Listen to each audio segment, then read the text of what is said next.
jump to the hollow ground. You jump or drown. Do you follow your desires? Do you challenge their routines? I will dream, I will aspire, 'cause I know how much it means. And I won't take no more. The bitter end if I was all. I don't wanna leave you here. The channel will drag you down, down, down. Living with vultures and naysayers. They're going to take your crown. I know where to go from here. I will not let you down, down, down. 'Cause I'm beginning to see you fall to pieces. Being pulled to the hollow ground. Please stop, you'll drown. Do you follow your desires? Do you challenge their routines? I will dream, I will aspire, 'cause I know how much it means. And I won't take no more. The bitter end if I was all.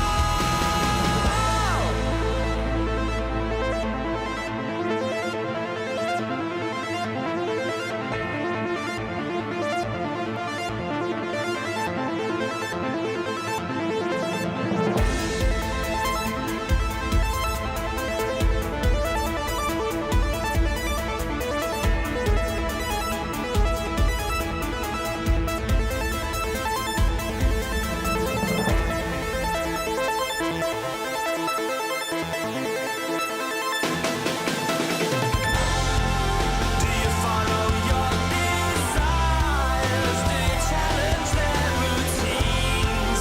I will dream, I will aspire, 'cause I know how much it means. And I won't take no more. The bitter end if I was all. Do you follow your desires? Do you challenge their routines?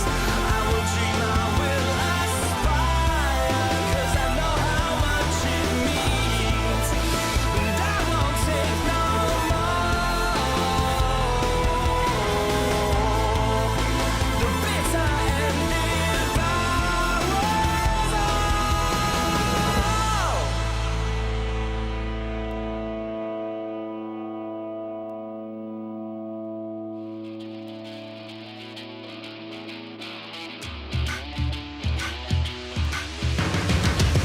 Got a backbone made of steel, make you feel like I'm an animal that you can't control.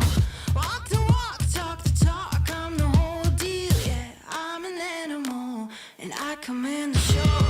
I can see it in your eyes, I can feel you watching. Got your hooks, got you right where I know I want you. Play the switch, I'm a mystery, but you love it. Hook, line, sinker, follow the leader.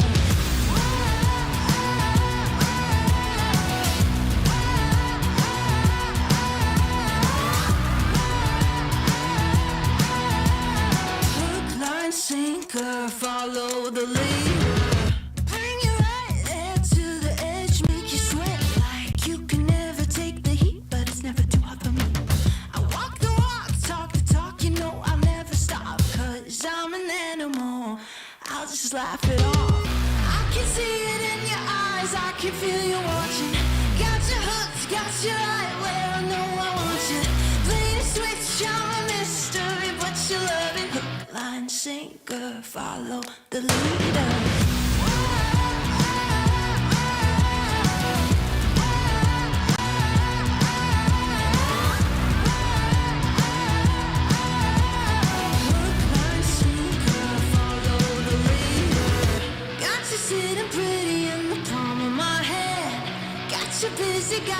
missing me, you can't stand it. Got you desperate, got you wondering where I'm at. If I'll call you again. Got you sitting pretty in the palm of my hand. Got you busy, got you missing me, you can't stand it. Got you chasing, got you wondering where I'm at. Hook, line, sinker, got that. I can see it in your eyes, I can feel you watching. Got your hooks, got you right where I know I want you. Play the switch, you're a mystery, but you love it. Hook, line, sinker, follow the leader. Hook,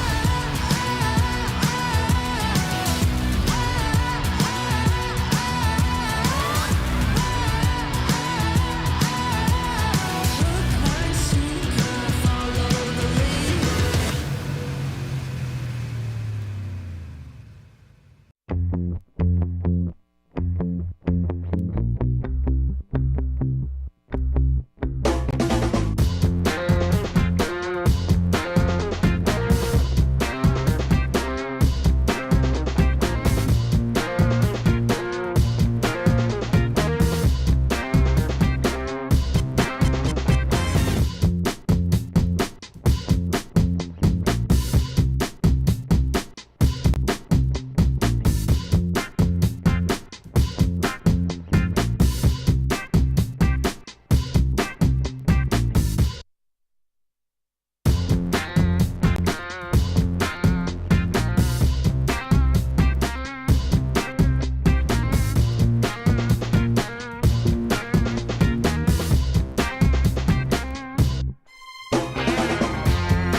from my side, drawing the front line. You want a safe face, came to the wrong place. You raise a white flag, I get the V side.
There is a place where you can elevate what's hidden inside, where you can reframe yourself. Sonomi means the new you. The you can step into. Because when we know who we really are, we become unstoppable. Enter new dimensions of you. Sonomi.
Last year, one team made waves all across the PUBG Mobile esports world by winning not only one, but two events back-to-back, getting so much money in their pockets and left teams around the world wondering, when are we going to have our chance to do that? Well, that time is now, as it's the PUBG Mobile World Invitational.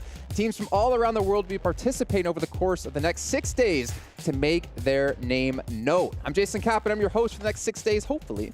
But I got two gentlemen to my left-hand side. You're right, over at home. But right off, break everything down. Looking fantastic, looking great. And Seven, you're looking tall. Thank you. I am. You have a great tan, by the way. Thank you, thank you. We actually do have an official PMWI branded Apple box that you're standing on. But Max, how you doing, man? Yeah, it looks great. I love that box, by the way. It looks really good. No, but hyped to be back for another season of PMWI, and even better teams going to be here present this time around. And we're going to have 6 days of continuous action and actually cool storylines. All-Stars main tournament is linked this time, so even more fun to check out. Okay, well, you know what? We take a look at Vampire Esports in particular, the team that won back-to-back last year. It's a lot of pressure on them in particular. We're not going to dive too much into it, but if you win both events last year, you're coming to the event yet again because you have the auto invite. I wouldn't want to be on your team right now. I wouldn't want to have to deal with like everyone looking at you like, okay, do it again. Yeah, I mean, they got the experience from last year, of course, and they got 2 new player additions we're going to touch upon later. That I could tell you, like, they brought even more skill inside this team. So I'm telling you, Vampire, they're here to get some extra money in the bank. And they've already got a lot, but they want even more. Yeah, I mean, with Vampire, a team that's currently champions, right, out of Thailand from the split that they just did, too. I think they're going to be coming in confident. We got a chance to talk to their coach as well, Sir Tanning, who was saying, yeah, I think that is going to give them a little bit more confidence and trust themselves in their teammates a little bit more. Yeah, they got a fun approach to the tournament. Okay, we're not going to say anything right now, but they got some stuff up there. Don't say it. Don't say it. Wait. Well, now you got me, like, interested, right? I actually want to know what this is about. But before we can dive into, obviously, we need to get things going, get things running today as we hop into our Savvy Gaming Group pre-show to start to break down the entire event for you guys who are unfamiliar with how this whole thing works. As we dive into our format of the event. Remember, there's 2 events. There's an all-star event, and there's the main event as well, the main tournament, where there's different prize pools for each of these events. And, of course, the most important thing of this event coming up here, Max, it's the teams who are the most popular because they got voted in, -2 of them. But also, this is your chance to get into the main event Unless you're Alpha 7, because you were that good, you qualified, and you were popular. Yeah, exactly. I mean, Alpha 7, they just got everything. they got the best of both worlds. They're popular, and they're just dominating in PMGC in their region with Americas, and of course also with PMPL Brazil. So they're looking great. But of course, here in the All-Stars, a lot of popular teams. Some teams, I would say, 7, a lot more successful in the spring season of this year. So we've got already potentially, I would say, a few favorites heading into the All-Stars. Yeah, and then you have some teams, right, like Bigatron, a team that's usually known for being rough. so good, but oh man, they haven't been doing so good, especially with the changes when they made those roster changes. Yeah, it's time to have the land buff, though. A bit of a fall. Give the land buff. Hey, yeah, don't have it often. Yeah, and also something really interesting here, if you guys are looking on this little pretty graphic, the map order. Now, typically, you're used to having like Battleground A, followed by B, followed by C, followed by A, B, C, or something like that. We're actually mixing things up quite a bit here. So we're going to be doing Battlegrounds back-to-back. Well, if you're Erangel, to back. You're going to play 3 in a row. So we start things off on Sandhawk, we go to 3 Erangels, and then we go to 2 Miramars. Now, Max, this is interesting in so many different ways because teams, you obviously have to change your mindset, change your strat depending on what battleground you're going to, but the fact that you're going to the same battleground 3, potentially 2 times in a row makes things more interesting and I'd say even more difficult for some of the teams out there. Especially for Erangel, like you're going to have the first Erangel, if it does not work out on the first day, sometimes things don't really go your way, you can instantly adapt on the fly, get some changes done on your second, then third iteration of Erangel. And I mean, it's good also Sanhok is the first game, you just get it out of the way, and then you just focus on the big maps. Since you say that, I wish it was Sandhawk was in the middle of the day because it's usually kind of like a break for the teams. Especially with Erangel being played 3 times in a row, I feel like it would have been a nice little break for some teams. But I do enjoy what you were saying, like they are going to be able to readjust in the next Erangel, and it's going to come down to I want to see how the drops are going to be like, especially George Bull. I mean, we have had some ego contest in the past between G Gladiators and Alpha 7. So it's not the only hot drop. There's going to be a few that I think has not been resolved in scrims at all. Like Alpha 7 and Gladiators is one of them in Northern George Bowl. Sanhok, we saw, I think, 3, 4 hot drops happening. In the scrims, is that going to translate in the tournament? We'll have to see, but the early game could be interesting. As we know, scrims are a direct reflection of how the teams are going to do in the event. But what's if you're Alpha 7. Yeah, well, if you're Alpha, they did win quite a few of the scrims, to be fair. But let's get into the points, right, and how that works here for all these teams and how you acquire these points to potentially get into the main event. And it's pretty similar to what we've been seeing for, I'd say, quite a bit of time now. 10 points for chicken dinner, 1 elimination equals 1 point. But the interesting thing, kind of interesting thing, if you haven't noticed at home, is that last place, 9 through 16/18.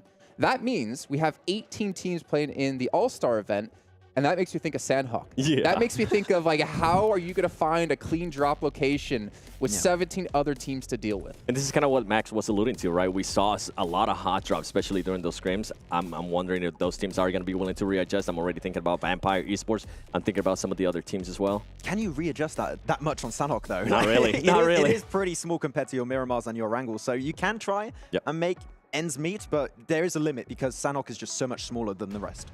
And that's why I actually kind of like, I'm going to be the opposite of you, the devil's advocate, why I like Sandhawk first, because it's more like TDM-y, 18 teams. Like, it's a little warm-up into the event instead of like, okay, we played really well for 3 matches, then we got to do a little TDM, and then we get back into the real matches. So, DBS everywhere. Kind of warm up early on, and yeah, we're going to see ka-chunk, ka-chunk quite a few times, I would imagine. You don't want the madness in the middle. You want the madness just right off the get-go. Yeah, okay. yeah. Got it. Like a show match, right? Put it at the beginning, put it at the end. You don't put it in the middle of the whole day. It's a weird cut. Just keep the hype, keep the momentum. Yeah. I still want it in the middle. Just saying. Just putting that out there. That's fine. You can be different. You can be different. Let's take a look at the prize pool, though. $3 million on the line here across both of these events, but it's going to be $1 million for the All-Star stage. $125,000 you can win here off the bat if you come out as the Supreme Team. But this is a lot of money, and I think, like, this is the crazy thing about this, is like you want to be one of those popular teams, and not necessarily the best team in your region if we look at how they kind of got here. But the amount of money you win just for being here, 18th place, you still get 10 grand. Yeah, exactly. I mean, the thing is also is that a lot of the teams that got invited, I would say a lot of them at a similar level. So I think that it is going to be pretty nice to see how some of these teams can make their way up in the leaderboards. I think a lot of the teams can make it into the position to qualify for main tournament. We'll have to see. But yeah, $125,000 for that first place. A decent chunk of change there, 7. Is your day rate, as we know. I was going to say, that's Jason's day rate. What are you talking about? No, 10,000. No, 125K. No, 125. That's Jason's day rate. That's Jason? Yeah. $125? whoa. But the main tournament, $2 million on the line, and yes, $400,000 for first place. Now, obviously, if you guys have your calculators out there and you're sitting there crunching numbers and you're like, well, Jason, this doesn't equal $2 million. I don't know why that's how I imagine people at home watching sound like. But that does not add up to $2 million, and we'll get to that in just a second. But still, double the prize pool, $2 million, $400,000 for first place, and then you get into those steep drop-offs from there on. Yep. This is still life-changing money, Max. Oh, yeah. If we see a Vampire Esport type performance this event, $500,000, more than $500,000 actually, with all the extra like awards and everything on the side of it. Well, it's $525,000 if you win both events, plus the extra stuff, right? Alpha 7 are looking good to potentially get both because they've been looking good this season so far. PMGC results have been going good on the international stage, so there's a chance we could see a team. And they look good in scrims. In scrims, that's very important, Jason. We have to mention the scrims again. They were so try-hard scrims. They really it was are. kind of silly Everyone's watching like just messing around. We were like, watching. Always there. We were watching, and we were actually asking ourselves, like, do you think Alpha 7 are trying? And we're looking like 17 eliminations, 3 teams left. Yeah, probably they're trying a little bit. Korea, you're just picking and crouching and just taking it super serious. Like, yeah, they're definitely trying. Even the hot drop on Gladiators are like, no, get out. Well, taking a look here at our teams in this event. There's teams from all across the world going head-to-head. And we'll touch on a couple of them in particular, but just give us a little bit of a tease, Max. Which ones are you really eyeing out? If I don't say S2G, I feel like that would be kind of disrespect to the team. Like, they're currently the world champions of PMGC 2022 Grand Finals. Not having the best spring season in Turkey, though. I do have to say, not even qualifying to the spring championship for Europe. Apparently, there's been a lot of internal conflict, apparently some injuries too, but I talked to some of the Turkish casters. They said they're fully ready for PMWI, and apparently, he told me they're going to dominate All-Stars, so I'm going to wait and see. So if they don't dominate, we can roast them. Yeah, exactly. Okay, got it. Yeah, we can roast them no matter what, Seven. That's the luxury of being on the analysis desk. Yeah. They did end up getting like 13th place in Turkey. So, I mean, out of a PMGC champion, I feel like that's one of the biggest fall-offs that we have apparently they had a bit of a confidence issue after winning PMGC. They were like, oh, okay, we can just dominate back in Turkey, but Turkey is a rough region, so you can't just I always want to say laurels. Turkey might even just be more tough because you're playing against people who know your style. You're playing against a region that you have a general understanding of, like the meta, and it makes it much more difficult. For me, I'm actually looking at the team coming from Korea, D+, and of course, team coming from Japan, Vero, because we've seen over the last 2-3 years, like ever since the first PMGC back in 2020, if I'm not mistaken, we got to see the likes of these two countries in particular just improving year after year after year, and I really want to see what they two can do. Yeah, they just keep coming back to these international events, and they are the two teams then that did not get voted in through a popularity contest in-game. They actually had to qualify for this event, so I think they just got a little bit more... They're a little bit more legit to make it in the All-Stars, so I feel like they could back up their results in the All-Stars just a little bit better. For me, I'm going to shock you guys. It's actually not going to be Alpha 7. I'm actually going to be talking about BTR, because this team, I mean, they ended up 10th place. I'm not going to shock you guys by talking about Alpha 7, but I'm going to talk about BTR. You guys were probably expecting me to talk about Alpha 7. That'll go down the line. Not yet. Okay. It's too soon. He has a Senna Texas jersey under his shirt. I can see it. Oh, yeah. Let me button them up. But with BTR, I mean, they ended up 10th place a month ago in the PMPL Indonesia Fall Split, right? And then this is Ryzen's first big international tournament in 2.5 years. So I wonder what kind of pressure he's going to be put under. And out of all, I mean, they have a new roster as well. They have Yuhai, right? Yep. He was here last year with a different team, and now he's going to be able to be here with a BTR. And on top of that, they do have Genfos that was here last year with the previous BTR squad. Yeah, on paper, this team is looking great. They've got really strong individual star players. I just haven't seen the synergy in spring, so I'm hoping to see it. I'm giving you that sigh because I feel like we're literally on repeat. We say that every time we see BTR. On paper, they look really strong. This team, they've been dominating in the past. The problem is we've never really seen them have that same rise again. I think for us now, I think the current BTR roster has... I can't believe I'm actually saying this. More pressure on them than BTR has ever had on them. Oh, yeah. With the twins gone, it's like, okay, because people always criticize who's the problem on the team. They replaced one player. Microboy back then didn't really improve. They replaced people constantly, and people always wonder, we've even said on the desk, is it the twins? It wasn't. And if Everyone now, changed. Exactly, right? And if BTR can't, like, have that resurgence, what's going to happen to them?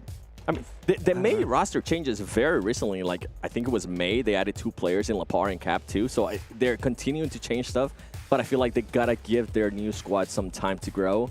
and being thrown into Yeah. PMWI, that's going to be a little bit rough. I would be shocked, honestly, if they move on to the main event. I think the main question is this too early for them to try and like perform this well on an international stage? Yeah. Is this too early for this roster to do well? I think it might be, because spring has not been going their way at all. So we'll see. Trial by fire right now. Yeah, the thing is, it's so weird, right? Looking at the past results, you don't have high expectations for them, but when you're under the name of BTR, you immediately have high expectations put back on you, right? We always talk about BTR win. Well, the question is, can they do that here today? For you guys at home who are watching, though, we want to see what you can come up with. Head over to TikTok with the hashtag PMWI2023 and create videos.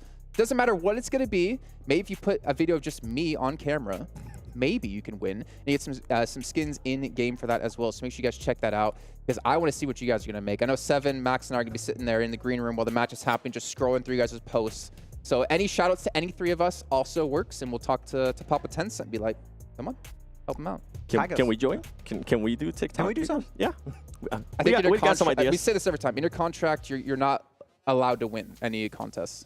Okay. Oh. Okay. That's disappointing. We can still join, though. We can still join for the views. Okay, yeah, sure. Okay, well, you know what? Vampire Esports, they dominated PMWI last season. We're going to actually talk about them quite a bit here in just a second, even be joined by a special guest here. And I want to see what they're going to do. This is going to be an exciting event for them yet again. So let's actually get Sertania in here in just a second, and we'll catch you guys in a moment.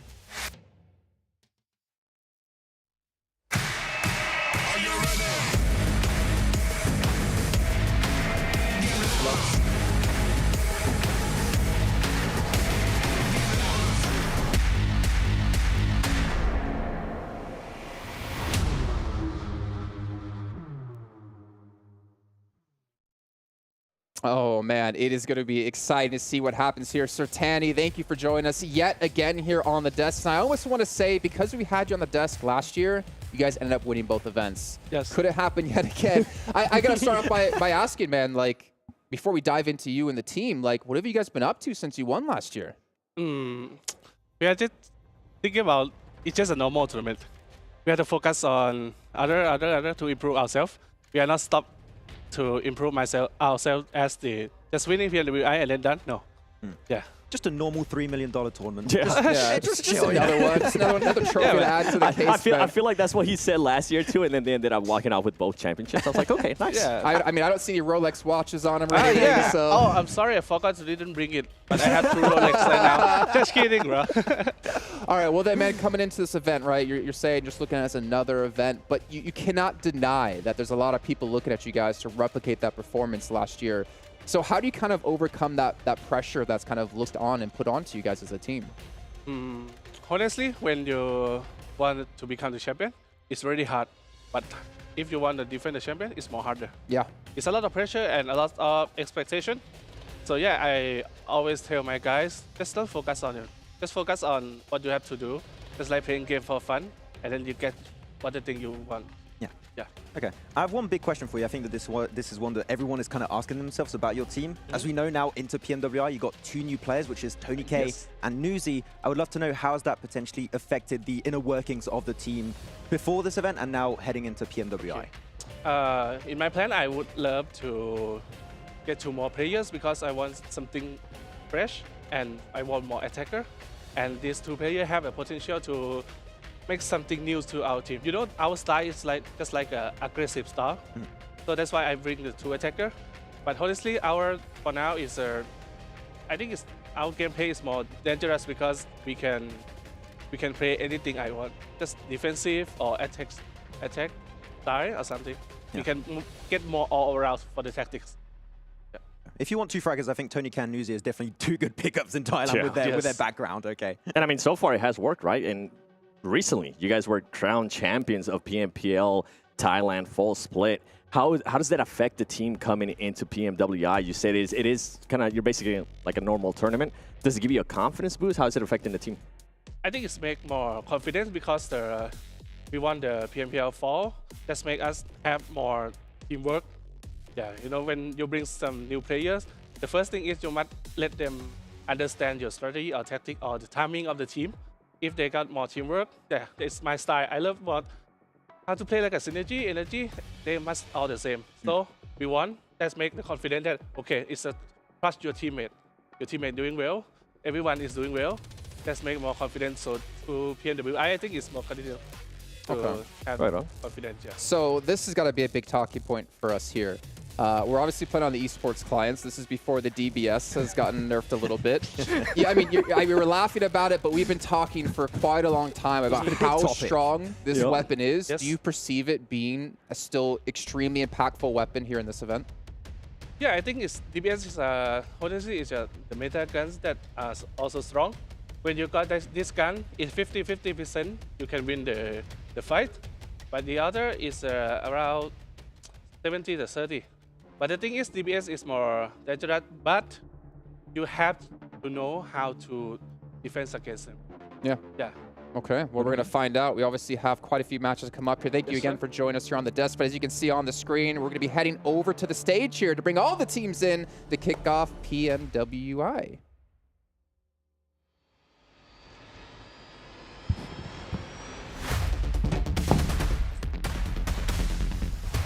The process of being mentally stimulated in order to create or achieve something. This is the definition of inspiration. Without a shadow of a doubt, this stage, this competition, and these players will play a vital role in inspiring the next generation of champions. أعزائنا المشاهدين أعزائنا الحضور حياكم الله في جيمرز 8 معنا في بطولة PMWI. كل الفرق اللي جونا من هنا من كل أنحاء العالم ينافسون على هذا اللقب العظيم. A clutch moment in game, an inspirational interview, or even just a pure moment of happiness competing alongside your best friends. These are the moments that we seek to create on this stage. هذه اللحظة اللي جمعوا فيها 18 منتخب أو 18 فريق راح يشارك هنا في هذه المنافسة. شفناهم كلهم جانا من كل أنحاء العالم وراح ينافسون على الألقاب. معنا الحين المباريات الأولى اللي راح تكون النظام مختلف حتى برضو وراح نشوف برضو من المراكز الستة الأولى اللي راح يكملون معنا في البطولة الأساسية. It is right here where champions are made and glory is claimed. Welcome to the PUBG Mobile World Invitational All-Star Stage. My name is Banks and I am your host, and joining me here on the main stage is my co-host, Atik. باذن الله راح نشوف مباريات جدا ممتعه. مبارياتنا الاولى اللي راح تكون بالاول ستارز اللي راح نعرف منهم الست مراكز الاولى اللي راح يكملون معنا الى البطوله الاساسيه. معكم مقدمكم عتيق باللغه العربيه ومعنا برضو مقدمنا بانكس باللغه الانجليزيه. راح نشوف مباريات جدا ممتعه. 18 teams will enter the Gamers8 arena and battle for one of the 6 spots up for grabs in our main tournament later this week. With countless eliminations across multiple maps, we will find our champion. So without any further delay, it is time to introduce our teams to the stage. والحين اعزائنا المشاهدين راح نبدا نرحب بالفرق معنا هنا على المسرح راح يتنافسون على هذه الجوائز بالثلاث ايام الاولى اللي راح تكون معنا.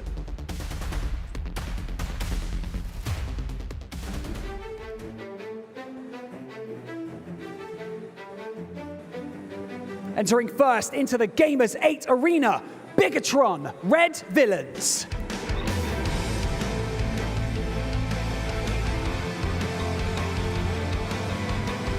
والحين اعزائنا المشاهدين اعطونا تحيه ليوكوهاما دونات فارو.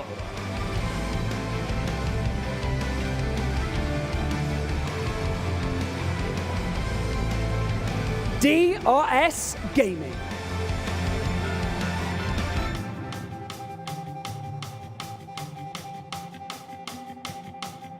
أتون Esports.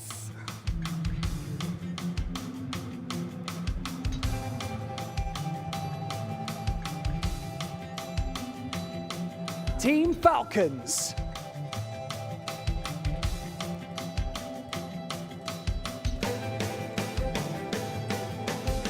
D plus Kia.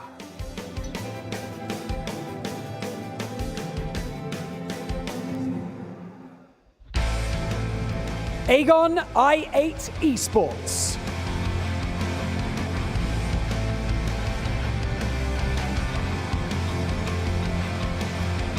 Mazexis Esports.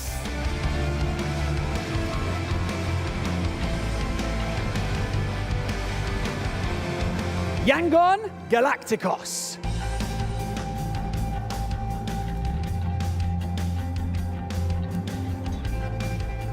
iCord Esports.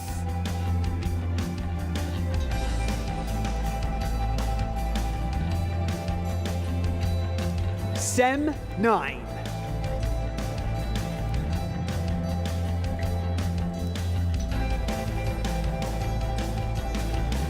S2G.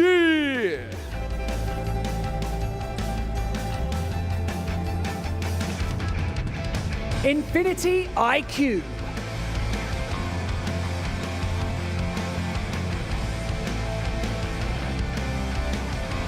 Gladiators.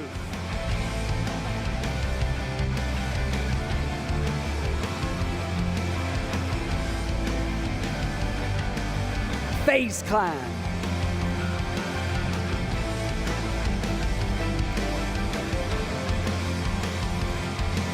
Alpha 7.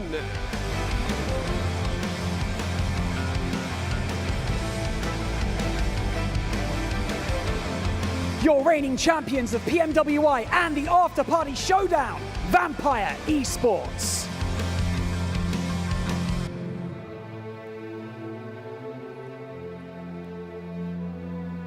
والحين مع ممثل المملكة العربية السعودية، أعطونا تحية لفريق R8 Esports.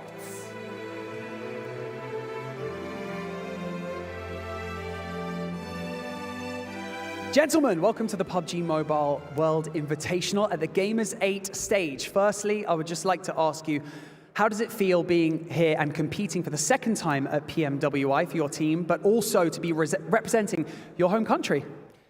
We feel very good, and we are so excited to present Saudi Arabia in this tournament. سألنا اللاعب قد ايش ثقته حتى العالية هنا اللي موجودة معنا، وكيف شعوره بالأصح بعد المشاركة الثانية له في هذه البطولة، وذكر كم قال انه يشعر بشعور جدا ممتاز وبإذن الله راح يشرف في هذه المباراة. وبرضه راح نسأل سؤال للاعب برستيج هنا معنا، راح نبغى نعرف قد ايش ثقتهم على تحقيقهم اللقب في هذه المرة وفي الفرصة الثانية. كيف كانت خلينا نقول التجربة في المرة الماضية وكيف ثقتكم لهذه المرة؟ الثقة والحماس جدا عالي، بس منتظرين الجيم يبدأ بس. بإذن الله كل التوفيق لكم. So he mentioned the player. We asked him how confident you are to participate in this time in this tournament. He said we are so confident, we are so excited, and we cannot wait to start our first match. That sounds amazing. Now, lastly, I would just like to ask you what message you have for your fans who are supporting you throughout this tournament. طبعا شكرا على الدعم الكبير اللي قدمتوا لنا اياه واللي راح تقدموا لنا اياه المستمر دائما، وان شاء الله راح نبيض وجوهكم بهاي البطولة. سألنا اللاعب ايش الرسالة اللي حاب توصلها لجمهورك وللمشاهدين كلهم، وذكر انه راح باذن الله راح يبيض وجوهنا، وحتى برضه راح يؤدي الاداء الممتاز وراح يلعب بكامل طاقته. فاعطونا تحية ثانية لفريق R8 Esports. Thank you so much for joining us here on the main stage. Please go and take your seats and prepare yourselves for your first map of the day. والحين أعزائنا المشاهدين كلنا منتظرين نبدأ فيها المباراة على طول. اللاعبين جالسين ياخذون أماكنهم وراح نبداها اليوم. Our teams are prepped and ready to go. 18 matches, 3 days, $1 million. It truly is going to be such a spectacle here. Who has the nerve to maintain calm in the face of adversity? Only time will tell. But for now, let's head over to our casters to break everything down before we go into our first map of the day. عندنا الفرق الحين جاهزين ماخذين اماكنهم، راح يتبارون وراح يلعبون في الثلاث الايام هذه، وراح نعرف منهم الست مراكز الاولى اللي راح يكملون معنا في البطوله الرئيسيه. هذه البطوله ما هي سهله، البطوله عاليه برضو راح تكون بالمستوى العظيم. فخلونا نبدا المباريات وننتقل لكم مع المعلقين.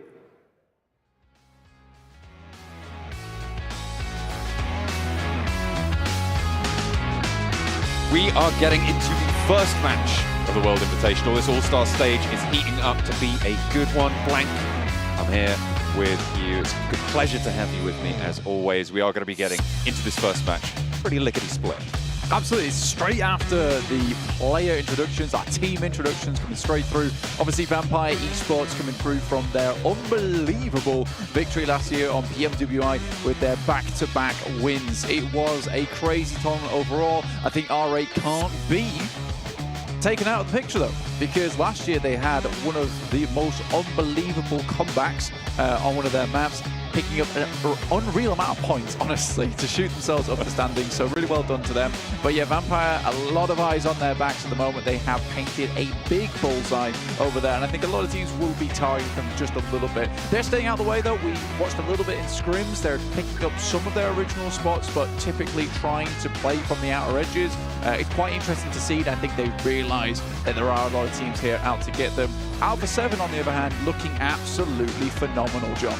Yeah, they have got such strength in the back pocket, looking really, really good. Obviously got a lot of support from their home grounds as well, so it's going to be great to see what they're able to bring to this All-Star stage. They will be dropping sort of similar locations to another very notable team, Gladiators, right? These two teams do have a little bit of rivalry across some of their drop spots, so we'll see who's going to be able to win out on the day. Of course, it is only the first day, but we're kicking things off with a Sandhawk, so that could be quite an interesting one to see the match up on. I don't think Alpha 7 drop towards them on this map, but we are going to see that as days progress. For sure, man. I think Alpha 7, I don't know what's happened, but someone strapped a rocket, Nate, 2 rockets to their backs recently. 7 rockets. 7 rockets. You know, and 7 supported them, so maybe it was him who actually did it. But they are absolutely sending it to space and beyond, taking this to infinity, which is incredible to see. And I think for Alpha 7, they deserve all the praise that they're currently getting across the world because their playstyle is just really, really good. I was talking to Hot Jukes, talking about, you know, Senatexa coming back into the fold as well. And yes, he really does provide a very good role. He's not absolutely amazing, but I think he fits in very nicely. He's like that last piece to the puzzle that they were looking for. And I think overall, the atmosphere in that team looks electric. And I think a lot of teams are just looking not to get zapped as they move through these lobbies. But it looks like most of the players are getting ready to go in the lobby. We have our boy himself, the actual original PUBG Mobile man. Mr. PUBG Mobile. It's Mr. PUBG Mobile up on the stage. Look at him, he's ready to go. He's got the level 3 already. That's not fair. You can't be dropping in with level 3s. You've got to find them. You've got to loot them up. Look at that. They are in the lobby there. You can see it. The phone's getting loaded on in pretty soon. The plane path is going to come through as well. Match number 1 to kick off the All-Star stage, starting from Bantai. Going to head it up towards Cal on the first Sandhawk. Straight through the middle. A very nice little plane path here for most of these teams here on Sandhawk. Obviously, if you guys weren't already aware, we are playing these matches with 18 teams. So that is a different kind of game to what we usually see with only 16 teams. So if you're your first time watching PUBG Mobile, this is a little bit different to what we're maybe used to, but I'm sure you'll have a good time anyway because it is going to be carnage, action, all the rest from the get-go as the map comes through. So a lot of these teams may be hot dropping on this map. It is a small map. It is our smallest map. So there certainly will be these positions around the map where we will see particularly hot drops, because there's not many other places to go unless you want to find yourself out in the field, crawling belly on the floor through the grass, desperately picking out some blades and hoping those blades of grass are sharp enough to attack your enemies. That's your ideal route if you aren't going to go for these hot drops. That's quite a close range weapon, I think. A blade of grass. You've got to get within 3 centimeters, and that's for a long blade of grass. Yeah, and I mean, these guys, if they are going to be using that particular weapon, which they shouldn't be. Which they won't be, they should know exactly what they're doing, considering the amount of snaking they'll have to do in that early game. But that will be a factor when you head towards that end game. You're more than likely going to see a lot of these teams go down with 3 players in the early game itself. You're left at that 1 man in the squad. He has to go forward, you know, maybe pick a central spot within the lobby and just play from there. Try and find those spots where they come through. Looks like we do have a little bit of a false start on the lobby here. So they'll be getting back in fairly soon. You talked about how you don't want to be losing players early, and you talked about that 18-team difficulty. So the 3-player impact in the late game could be that knock-on thing that we're going to see, right? And it is what we've talked about a lot when it comes to Sandhawk. It's keeping 4 players alive towards the end is super, super important. Yeah, it really is. I think for Sandhawk, if you have 4 players alive in the end, you're very much guaranteed to be in one of those winning positions, right? You might not be getting the first place, but you're certainly going to be in top 3, because a lot of times, right, you get towards that end game, you are going to be in the top 3. Top 3 teams maybe have 4 teams. There might be some stragglers around in the place if you have like 8 teams still remaining, but there's not going to be many teams with 4 players still alive. So I think that if you can make it that far, you are guaranteeing yourself a very, very good spot, a very good scoring at the end of that game. So a lot of these teams will be looking to not lose teams and players early. The fact of the matter is, John, 18 teams is going to make that very difficult. Absolutely. I think, especially on Sandhook as well, it's going to dramatically increase the importance and strength of central position in these circles. When if you get into those compounds that get shrunk onto wards, normally on Sandhook, that's very powerful. I think even now it's going to be even more so, because you're going to have those teams fighting with 3 around the edge, and most likely they'll get gummed up in each other's gears and really start to slow things down in a way that you don't see as much with a 16-team lobby. The difference, to be fair, will be slightly minimal, but it will definitely be noticeable, especially at this top level of gameplay for these teams who have been training, who have been playing their hearts out over the course of this first half of the year, over the season. I mean, it's really hard. When you put it like that as well, it's an interesting point you bring up, and I would somewhat disagree with your point. And I think that just to explain it, the fact of the matter is that you're coming into this drop, you're dropping as 18, right? You want to head central. You'd love to head central early. I think that's doable and possible on maps like Erangel and Miramar. But the problem still stands that you will see on Sandhawk is that if you head towards that central position too early, there is quite a big likelihood that that circle moves away from your compound. Suddenly you're on the edge, you're trying to move in, you get caught up in the crossfire, in that mulch that's trying to stampede their way through. It's very, very difficult to make those early game decisions. So I'm thinking that you will still see teams on the outer edges towards Zone 2 and Zone 3 before they make that mad dash towards the central position. And even then, it's not guaranteed for them, and they will get caught up in this whirlwind of players that will be moving through the map. I think it's less of an issue on our angle, still is a problem there though, but for that Zone 1, Zone 2, Zone 3 where you're playing on the edge, you are on the edge the entire time. The nerves are high because you do not want to get yourself caught up in an engagement because third parties are more prevalent. Looping back to our original point, John, that's how you lose a player. Not what you want to happen. See some of the coaches, some of the staff from the teams there getting ready, biding their time, checking their feeds, making sure everything's all in order as the players get lined up, get ready. Just waiting on the lobby to be sorted to kick off the All-Star stage. It's been great to see all of these players coming together, interacting as well over the course of the last couple of days. We've been sort of hanging around towards where we've seen these media days coming through and seeing all of these teams interact. I know a lot of these players have developed friendships across the board, but they're going to have to set those aside here, Blaine. They're going to have to be out for blood. Yeah, I did think you were going to just stop there with I know a lot of these players. No big deal. I'm a big deal, though. But no, you carried on. I respect it. I like it. But yeah, it is lovely to see all these players come together. And I think that we were talking about this the other day, is that this is probably the most stacked PMWI has been. And I know that seems a little bit weird saying that, considering we've only really had one last year. But the thing with it is that last year, it was a really good lobby, an extremely strong lobby. We saw a lot of really big teams around the world coming here to compete. But I think this time around, we have even better players joining us. I think Reform teams, Bigatron, Red Villains, obviously they lost the Twins. They've had to remake the roster. And I think that it's almost starting from scratch here just a little bit. Jem Foster still on the team. But I think that he did make some good plays. He was slightly lackluster, but he was a bit more safe than the other players. And I think a lot of times when you're playing with Luxy, Zuxi, the likes of Ryzen, who all love to go off and do their own thing, if you're Jem Foster, you're just forced to play that backstop. It might be quite nice for him to play around a team that is a little bit more cautious, a little bit more careful in the approach. And we've already seen them play in scrims. They do look pretty good overall. We've got some other teams coming through, D plus Kia as well. We all know them. Very famous Korean team coming through into the lobby. some really good players over on that side. Fabian will be joining us once again, probably one of my favorite players coming through from Korea. Has some very good off-angle play, which I think for his region in particular, you don't see that very often. So it's nice to see them actually picking up some more of this westernized play that we see a lot in Europe.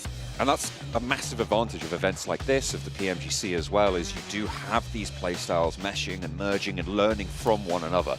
It's really great to see how these games develop and how these strategies develop. Of course, it's not going to be a lot of time you've got to develop those strategies, to change things up as we head into our first game. The playing path this time set for Sami up to Hatin, so a little bit further west, but on Sandhawk, it's all small enough to be pretty much okay for anyone to get wherever they're trying to go. So I'll have to break out east on those parachutes and head in, grab some of those vehicles, head out towards places like Camp Bravo, Hong Nai as well in the northeast. I think the issue you see with this playing path in particular is the fact that it will crunch players off towards this western side. And also, if you want to drop boot camp, everyone's going to be waiting to jump out the plane this early on, John. So what you're going to have what's going to end up happening is that anyone that's dropping towards boot camp, once they're locked into that decision now at the start of the game, they will just have to commit to it. You know, I wouldn't be surprised to see a completely empty boot camp. It is a very dangerous spot to go in, but I say that, I've seen previous tournaments where we've had 3 teams over in boot camp. But we will see at the start here, you know, a lot of teams have to feel each other out, figure out where they're playing. At the moment, we are seeing a very much standard play from the Gladiators heading up towards that northwest island with Infinity IQ heading up towards Hatin. We do have some teams going over towards bootcamp. I believe that's FaZe actually hitting in straight away, as well as D plus Kia, yeah, just underneath them. I believe that's D plus Kia. Is that? I'm not entirely sure, but we'll hopefully jump on board with this bootcamp position. Over in the south, you've got SEM and iCurd fairly close to each other, but they should have given each other enough of a berth to be getting on with. Everybody else seemingly keeping their distance right now. S2G have got a Lone Ranger coming through to deal with over in Paradise Resort. They're going to have to try and flush out that one. They should see that parachute. Northwest Circle to kick things off. So the Gladiators potentially with a good stronghold to start. It's amusing to see this one, honestly, for the Gladiators, considering European Championships. They were praying for this Northwest Circle to come through every single time. It didn't come through till much later, in which case I think those guys were a little bit burned out. But right at the start of PMWI All-Stars, we are going to get it straight away, which I imagine that they are very pleased to be seeing. Now, FaZe versus D plus Kia. I have to stay away from that one. Again, tripping me up. You change your names every year. It's fine. I'm going to get on board with it. It's okay. Right now, Forest, Seidan, was Fabian off in the distance. We know he likes to take these off angles over the back of his teams. Torres steps out, but immediately gets put down. Torres first to fall on the FaZe squad. Damage sent back towards Forest, but they're staying alive, and the extra barrel important in the fight in close range in these quarters. Single bullet can change everything. Ventura's seemingly looking to get rezzed here. D plus Kia fading back. They're going to try and reposition around to the east side of the fight. As Osal breaks forward. Fabian playing 1-2 punch on this. Mela. On Zenks.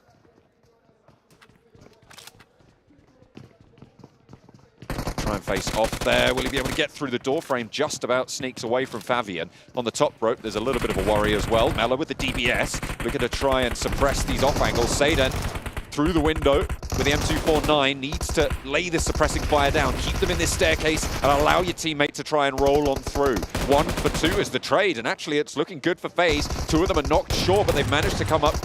Quids in here, down one. D plus Kia trying to wrestle things back into their favor. They've managed to get 1 flush blank to start things off. Fabian will fall, but FaZe on 2. Gonna have a bad time of it.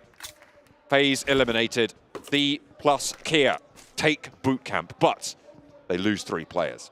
Damn, Seidan was looking very chillaxed towards the end of that fight as well with the auto shot. He made it happen. Obviously, D plus Kia, not the ideal result for you, but as long as you're keeping 1 player in bootcamp, not likely anyone's going to be coming towards your position soon, and you can cross the river quite early on. So this is good news for Seidan. He will pick up 4 elimination points for his troubles, which is great. I think overall they should be happy with this one. Ozzy-san from Yokohama steps out into a nade. Traded off though. Missile is there for the 1-2 for the second trade. Now, up the top there, as Usan getting flushed away though, so not going to be able to keep the team safe. Maybe if he'd had some of that, some of those cool skins from the PMWI crate that you could see on your screens now, he would have been able to stay a little bit safe. Maybe these things are made of a bit of a tougher type of Kevlar, which still certainly looks very cool. That's available through from July 15th to August 15th, as well as our milestone event at the PUBG Mobile Esports Center, which you can access by going to the app on your phone. So check that one out, certainly. Make sure that you're all involved with the skins and the prizes that are available over on the Esports Center. Back to the game, though, where we're playing esports ourselves, making sure we know who is the top of the top, who's the best of the best, and we're just starting out already, and there is so much action to be seen. Naoto for Yokohama, 2 of his teammates already out of the game, so a lot of action. We talked about this before. 18 teams makes misery in this early game for a lot of these players. 4 teams bearing the brunt of that damage right now. Falcons down to 1 player, FaZe obviously eliminated. D plus Kia down to that last player from the bootcamp fight that they were able to win in the end. The Yokohama Donuts down on 2 after their scrap with Falcons. So everybody who's been engaged in a fight right now has had a bad time on this start. And that's kind of what we expected coming into this 18-team lobby. Yeah, you come into an 18-team lobby, you're going to have a bad time. That's about all we can tell these teams. We can try and reassure them a little bit, but I think a lot of them have to be very, very concerned with the fact that these early games will have to be slightly more quiet than usual. And this is something that Vampire does very well. As they wrap the cape around themselves, they're able to move through under the cover of shadow towards some very interesting positions on the map. Right now, they've already headed up towards that south side of Camp Alpha. They're pretty entrenched towards that position. It's a slight hill up towards the mountaintop itself on that northwest island, so they have cover in that sense. Try and isolate teams like DRS, who drop down towards Sami and are now moving up towards that bridge that heads over towards Camp Alpha. Aton Esports also looking for something similar. And in the meantime, Alpha 7, who a lot of players, a lot of fans at home have eyes on, as well as the players in game, they're currently down towards that southeast side, rotating through Kampong. We've got them on our screen. Carrillo's going for a little bit of some interesting action on the front of the bumper. Getting some surfing done there. Healing necessary. They're going to stop off close by to SEM9 near the south bridge. We'll be able to take a shot. Rio pulls up with the squad. And that should be fairly unresable. Do they want to stay here and stick out the scrap? It looks like Kenny wants to get this res. The smokes are already being invested. Alpha 7 now have a chance to just try and leapfrog this rotation or choose to go for the fight. Yeah, I think for Korea, it's a pretty damn good shot. I'm not going to lie. He was quick on the trigger, pulling the M4 off the back there. Instantly down the sights. The problem for them is SEM9's actually set up in several different spots at the moment. So for them who were looking to just heal up inside this building, there's now 2 separate angles that they'll have to deal with. I think Carrillo's going to have to be really, really good with the remaining bullets that he still has. Only 40 in the actual gun itself and 16 in backup. So a little bit difficult for Carrillo. And I think at this point in time, maybe that was just a little bit of a flex that he could hit that shot. Was it necessary that he hit that shot? I don't think so. I think you could have left SEM9 to their devices and they could have just gone on their way, making Alpha 7's recovery into this circle just a little bit easier. SEM9 seemingly recovered now, and all 4 of them alive will be able to get ahead of Alpha 7. So that engagement really did just slow both of those teams down. See if they're able to pick up some speed and move in from the south side, because the circle shrunk up towards the north flank. R8, they've managed to send all the way across that north bridge, and they have managed to get to the northwest side of this island. Yeah, you got Ragnarok, D77, SK-Ton, and Prestige over on this seat. Not actually fielding Blade, which I'm a little bit curious about, because, I mean, Ragnarok better be real good during this tournament, because I remember Blade being very, very strong for R8, but if it's just a case of being able to rotate in players for when you want them, when you need them, I totally respect that, but we'll see what happens as we go on. Again, only first game, I can only comment on what they've fielded for the first time, and that's the one thing that I'm going to notice here, because I do think that he is an extremely strong player, but maybe they're waiting to pull him out for those big moments. Right now, Gladiators in an incredible position towards that top side. They need to be very careful, though. Again, we know that this team is quite cautious, but they still need to have that extra added little bit of urgency. They need to start taking shots towards members outside of the arena that may be getting a little bit too close, because I think they played the safe game, the smart game for a very long time, to the point where when they need that bronze, it is just not there available to them to muscle their way through to a chicken dinner. Ooh, SEM9 losing Tam and flushed as well. Aton holding strong on the southwest island atop the hill. Such a crucial position to control those river crossings to try and get up towards that northwest island. They're really well done to hold out a player there, but they have only managed to take one down so far, and Alpha 7 are going to be knocking on the door in a couple of seconds, less than a minute you'd assume. We'll see if they're able to keep control there and try and assault onto the Gladiator stronghold. S2G moving in, but Kelsey with the Vector. That is so instantaneous. Finds one. Second player tries to step out for the challenge, but Kelsey too quick for it. Gives him the red card, sends him out the lobby. That was disgusting. Kelsey able to hit some really sweet shots over towards R8 earlier as well. Doing a lot of work, both of the eliminations for the squad so far. R8 on 2, they reposition over towards the junction. Taking quick stock of the map here. I mean, these are really good players. The fact that we have so many teams on the outer edges as well that are still just being able to creep their way in a little bit is fantastic to see. Everyone seems to have done the homework that I was talking about yesterday that you guys at home didn't hear about. But I'm sorry. We'll reiterate it now. And I think a lot of these teams have to have done their homework. 18 teams, you need to know where all these rotations are. You need to know where all these teams will be dropping and how high you need to arc a grenade to get a nade like that one off from Mazex. This trick really made a meal out of that one. It looked good. Aegon XI8 now down to just 2 active. IQ wants to try and play on this ridge side, but it's really not going to be too easy here. The zone ticking away very, very heavily. You got Mazexus in the way. The shrink goes up northwest, keeps the mountaintop in, but S2G in a very, very favorable coastal position.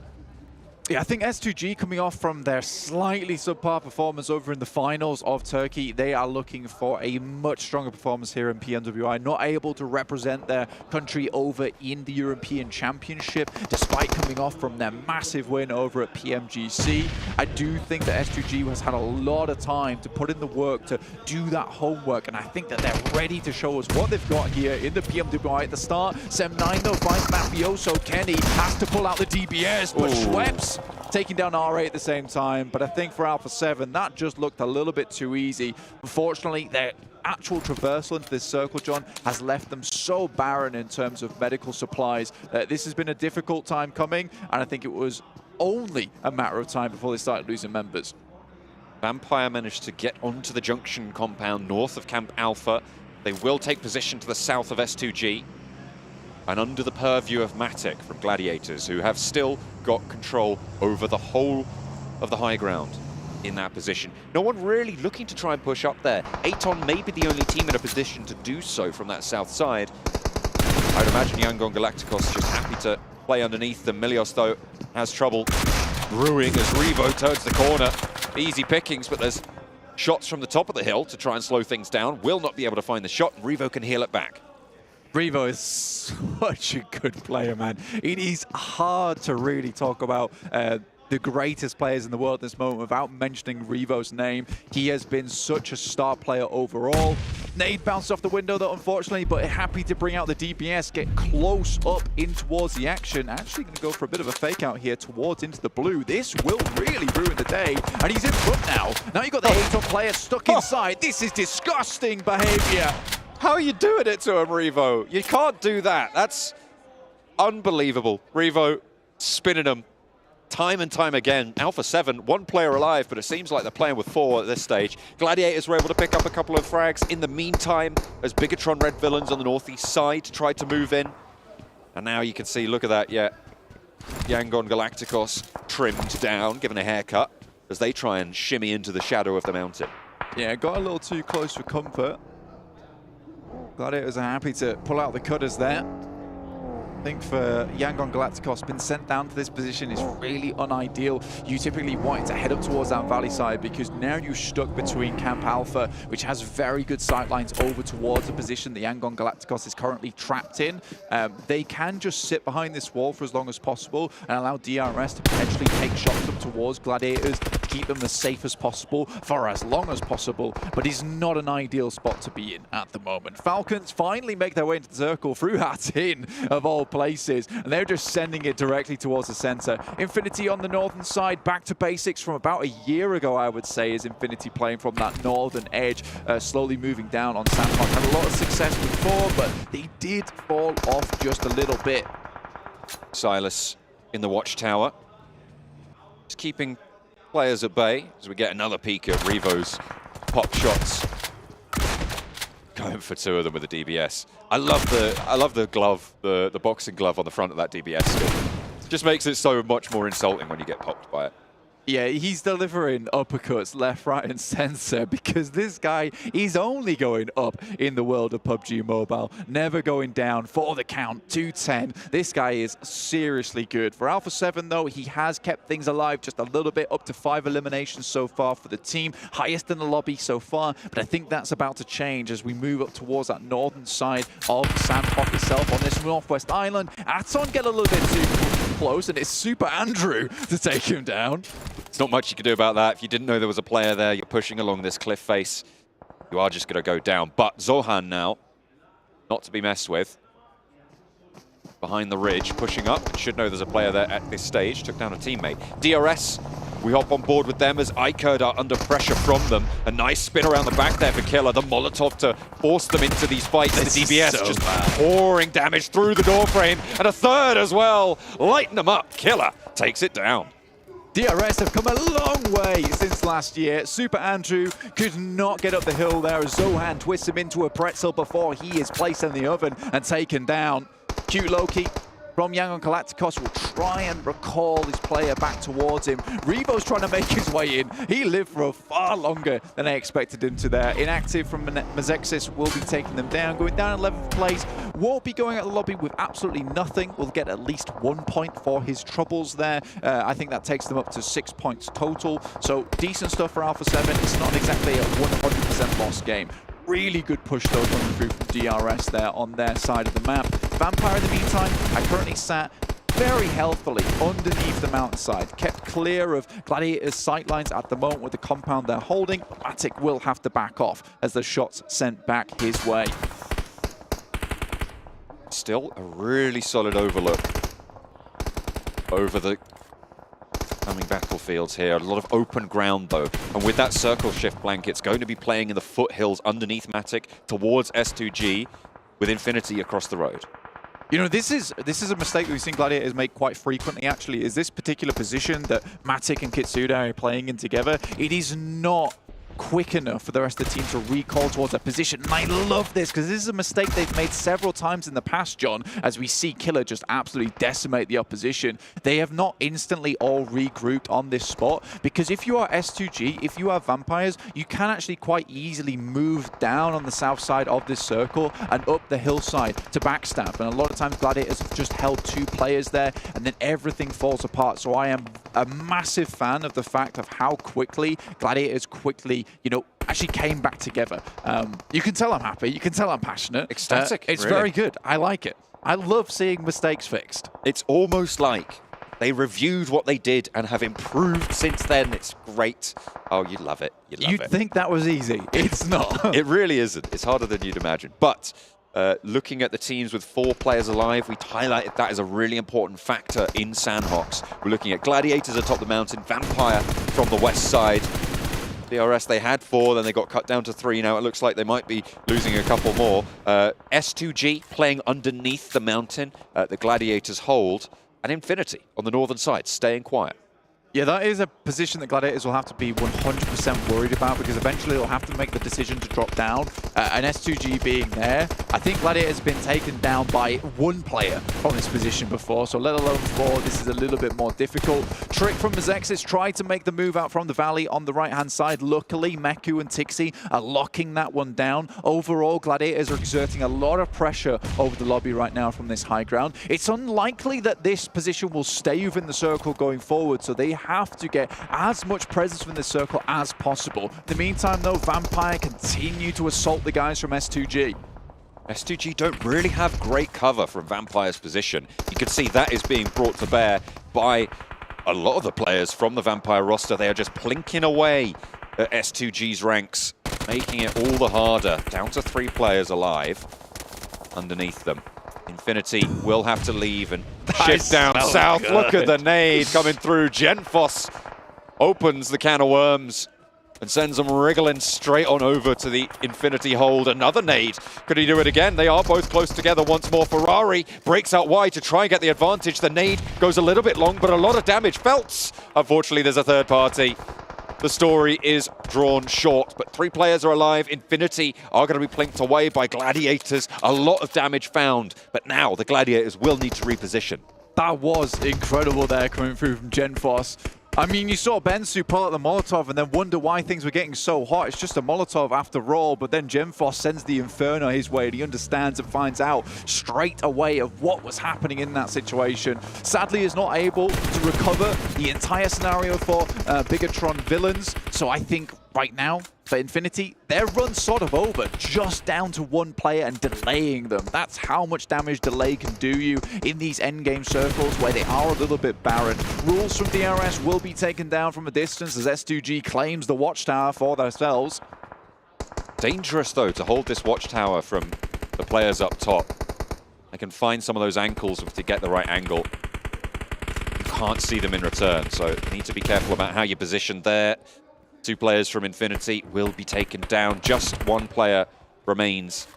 Obviously, with the Sandhawk changes that came through at the start of the year, you cannot just sit out and heal in the blue, so we'll need to try and run in. That's going to force Infinity to play with the blue at the back, and it's not going to go well. Eliminated. 4 teams remain. This is good for Gladiators. I think that they will be going down very shortly, though. You can see the amount of bullets that Tixie's currently rocking on his M4. He does have a DBS, spots Kelsey underneath, and you wonder if he can actually take these shots before someone else spots him. Oh. Does take them. Kelsey goes very low, but it's sadly not enough, but they will continue to go down the mountainside. I think they should have quite a few bullets still in those DBSs, which is absolutely what you need in this situation, in this late game scenario. The circle moves away from everyone. Everyone's drawn towards that spot, but Beku will go down. Matic has to head in. Moves forwards and 3 players down for Gladiators. They are drawn short, and it's S2G to stay alive, but now they have to move past Vampires, who have used this opportunity to move straight on up. Razy, Hamzy both down, trying to get into position now to re-wrap back round to the Falcon spot as well, who have managed to stay alive. Blank, these guys have sent in so early and just tried to stay alive near the Infinity. They will finally go down in 3rd place. 1 player, Kelsey, alive, and he'll burn himself away. It is the returning champions, Vampire, to open up the bidding with the first chicken dinner of the All-Stars. Unbelievable stuff. I mean, talking to Coach Danny earlier on, he was saying to the players that, you know what, guys, just play for fun. And you can see these guys having fun here on this map, absolutely decimating everyone in their way, standing between them and that chicken dinner. You know what, John? With this kind of start, could they be the one to break their own record from last year on PMWI with chicken dinners actually achieved in 1 day? Hey, I don't know, man. That's a tall order, but if anyone's up to it, they are for sure. I mean, that was really, really well played by Vampires. They took their time. They knew what they were doing. They struck while the iron was hot, and they're heating up the lobby as well. The first 18-match game on Sandhawk goes the way of Vampires.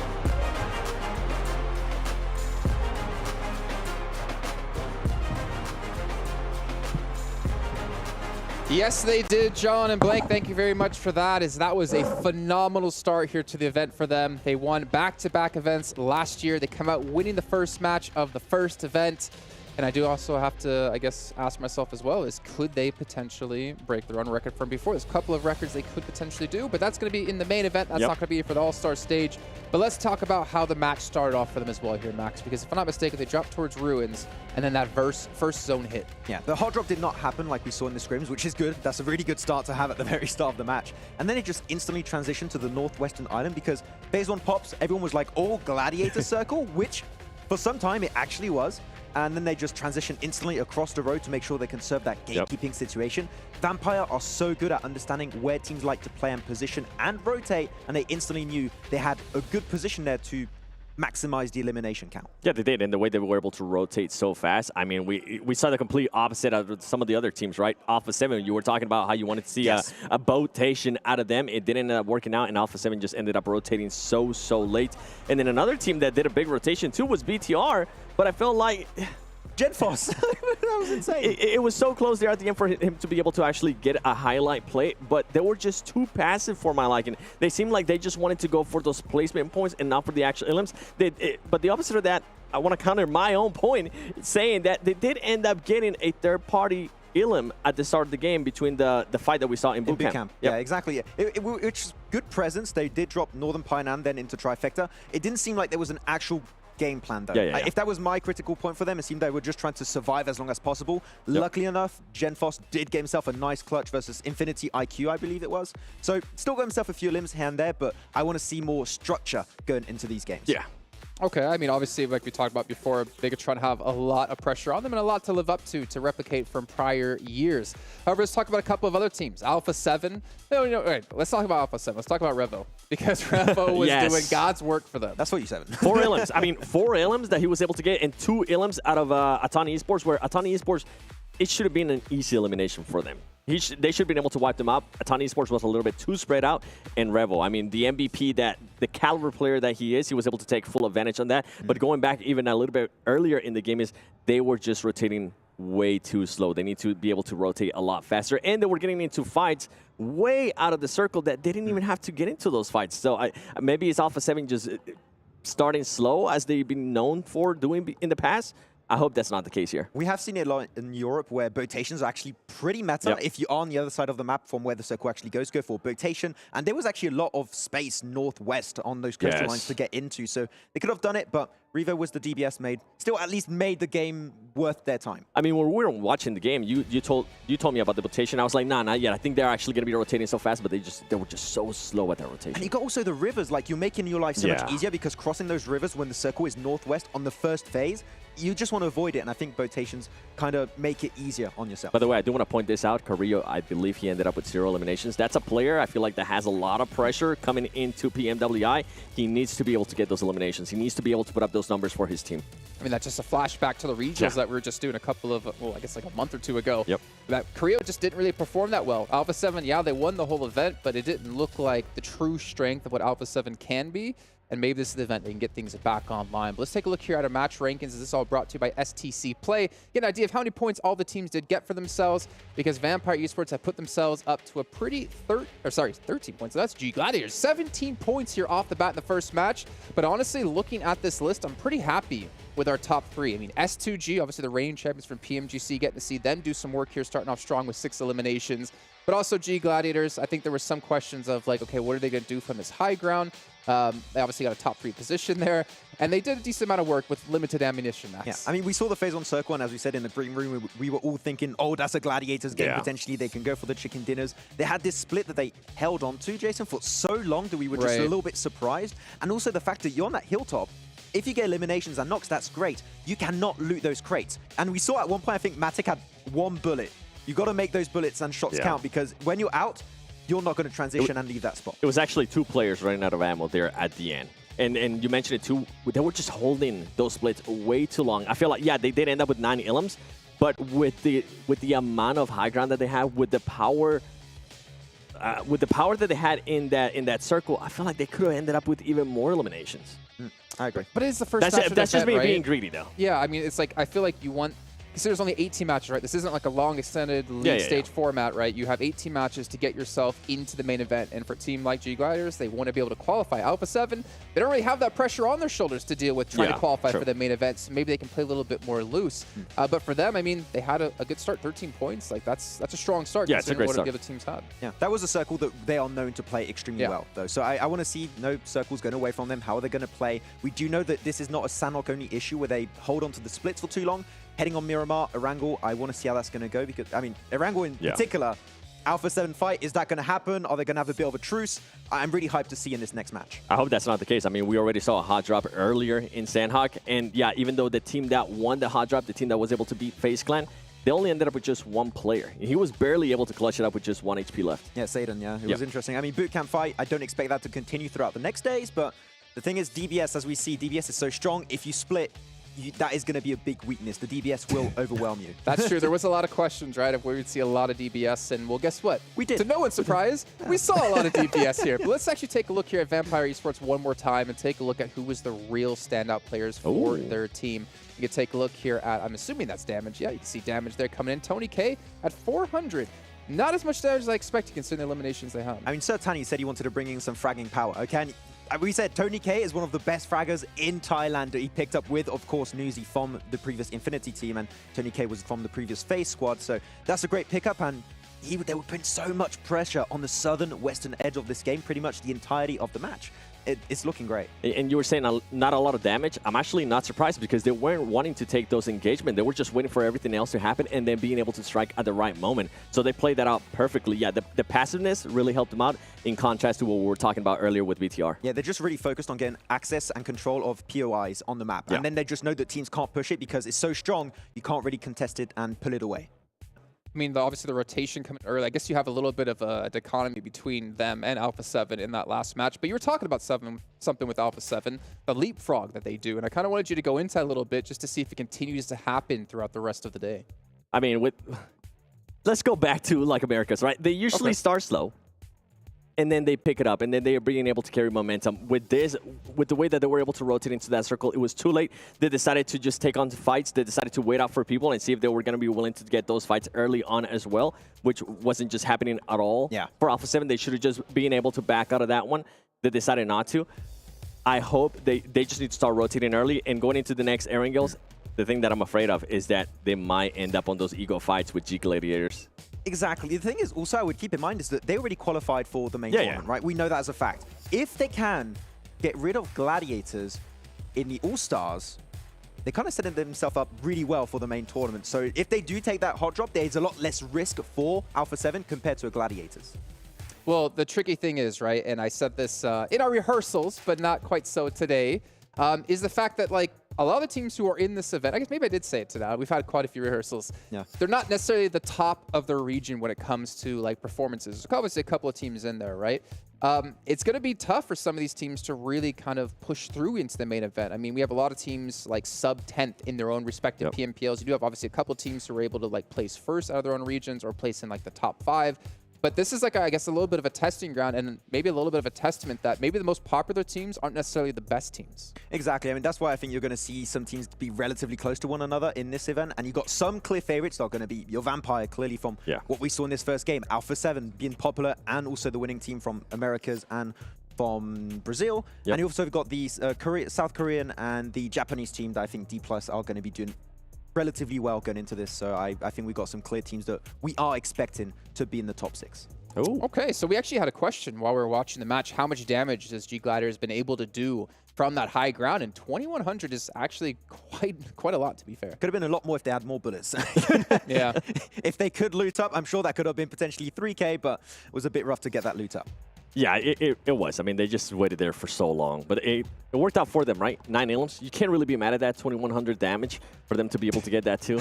on Alpha 7, I'm looking at the 1,100 damage. I'm like, how much of that does Revo have?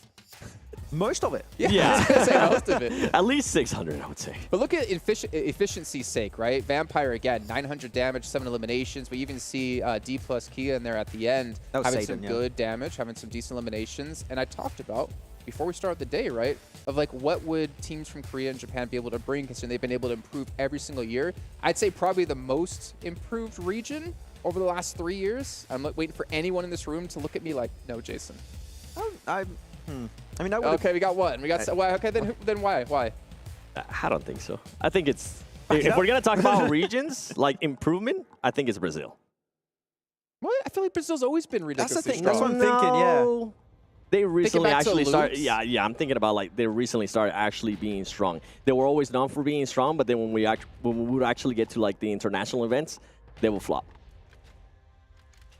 Max, thoughts? Not until PMGC. I mean, PMGC they did great. So well, recently, like, I'm saying recently, it is kind of recent, I guess, in that sense. But Alpha 7, I feel like have always been able to perform well internationally. Of course, maybe not sometimes top 3, top 5s, but they've always been at least relevant in the conversation of like some of the best teams in the world. So sure, there's been some improvements. I mean, you've been watching that region and that team for a long time, but I feel like they've definitely now reached a peak that I feel if Carriot steps up the way we do, I think it's just going to be easy sailing for like some parts of this tournament. Yeah, I think so too. Don't worry about it, Simon. Like the thing is, I like having you two on the desk because you have Sony's based mostly in Europe and covering Europe, and Sony based mostly in Americas, covering Americas. So it's great to actually have you two kind of hash it out and figure things out and give your own opinions when it comes to this. As I don't know, Blake just trying to throw punches over there, but it is interesting to take a look at. I think of when I think of like Japan and Korea, I think of like Bluebees. I think of them way back in the day and what they could do. You obviously think of like Archer and Forcewell coming from Korea. They have such strong players, and I feel like they've been, in my opinion, doesn't matter if you guys agree or Blake or John agree, they've definitely improved a lot, and I love to see that. But I guess maybe one other region, MENA. Ooh. MENA's actually improved quite a bit. They've got a lot of strong players. We've even seen some players from other regions go to their region. No comment. Falcon? What? No, okay. Well, gentlemen, it is time to kick off our marathon of Erangels. That's right, 3 Erangels back to back. It's all going to be kicking off right here, right now, with our commentators, Blink and John Allen. One thing we can say for certain, Blank, is the most improved region isn't North America. I feel like I'm safe in saying that. I'm making that claim, and I don't think it's a bold one. Yeah. Okay. I mean, that's fair. I think they've always been here, that's for sure. Yeah. Well, they're not here. They're not, well, yeah, not here right now, but they have existed. Zex is their closest representative. I'd agree with Jason, though. I think Korea and Japan have definitely improved a lot. Yes. I think that, you know, D plus Kia is a very key team to actually look at. Because looking at them, they really, how to put this, you know,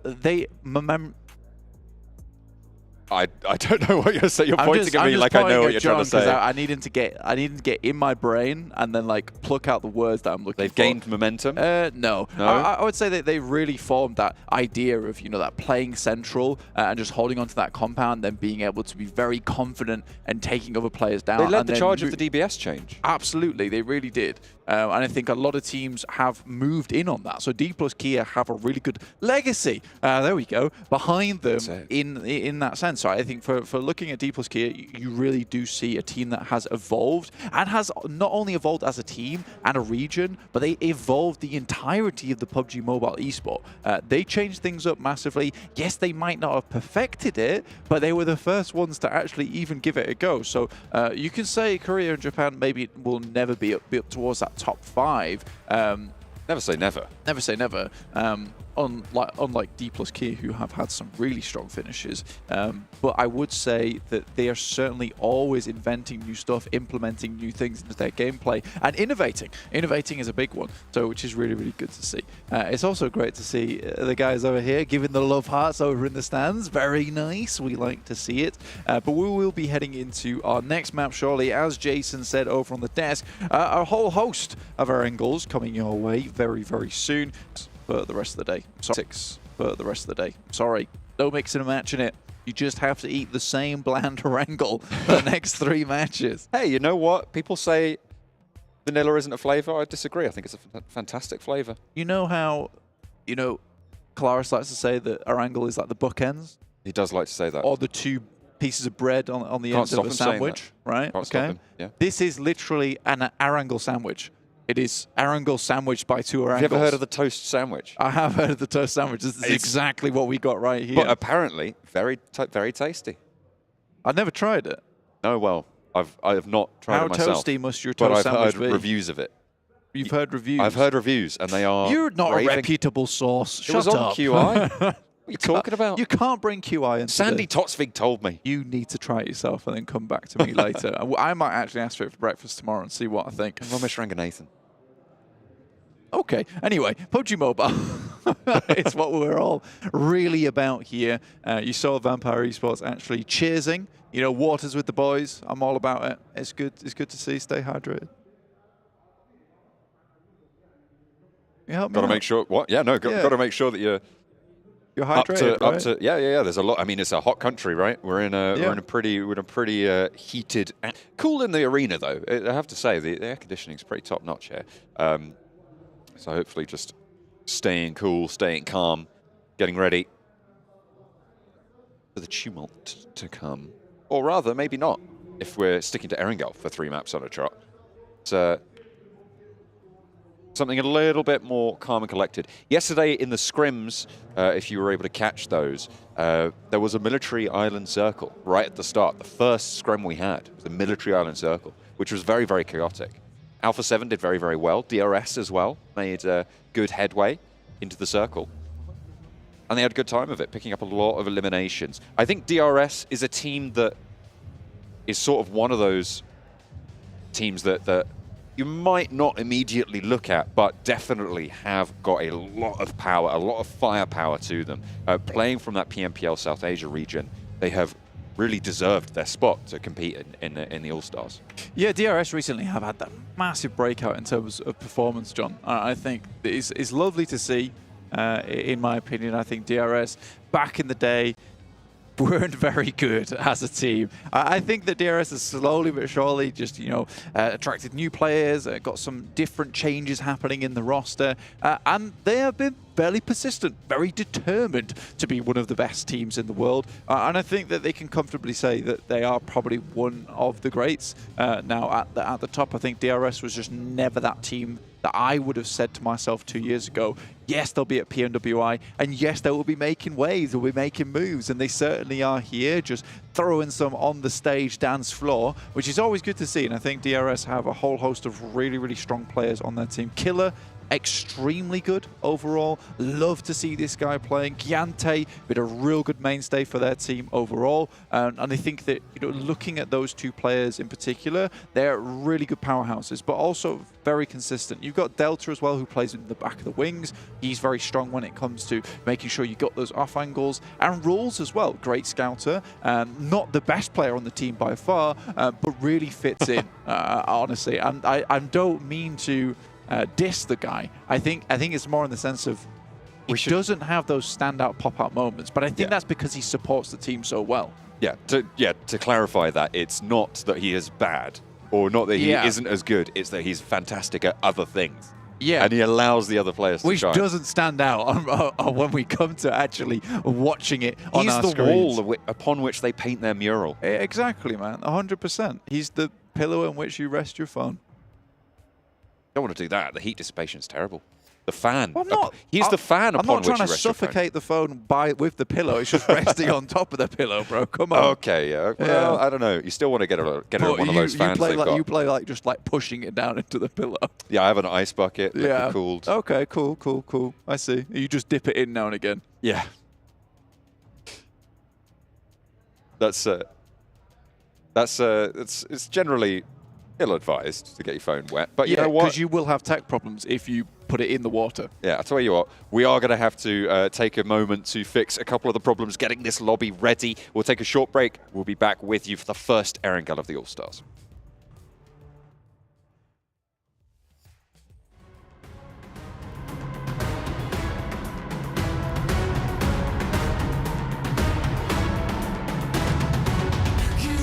Change me, rewrite our history.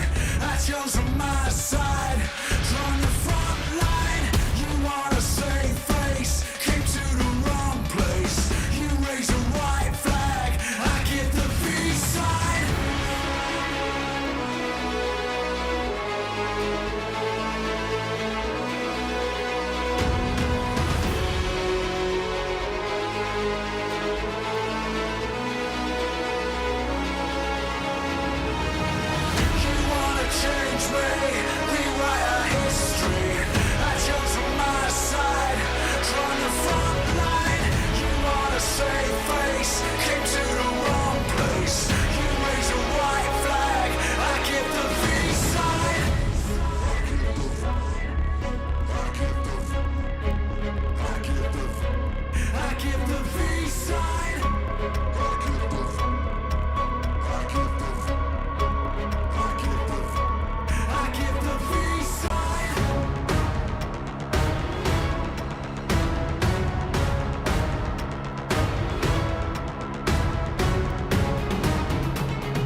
Welcome to the hologram. You jump or drown. Do you follow your desires? Do you challenge their routines? I will dream, I will aspire, 'cause I know how much it means. And I won't take no more. The bitter end if I was all.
come out from this one. They ranked pretty highly on that Sandhawk. Yes, it wasn't as good as maybe they wanted, but this is certainly a chance now for them. Looking at the circle itself, IA once again still hold those strong compounds towards that northern side. We're still waiting for the shift to happen because this could be very much different from how I imagine IA thinks this game's going to play out. Vampire could even really have a strong standout position on that south side. They're one of the most central teams at this point in time. Gladiators, you said they had the pick of the litter at the start of the game. They're currently on the outer edges on the east, and they're waiting to see if they are forced to move in.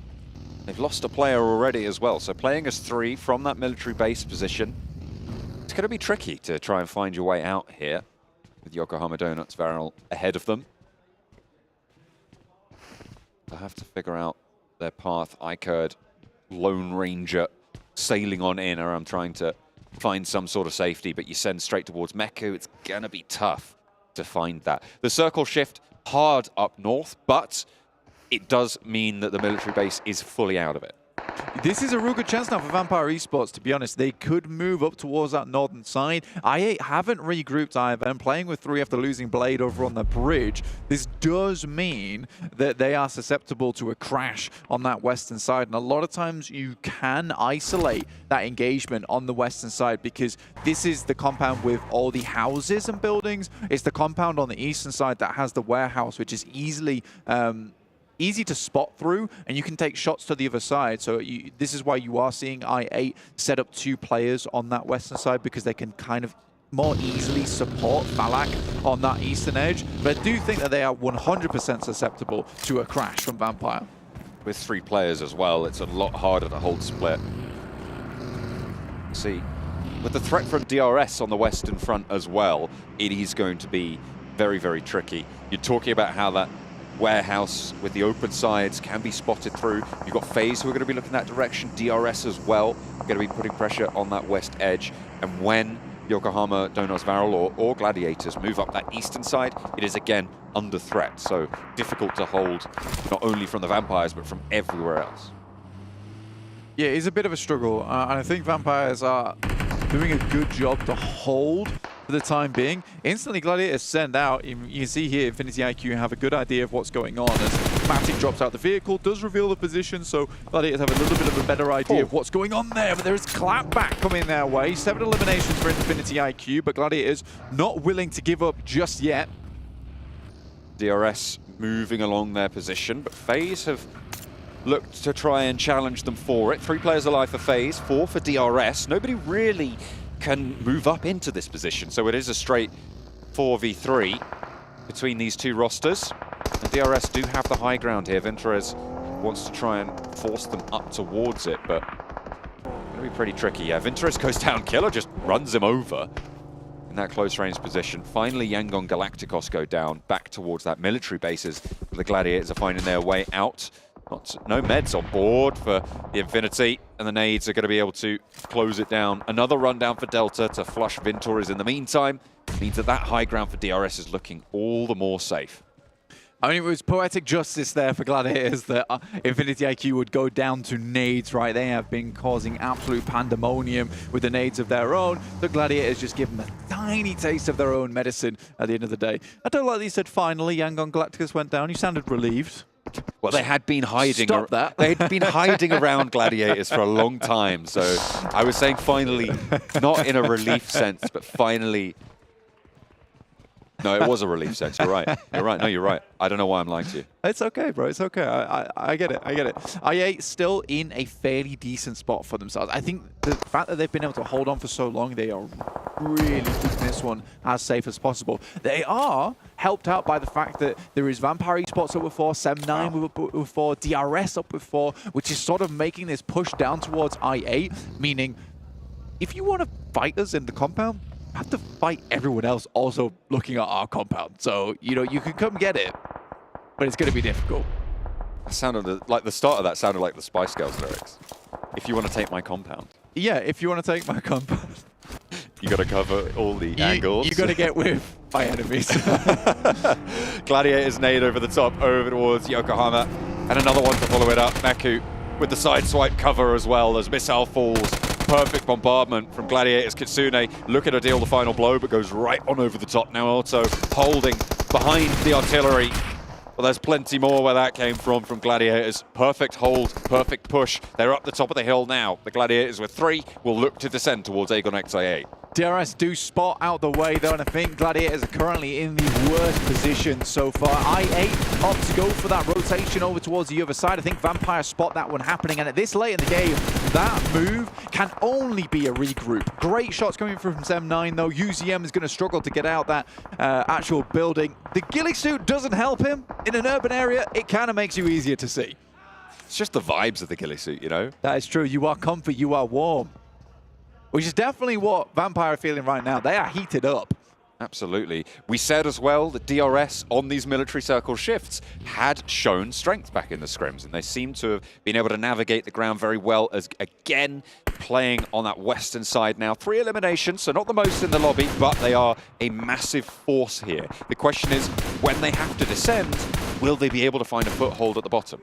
Yeah, DRS have never really been this team that gets a huge amount of eliminations, save a couple of games. But what they are is always in these end games. They're very good at isolating teams, isolating some of these rotational paths to get in. It is fantastic overall. Gladiators though rocking up, and it's Sem9 to catch them in the way. But Matic going for the classic, looks to hit these shots up towards the top side. And already DRS are also getting involved, and that's it. Gladiators go down in 4th. SCM 2 players alive now. This is the chance. I mean, Vampires have moved up from that south side with Aegon XIA out the way. They are now the main threat in this lobby to take a back-to-back blank. On the south side of this, Vampire are going for a split. This is interesting. Vampire head out towards that eastern side, maybe to pick up some loot that they picked off. Tony K and Schweppes making this long rotate. They come on back. They get a little bit of information, kind to keep DRS in towards that pinch between them and Sem9. Giante's off towards the western side all by himself. So that could be an interesting off angle. The res not quite in position for Depp on SCM9 right now, but they've got a little bit of time on that bleed out. They should be able to stay safe. Fortunately, Tam eats a bit of damage from a nade. That'll give a position away, make it harder to stay alive here. The res now being enacted, but they've still got that time to play with. Vampire, in the meantime, happy to let these 2 teams fight it down. Killer just spotting as best he can. An interesting position to finish in, and look at that. Circle heads down towards the southwest.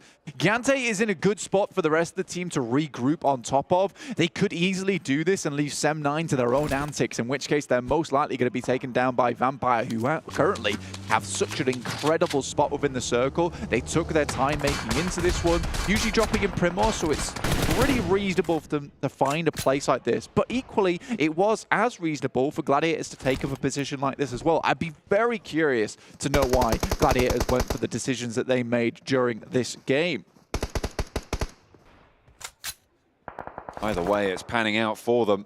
6 eliminations for Kenny on SCM9. This Malaysian team is doing work right now on this military island finish. Guaranteed chunk of points as well for these placements. It's good news for Malaysian fans. I think that this game is going to conclude soon, though, John. With the way the circle's set up, it's just about in terms of these high grounds, in terms of these hillsides. You can just peek over the top, but as we push further in now on this blue, it's going to force both these teams to peek their heads over the top side. Now, Vampire is going to have to be stalwart if they want to hold on to this position, John. They're going to have to fight off against 2 teams at once and be very quick on the trigger, because DRS, as soon as they hear those shots up towards Sem9, they might go for something, but already Schweppes comes out with a killer move. Stones does get answered towards as Kenny does find that knock, but the needles are being threaded time and time again by the Vampire squad, and DRS have not opted to pull that trigger. Move on in for this third party. Rules is there to put pressure from the north, sure, but DRS biding their time. Rules moves up. Kenny's still tossing these grenades over the top, and he's actually struggling to get into position. In the meantime, he's going to have to tip-tap his way away from this spot. The nades are causing massive issues. Finally, Kenny's out. Buggy taking a little bit of damage, smoking, actually. I have to leave from this one. Regroup back towards the rest of DRS. But the downhill run towards Vampire is now the next move they have to make. There is no real choice. They have to figure out how they want to enact that one, as rules will break down to that closer position on the next circle. Vampire, though, looking solid. 8 eliminations so far this game. Coming off the back of the first chicken dinner with 7 eliminations. They want to one-up that one, or potentially even more. Still plenty more to play. A back-to-back at the start of PMWI. I don't know what it is about this tournament, but it gets the blood flowing for Vampires, I'll tell you that now. DRS up towards that top side. They do take a knock from Schweppes, who's been fantastic this game. Kenny looking for a little bit more. Giante has played a beautiful game this match. Been able to stay on his lone side to force Sem9 into a horrible position versus Vampire so they can try and capitalize off the third party. Very strong. But it looks like now Tam and Kenny will just go for the denial of these points, leaving it just between DRS and Vampire. And it is a full 4 versus 4. DRS have had a lot more damage poured their way. The question is, how much ammo do Vampire have? At this stage, they should have been able to resupply on Aegon XI8. Hopefully they've got enough in the back pocket. Ravenclaw, yeah, they've got seemingly plenty to be getting on with the DBS to hold off close range. As long as their armor holds out, they should have a good advantage here. A Groza as well for Tony. He moves up, and the Vampires want to strangle this one out now.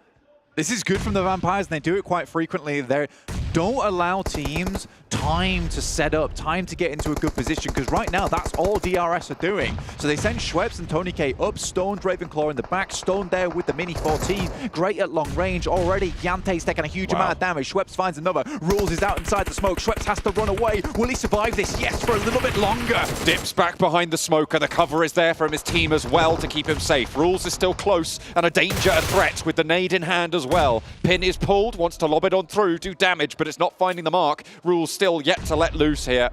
Wants to try and move closer to the tree now. Stoned, takes a tickle. Delta launching ordnance from up the hill, but Vampire have the center of the circle. Nades from the back, Ravenclaw on the rooftop. It is so difficult to dethrone him, but Tony K goes down first here. DRS now have an opening with 4 players alive for them. The res is super unlikely for Vampire. Can they hold on to the center? Because the blue zone pushes DRS in and Rules goes down. An excellent answer from Ravenclaw. Gianti crawling into position, but the blue will push him further. And into the tree he falls. Rules just about getting tagged up for the res. Tony K has to get up. This Groza has to find purchase here because a lot of these players on Vampire's side are running out of bullets. Tony K comes up short as he heads down towards that top side of the hill. A lot of damage coming through, and Vampire might just have thrown away. They're back-to-back. As Stone is desperately hanging on. A Molotov behind the tree burns away the bark. There it is. That might be it. Well done, Vampire. The second chicken dinner coming through from not an easy position. But the fact that they come out, they delay until the circle pushes in, forces DRS into such an awkward spot. What a way for Vampires to close down the second of their back-to-back chicken dinners, the second of the games at the All-Star stage. This is a team ready and raring to go. We were talking about who's done their homework. It is clear that Vampire have been at the drawing board and they have struck masterful resource and revision to bring in here. An elation in the Vampire camp, rightly so. I love that. They started the game with a toast, they end the game with a toast there. And that's how you get yourself a toast sandwich, John. The double toaster. Something like that, I'm sure. But either way, we're going to be heading back over to the desk to break down Vampire's dominance very soon after this short break.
Honor Magic 5 Pro.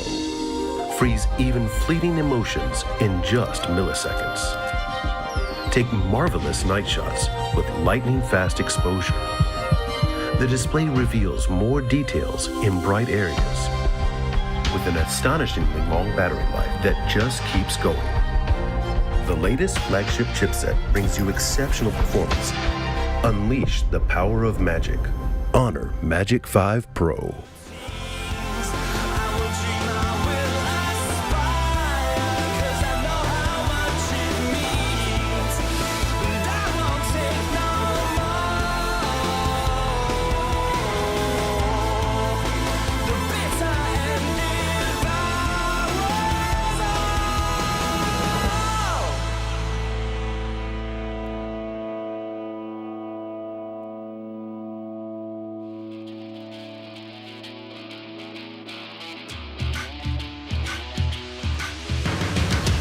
Got a backbone made of steel, make you feel like I'm an animal that you can't control. Walk the walk, talk the talk, I'm the whole deal. Yeah, I'm an animal and I command the show. I can see it in your eyes, I can feel you watching. Got your hooks, got you right where I know I want you. Play the switch, I'm a mystery, but you love it. Hook, line, sinker, follow the leader.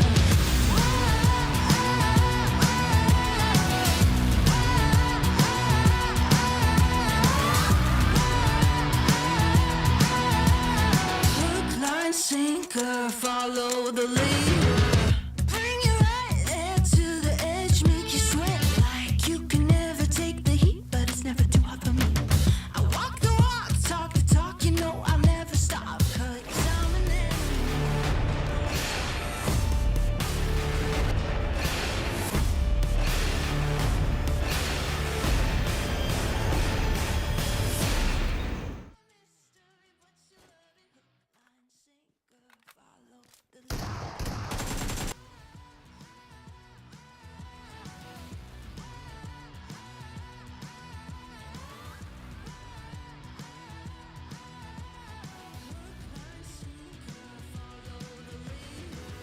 Got you sitting pretty in the palm of my hand. Got you busy, got you missing me, you can't stand it. Got you desperate, got you wondering where I'm at. If I'll call you again. Got you sitting pretty in the palm of my hand. Got you busy, got you missing me, you can't stand it. Got you chasing, got you wondering where I'm at. Hook, line, sinker, got that.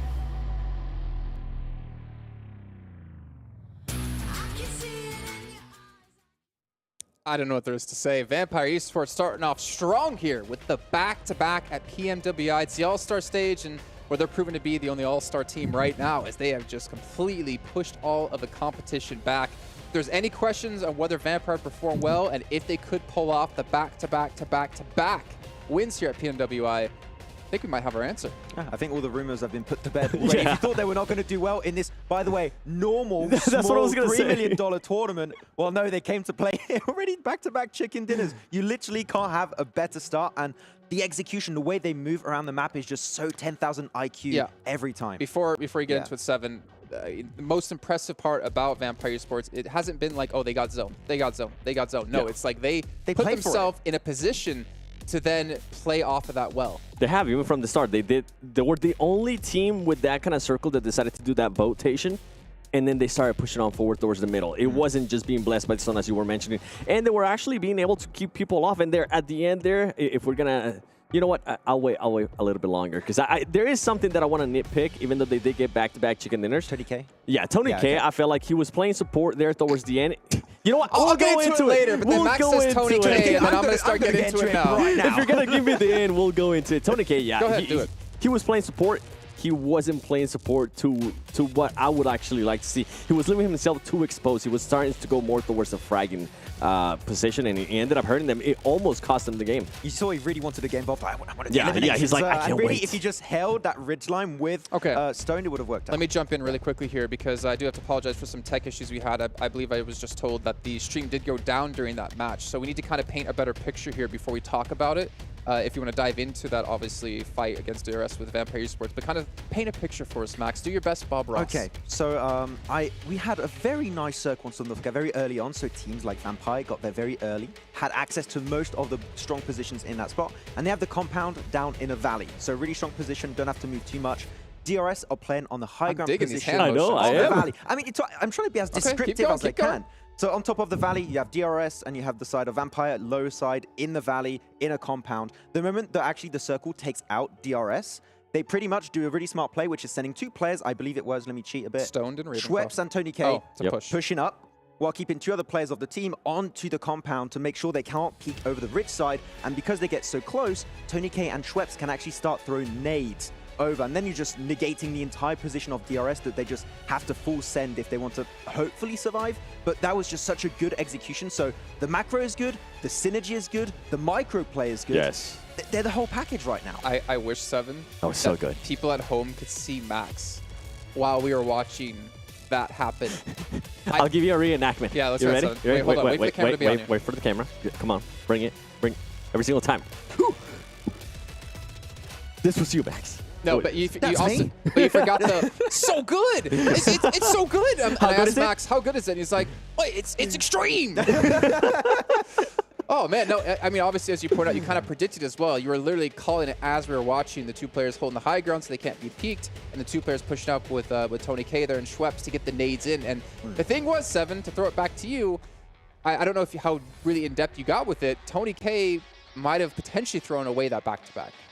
He did. I mean, I kind of went into it a little bit, but I'll go into it more because, as you were saying, he was just getting a little bit impatient. We even heard Sir Tanny say he likes to be that aggressive player, right? He is a fragging player. You could see that impatience is starting to kick in. I wish he would have just rotated down a little bit more and then actually rotated around because there was a rock. There could have been a great angle that he got, but he just kept leaving himself exposed too much. Overall, though, it ended up working because of the support those other 2 players had in the back. I mean, mainly because Ravenclaw stayed in that position. If he moved up just like Tony K did, pretty much they don't win that game. Because from that point on, you're just going to get naded by the entirety of DRS to have that high ground elevation advantage. It's not going to work out. So Ravenclaw really just secured that chicken dinner for his team. Okay, well, speaking of taking the chicken dinner, let's take a look at the match rankings, get an idea of how many points they got, and of course, all the other teams out there. As we can see, 23 points. So they're on 40, if I'm not mistaken. They got 17 from the first match, 23 here, 40 points. G Gladiators, again, they got 13th the last match. They got 11 here, so another team keeping up with them.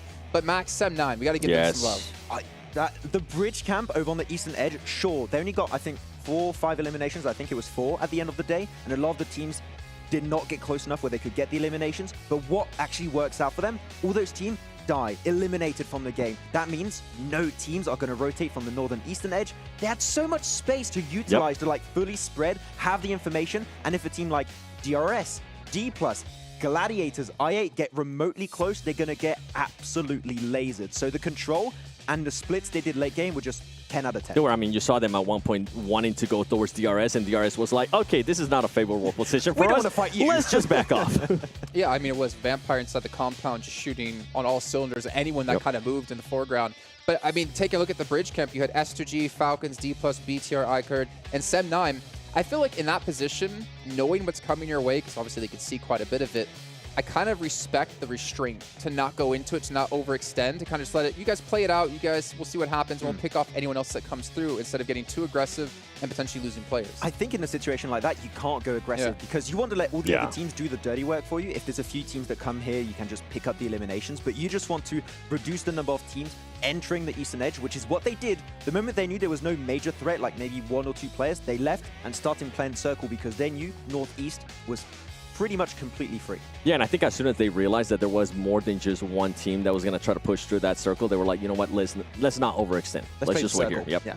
Well, another team we have to talk about here to give a little bit of love to, DRS. This team we have seen coming in from Nepal. We've seen them for years now.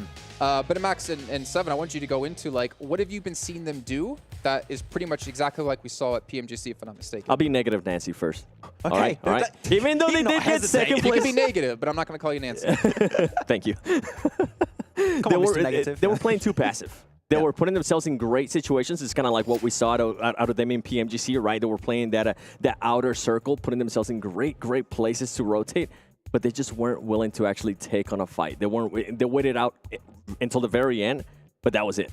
I want to see more aggressiveness. I want to see them being able to get more elims, because at the end of the day, it's not just going to be those placement points. They need to be able to back it up with those elimination points. If there's one of the teams that could beat the award of like most top 3 placements, I think DRS is a very heavy contender. If they make it, in the main tournament, they could be the one to beat that record. And the thing is, like, over the course of the last couple of years, if we talk about DRS wanting to be a CCT, a championship caliber team, one thing they have to do is have that great marriage of eliminations and placements. And yeah, you can get into the late game by playing Edge like the way they are, but you're never going to win a PMGC. You're never going to get necessarily into the main event. You're not going to win the main event if you can't fight teams head-to-head in close quarters and long range, just be able to duke it out with each other. And the part that kind of sucks for DRS is that we know they have the potential to be top-tier fraggers in this lobby. We've seen so many times in, I think it was the PMGC League stage, where you had Killer, you had yourself Ganthe, you had Delta, so many players just going absolutely ham in these matches. And I think they're just restraining themselves to fit in the more passive macro playstyle. I feel like if they just change that mentality, that approach, and they start fragging out, looking to be aggressive, I'm thinking they could not only get the placement points, which they've already proven so far in 2 games, but I feel like the eliminations they desperately need could start coming in. I mean, even the last match, right? We talked about how Sam9 decided to push on them and they decided to back off. I felt like DRS could have put themselves in a situation there where they could have been able to take that fight. They could have actually been able to take on Sam9 and win, because on top of that, they have Vampire Esports kind of third-partying it, right? They started shooting at Sam9. DRS could have definitely won the fight. They were just like, this is not a favorable position for us in their head, and they decided to back off. And look at the Sam9 split we were talking about earlier, because there was so much room on the northern eastern edge of that bridge camp. Gladiators move in. They're fully prepared to defend that position. They got the high grounds. Gladiators have very limited information after going on the push onto T+, and they just get completely negated, completely lasered in that position. So SM9, once again, sure don't get the win, but I feel like this is one of the strongest displays of macro mechanics we've witnessed so far. It's only been 2 games, but still. It has only been 2 games. What about BTR? I wanted to bring them up because, you know what, we got to talk about BTR a little bit. Why? You want to bring them up?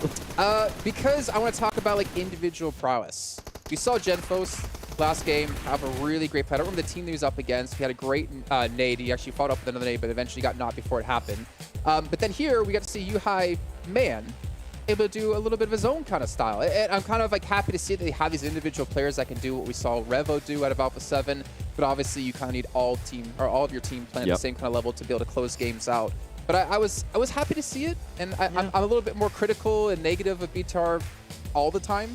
So that says something if I'm being positive about it. That goes back to what we said about them being good on paper. Individually, they can do great, but it's just we don't see that team presence that we expected to see. And Yuhai Man, is it Yuhai Man or Yuhai Boy? Yuhai Lad just Yuhai. Is going to change at some point. I don't know. Yuhai Grandpa. I don't know. As he gets older, he evolves. Yuhai Dad, and then we'll see Yuhai Boy come back, but it's going to be his son. Or Yuhai Daughter. Junior. Could be. You never know. Wait, let me reel it back, all right? You were talking about just players. I'm talking about the whole team. They shouldn't have taken that fight in just Naya against Atani Esports. Well, and they were so far away from the circle. Like, there's no need to take that fight. Okay, we can see our overall rankings here in Vampire Esports. Starting off strong, 20 and 40 points. Ridiculous out of them so far, and they might be able to be the ones to break their own records from before. And of course, G-Gliders come in second at 24-17. But that crunch, the sponge of points we have at the top is really creating a very close overall everywhere else. Yeah, there's like 1 point separating, what was it, like 4th place from set 12. Like, yeah. I mean, still, that comeback is still there. There's only 2 games, right? So we can see anyone try and come back. Though some teams that have not had the start they were expecting. Any surprises? You know, Max Seven. Every time Max sees Alpha 7 not doing great, he's just gonna slam you with it. But when they start doing good, you'll do the chant with me, right? As you said, slow start, and when they start to get into the groove, the momentum is going to be there. Just Revo is playing solo squads right now.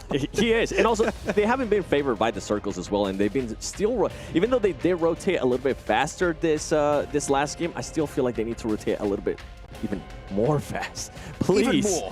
they just take too long. They can't make up their mind sometimes if they want to be aggressive and take a fight outside of the circle. And we kind of saw that in this previous match in Erangel. They waited it out to see what Falcons was going to do. Even though they had free zones to just go through the bridge, there was nobody on the bridge because they had, I believe it was Carrillo that they had actually scouting out the bridge. They were just waiting to see if they wanted to take that fight. They need to make those decisions in time and actually start thinking about those middle points, those end game points too, those rotations that they're going to put themselves into when they end up winning the game. And I think this is what's currently hurting them, that slow start. The cool thing, though, is, as we said, we got 3 Erangels in a row. They saw it didn't work out in the first one. Hopefully, we can see some iterations, some changes in this next Erangel. What's going to happen if they actually end up going to Georgeful? Because we saw Face Clan rotating super, super late. Yeah. I was a bit sad to not see the hot drop. Me but too. You know what? Me too. It was a southern plane path, yeah. One thing that does make me wonder, though, not wonder, but I'm kind of actually happy to see, is that you have a team like Vampire Esports who can come into this and set the pace for the lobby. Yep.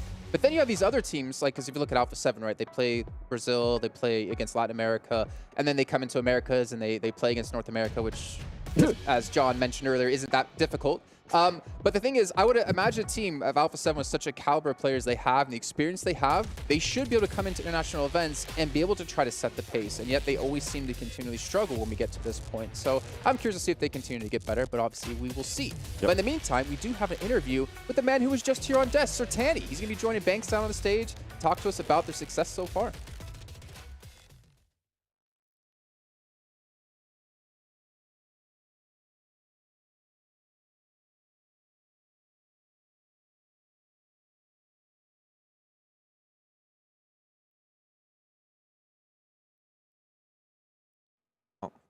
All right, so as you did hear there, Banks did ask him, you know, Sertani, you know, what's the secret to your success? And he said, well, you know, every time I seem to go on the desk here with the English commentators and desk, we seem to win, and we can't seem to stop. So you know what, Sertani, I'll give you my PayPal later on.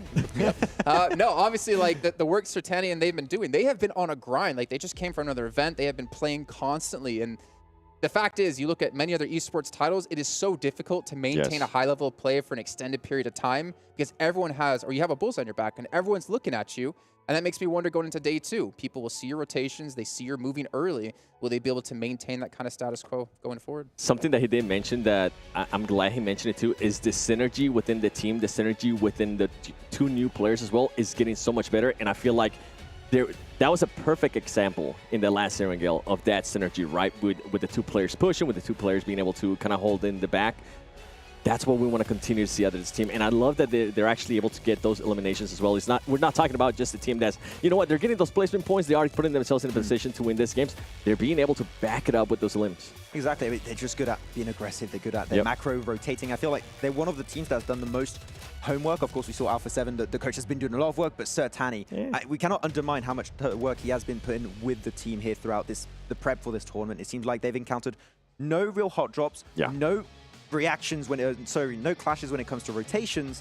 So just the prep is done, they're taking no risks, and they just get into the late game every single time. And once they're in that late game, they become just so much more dangerous. And he's good at baiting us too. He told us it's just a regular tournament. Well, you know what? If I'm Sertani and my contract's coming to an end, I'm going to ask for a nice little renegotiation because he has been putting in work for the team. Vampire has been putting in work. The question now comes, can they do the 3-peat? Can they win another match here in a row? We'll find out here shortly with John and Blank to take you into our second Erangel of the day.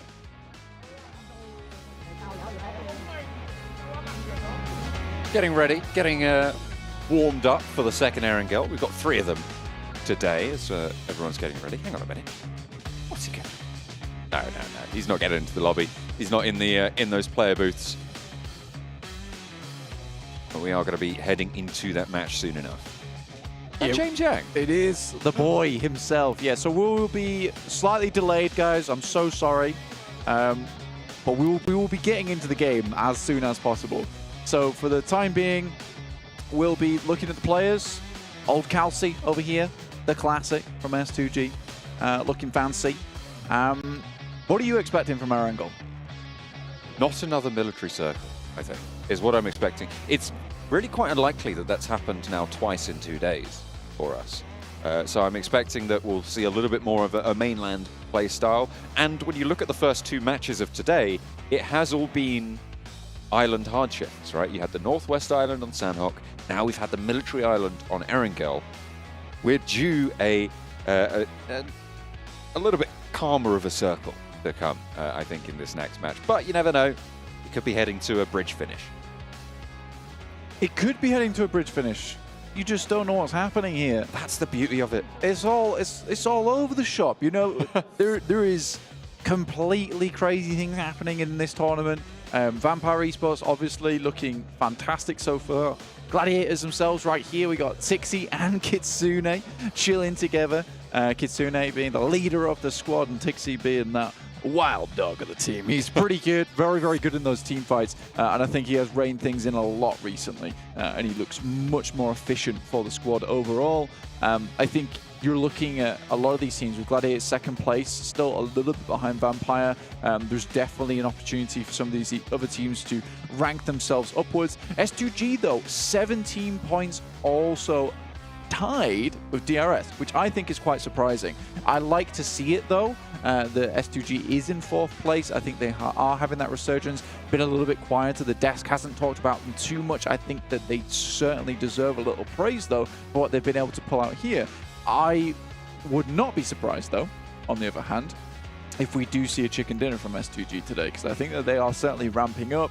And you've got to remember that they've had a lot of time off since when they finished that Turkish PMPL finals to now, because they weren't in the European Championships, and then they had a whole big month off, and now they're here at PMWI. So they've had to have a lot of time in between there to study, to realize exactly what they want to happen here in this tournament, what kind of fixes they need to make, and honestly, time for Silas to get better. Yeah, that's not better as in a player, but better medically. Medically better. Yeah. But we are going to have to make a couple of things better here as well. Just going to have a short little break, and we'll be back as soon as the match starts.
change me, rewrite our history.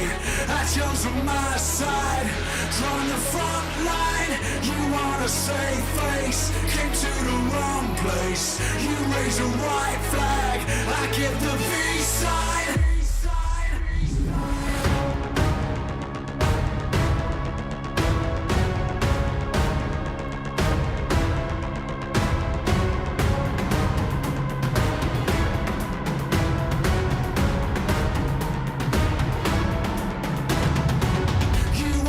Change me, rewrite our history. I chose on my side, drawn the front line. You wanna save face, came to the wrong place. You raise a white flag, I give the V side.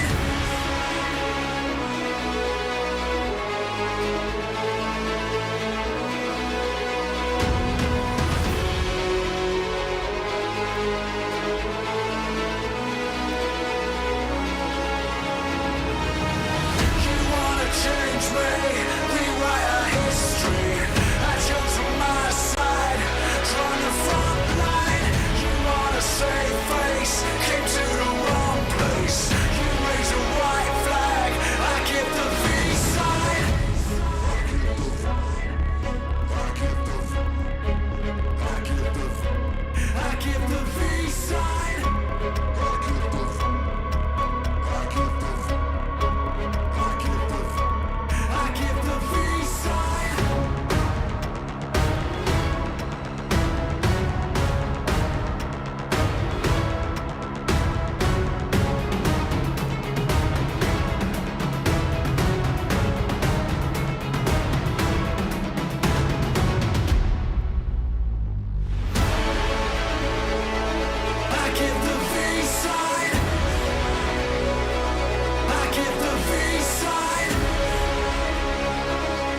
channel will drag you down, down, down. Living with vultures and maces. They're going to take your crown. I know where to go from here.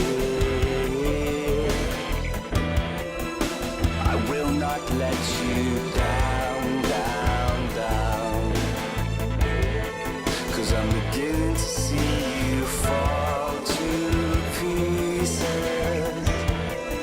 Being pulled to the hollow ground. Please stop, you'll drown. Do you follow your desires? Do you challenge their routines? I will dream, I will aspire, 'cause I know how much it means. And I won't take no more. The bitter end devours all.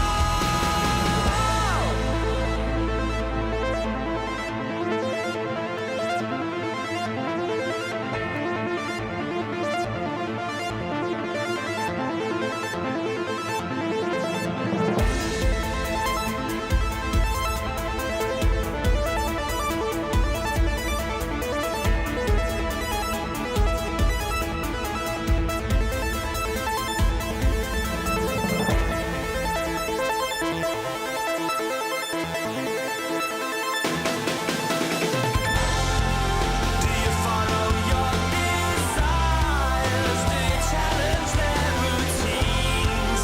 I will dream, I will aspire, 'cause I know how much it means. And I won't take no more. The bitter end devours all. Do you follow your desires? Do you challenge their routines? I will dream, I will aspire, 'cause I know how much it means. And I won't take no more.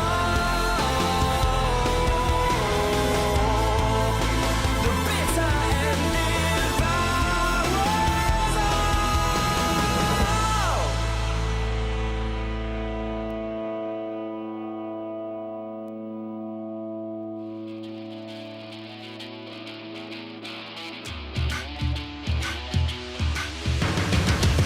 Got a backbone made of steel, make you feel like I'm an animal that you can't control.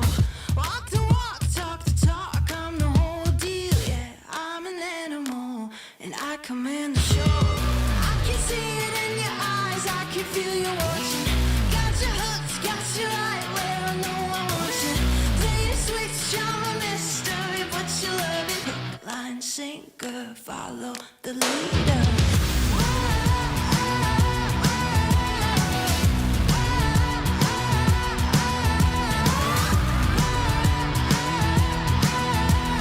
Hook, line, sinker, follow the leader. Bring you right there to the edge, make you sweat like you can never take the heat, but it's never too hot for me. I walk the walk, talk the talk, you know I'll never stop, 'cause I'm an animal, I'll just laugh it off. I can see it in your eyes, I can feel you watching. Got you hooked, got you right where I know I want you. Play the switch, I'm a mystery, but you love it. Hook, line, sinker, follow the leader.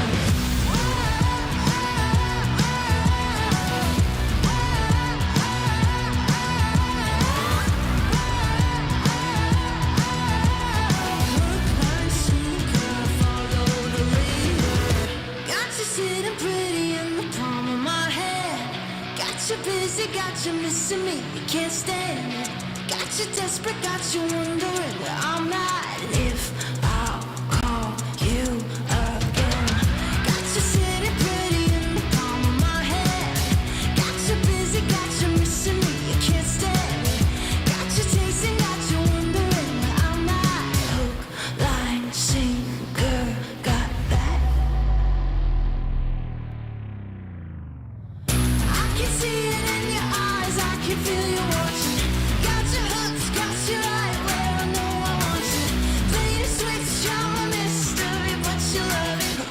line, sinker, follow the leader.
Chums on my side, drawing the front line. You want a safe face, came to the wrong place. You raise a white flag, I give the V side.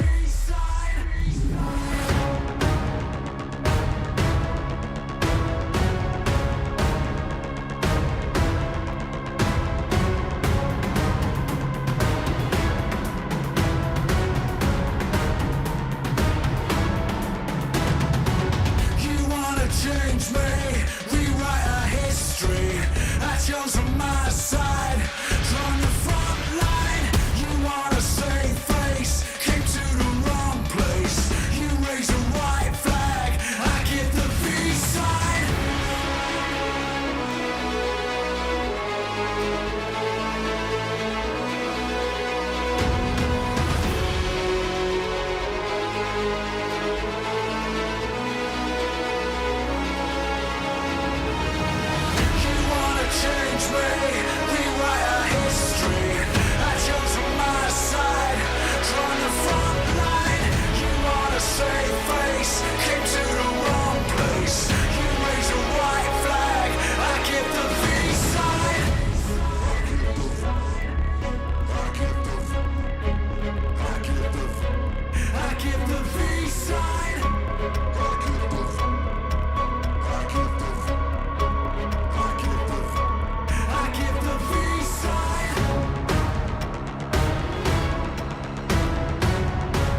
And again, what a crazy match. Vampire Esports take their third chicken dinner of the day. No, I'm just messing with you. Spoilers. Unfortunately, we are having some technical issues, which is why we're back here on camera, but hopefully we can sort it as quick as possible. But in the meantime, we get to talk to these two lovely gentlemen and hear what they have to say. And maybe, just maybe, if we're lucky enough, Max can paint us another picture.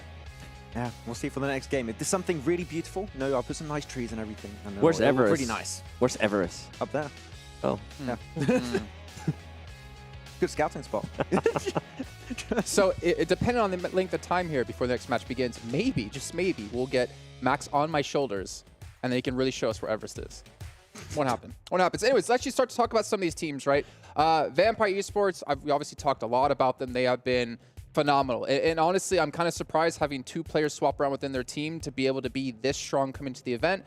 I mean, no, I'm not going to be mean to this team in particular I'm thinking of. You Come know which on, one. come on. You know you want to Typically, say when there's roster Just do swaps, it. it takes some time and it takes some effort for them to kind of synergize and play well. Excuse you, bless you. And for Vampire Esports, they've been able to do what I haven't really seen any other team do out there, actually. This is what even makes it more amazing. And I know it's been 2 matches. I may be jumping the gun a little bit, but as you've been saying, Max, like what they're doing on like a not even a theoretical level, but like the execution of what they're doing is on point. Yes. The way they pushed up against the DRS there was on point. They just seem to know exactly what to do in just these 2 matches so far at any given point. The thing is, their game plan is good. Like, the IGLing is strong and everything.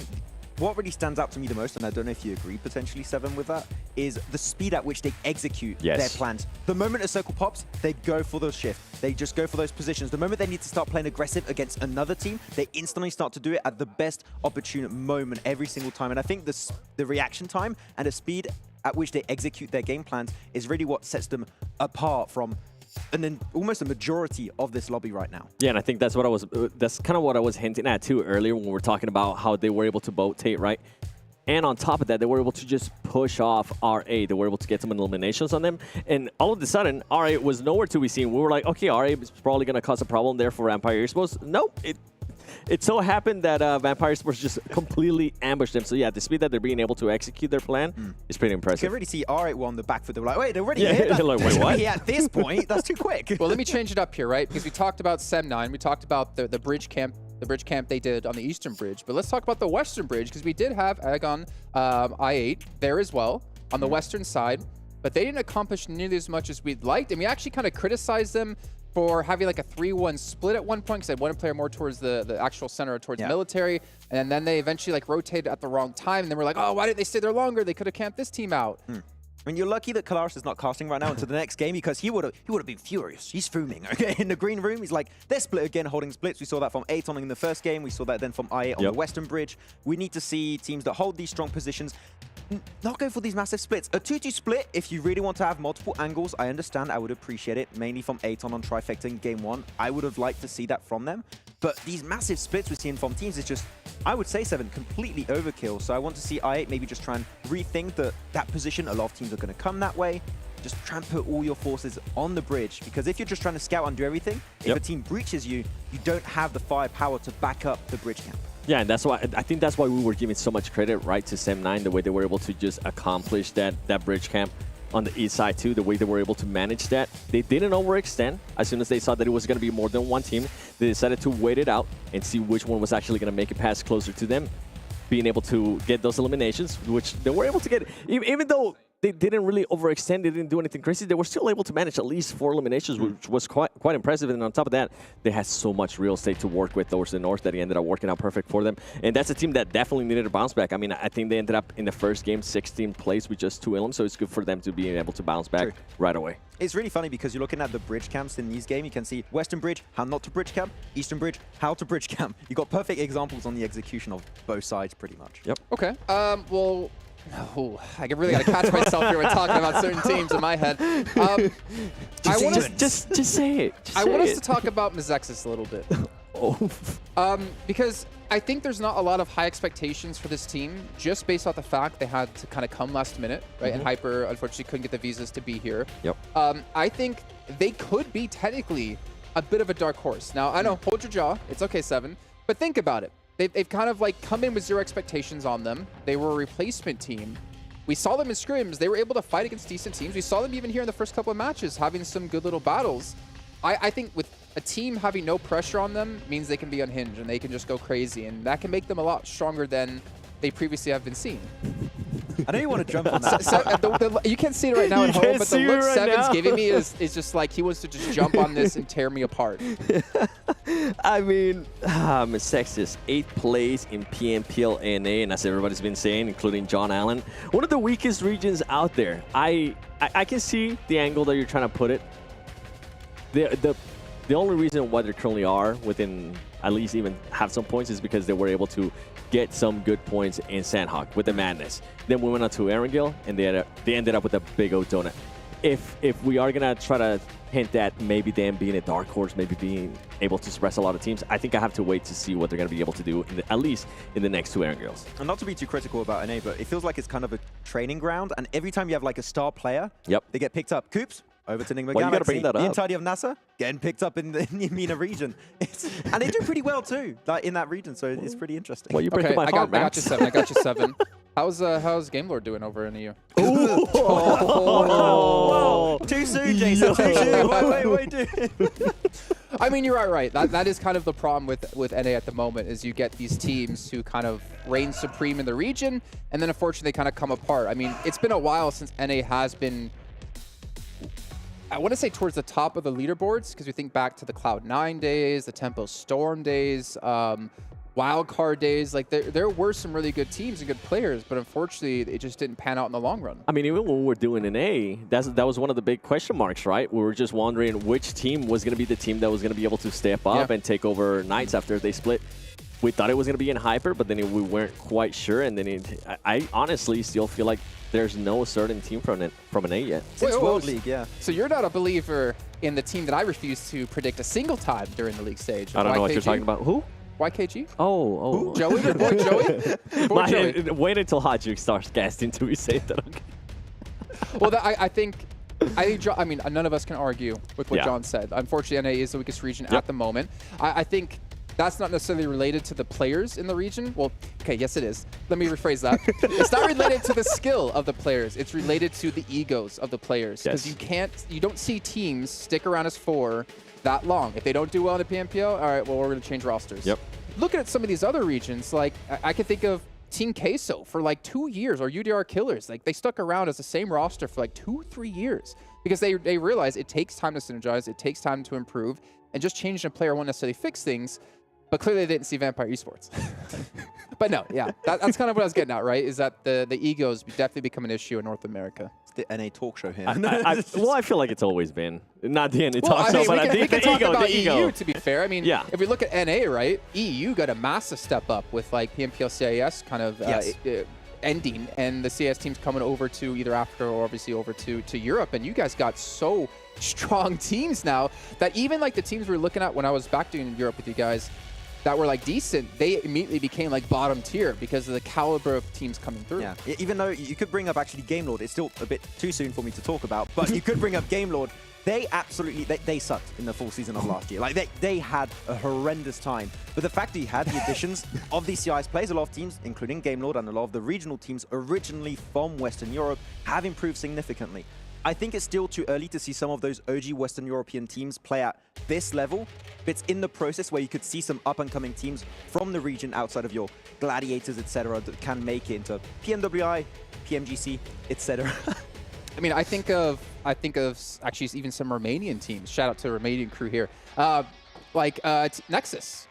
They improved. Obviously, Eastern Stars kind of dissipated a bit, and I think a couple players went over to them. They improved massively, but I still kind of asked myself, looking at who was towards the top of EU originally before these Russian teams came through, I don't know if they can hang with the teams from Russia. I mean, we're going to be seeing PMRC then. I mean, this is a long shot, but we're going to see Nexus playing into PMRC. Some actually Western Europe teams did really well in the recent championship, so this is going to be their first taste of like a LAN event for a lot of those teams into PMRC Europe versus MEA region. So I'm pretty hyped to see how those teams are going to perform in this environment. I'm actually impressed of how GG has been performing so far, even after 2 matches. elimination heavy. And that's, but the funny thing with them is you talk about Alpha 7 be a team that's slow to start. That's exactly what GG have always been known to be. A team very slow in the beginning, then the last like 2-3 days of the event, they really start to ramp up, and that's where they get like a lot of points. Still a bit overconfident on the splits though. That is something that we've witnessed throughout the entirety of PMPL Europe. It's been a little bit of an issue in the championship, not as heavily. They're kind of going back to their old like playstyle, which is they love their splits, and teams are able to abuse and punish them for that. And I want to see a little bit less of that. The thing is, this is not PMPL. This is not like a month-and-a-half long event. You need to make these changes relatively quickly because, sure, they got a lot of eliminations, but this could get scary as you head into the main tournament. It's enough to qualify, but main tournament might be rough. I was going to say, if you're looking at it from their point of view, maybe this is the longest event, right? They're looking at these 3 days as their warm-up because, realistically, I could see them qualifying through on a limbs only. Oh, I'm being very nitpicky right now, just trying to perfect something. But this is enough. This is more than enough. Yeah. But will it be enough to get them a PMWI title? Will it be enough to get them a PMGC title? That's obviously still with the way Vampire's performing right now. Oh, man. Vampire just said no. You stop right now. We win. You lose. I can see like GG getting Sertani's DMs right now, like, "Hey, are you happy with Vampire? You want to come work with us? I heard an extra bonus." They're like, I heard your contract's ending soon. And we got a couple of Rolexes. No, honestly, it's crazy because we're talking about NA, obviously the kind of state they're in. We're talking about EU, but like these Eastern Hemisphere regions, like your SEAs, your South Asias, PEL, which we haven't even touched on yet necessarily, but when we get there, it's going to be interesting.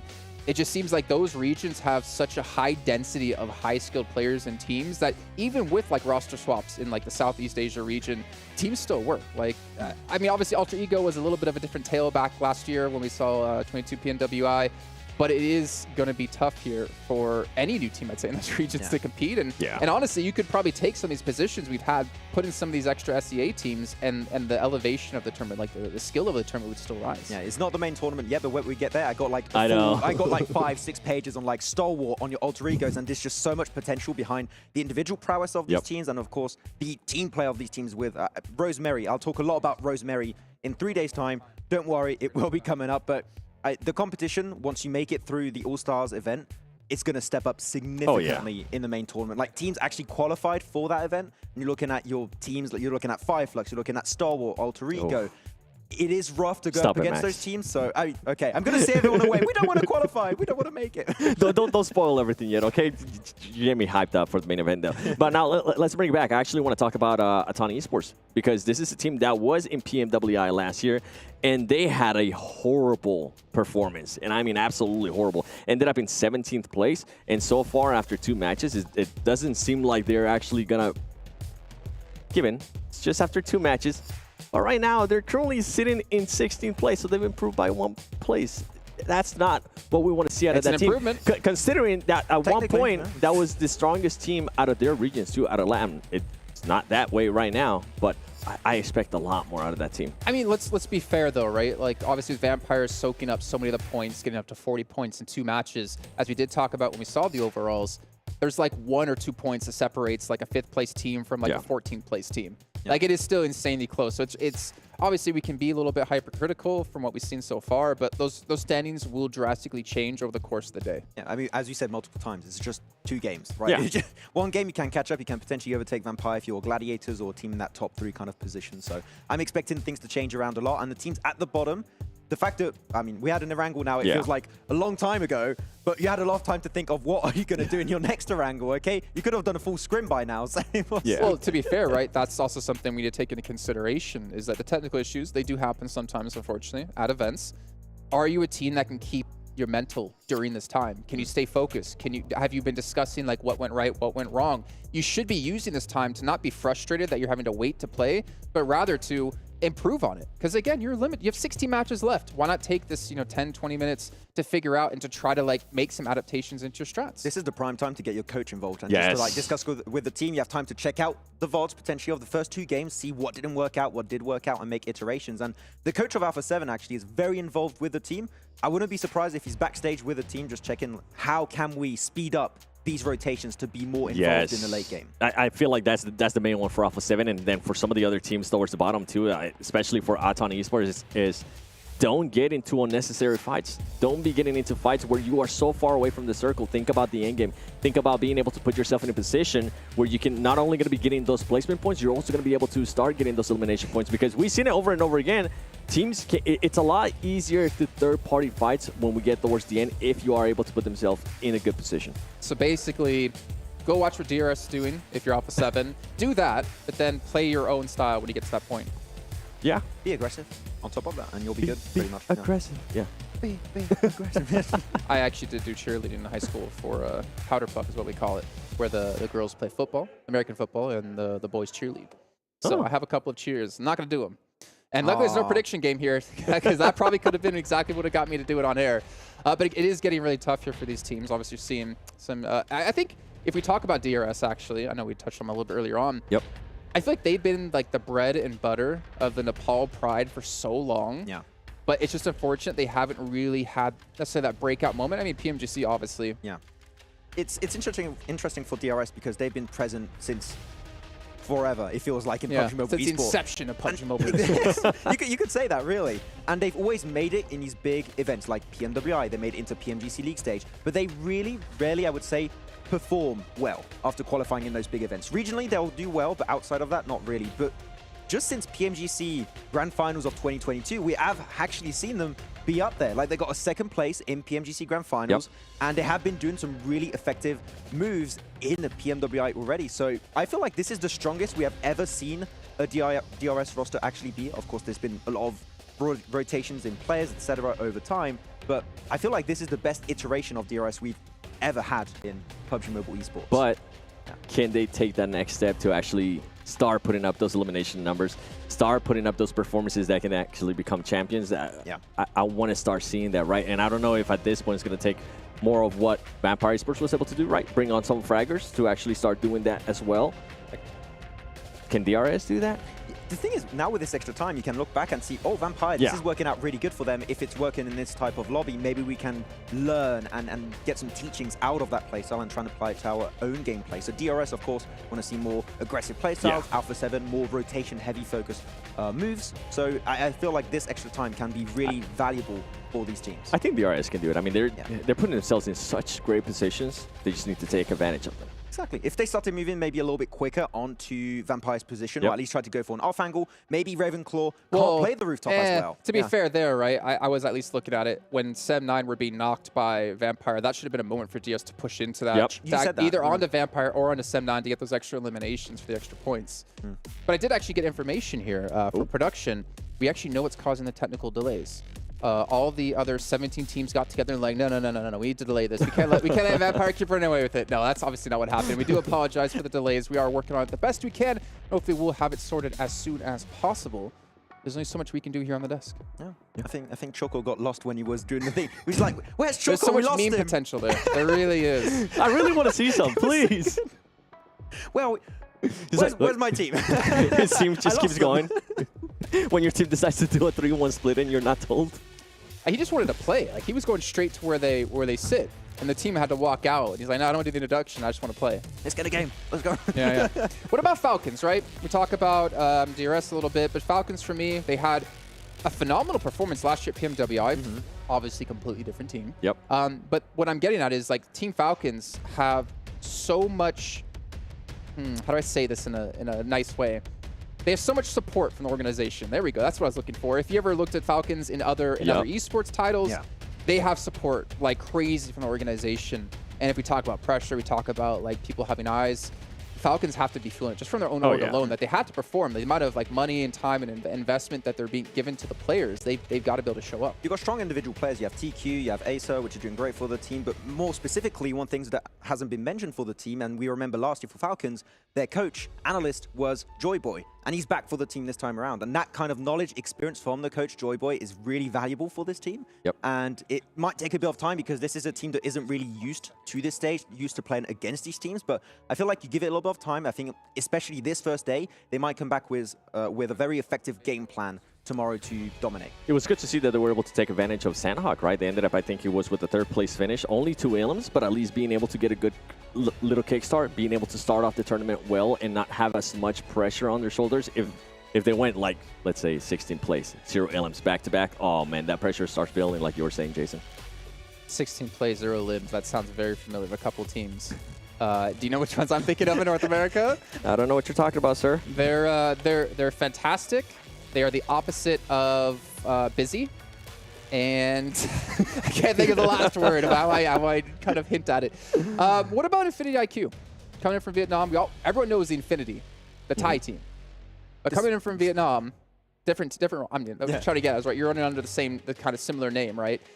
I think they also have some pressure on themselves. And I don't remember what place they're in. If you can maybe enlighten me with your photogenic memory, Seven. Let me think about this. Look at this I box. think it was 10th place, especially in aerial. 10th place, That's how 7 he elims. focuses It was a nice amount of elims. Yeah. 7. Box, tell me which position are they in? 6th position. Thank you very much, Box. Razor, appreciate it. Cool. You know what? I don't even need to promote anything. You sell it yourself. That worked. Nice. It worked out great. Yeah. Right now, if we stop right now, they would qualify main tournament. There's only 2 games. It's too early again. Okay, well Way then, too early. why don't we maybe twist our attention or focus our attention over towards what is coming up in just 3 days' time, right? We have 3 days total of All-Stars. Then we have the main tournament. We got Twisted Minds in there. We got 628 coming back in from PEL. I'm actually really excited to see them. We got Reject coming through because that's always a staple when you talk about Japanese PUBG Mobile. Yeah. Alter Ego as well, which has always been interesting to see Alter Ego and BTR potentially playing the same tournament. Box Formation Gaming as Colaris. And then, of course, Stalwart. I mean, you're a big proponent of Stalwart Esports. Why wouldn't you be with how good they are as a team? Do you think that this is maybe their year? I think it is. I mean, they've just been getting better every single time. I think PMGC Grand Finals 2021, they got 5th, 6th position around that spot. And now they've been able to get themselves all close to a podium finish this year once again. Like, they just keep to be improving year after year. And what's even more important for this team, I'd say, they picked up Icy, which is an old player from IHC, and I think that's brought a lot of extra value to the team and experience from another team, which is always good. But Nazerd, more specifically, has been a player that I feel has been silent in previous years, but has really come in his own as of now, I would say 2020, the end of 2022, and especially 2023. So it's not just top on action anymore. They're doing well, they're still doing fantastic, but all the other players have that fragging potential behind them. The IGLing is on point, so if you can maneuver that team in good spots in a similar way to Vampire, they have a chance to win the whole thing also. The big question mark for them was always how slow are they going to be starting? Because we've seen it over and over again. Issue. Yeah. I feel like it's with them and Alpha 7, it's always the same thing. Are they going to be starting off slow? Are they going to end up picking it up? And usually they end up picking it up at the end, and by then it's just a little bit too late. So they need to be able to start off hot.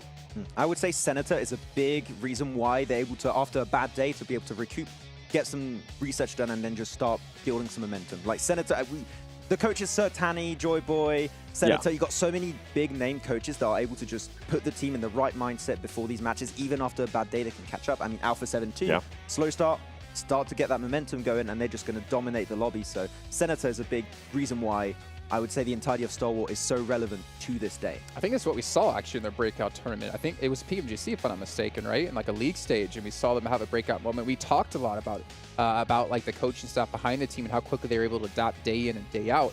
But maybe I want to turn our attention towards another team hailing from the region S2G is known for, Turkey. Ooh, Fireflux. Yeah, because only one of the entire talent crew actually predicted Fireflux as being the team to win the main event. What was it? It was Blank over there. Was Blank? You did it. Okay.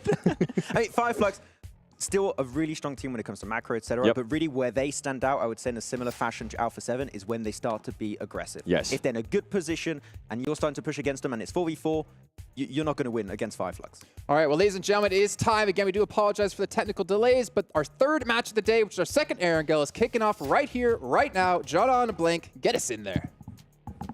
Oh, I've been waiting for this one. Third match of the day, Blank. We're going from Georgia Bowl down to Sosnovka Military Base on the plane path. We are in the game. It's happened. I can't believe it. I'm in the match. That's right. I'm in ruins. I'm chilling. I'm feeling good in the ruins itself. I feel like a ruin myself. Wait, it's all right. I'm here for you. I'm only joking. I have a seat. So that is a big flex from me, actually. You've got a seat? That's a big Dude, flex. you got a seat? That is a big, big God. flex with the seat. So I'm feeling good. Yeah, I'm rested. I'm good to go. I'm hoping all the players are pretty rested as well. Fortunately, that momentum Empire's built up probably came to a screeching halt there. I'm hoping that they're probably still feeling very elated, very good about themselves, still looking for that third chicken dinner on the day to see if they can take it even further than the past. I am wondering if that will happen, and I very much would be pleased to see that come to bear. But already a lot of our teams dropping out. Your FaZe Clan down towards the south side of Georgia Pole, the Gladiators in North Georgia. Alpha 7 not... Whoa, actually they are. They're just on top of each other, and I cannot quite spot them out. In the meantime, you can spot yourself out. A nice little outfit coming up on the screen for the 2023 PMWI crate. That's available from July 15th through August 15th. However, keep your eyes on that, but also on the game at hand, where Alpha 7 are going to try and take it to task with Gladiators, but already one knock found over towards the Alpha 7 side, but Matic's gone. He's already out of it very, very early into the game. The hot drop in North George. I was expecting to see this from what we saw in the scrims. And if you were paying attention to the PUBG Mobile Esports Center, the milestone events there, maybe you would have caught those scrims as well. But we have seen this drop come through in the first of the scrims that we had yesterday on the Erangel. Alpha 7 won that time as well, cleanly. It is important to say as well, all four of them stayed alive, and they swept Gladiators all the way out of the match. So far, they have a good record in North George. And we're looking for more from this team, from Alpha 7. So far, they haven't shown us what they are capable of, and we know they are capable of it. Mazexis, Des proclaimed them as the worst NA team ever, but they have destroyed one of the players from the Infinity already, doing fairly good for themselves. You know, this is what they needed. They needed a little bit of doubt from the desk so they could prove them wrong. Already that Molotov comes through, though, does quite a little bit of damage to Hax. He'll have to move out of the way. That's some quick thinking. Never mind. Thinking slowly will lead to that kind of situation where you run back into the bullets. Yeah, it's you can outthink players, you know, maybe, but very hard to outthink a bullet. It's very hard to outthink a shell for Bensu as well. You've really stuffed them up here. And Mazexis maintain their title. Oh dear me, Peralta's out. This is Brooklyn 0-0. It's not looking good for us today. Gladiators still holding on over in North George. Alpha 7 getting closer and closer, dropping these smokes in. Eliminating those sightlines as they move through the buildings closer towards Gladiators. That 4v3, that is the kind of scenario that is going to put you in good stead. And already you can take a quick look at what Gladiators running with. They have pretty poor kit on side, and Alpha 7 looking to sweep. Look at that, a lot of shotguns coming through from Alpha 7. I think that was 2 DBSs that I peaked over on that side of the map. Alpha 7, I mean, Mafioso's got that auto shotty as well. Budget DBS. Yeah, I mean, it's still pretty effective at close range. If you get up close and personal, doesn't matter where that shell comes from. Still going to shred you, especially on the limited armor that Gladiators have been able to find. Look at a little bit more Sadiators than Gladiators right now. Yeah, limited armor, by that we just mean none, essentially.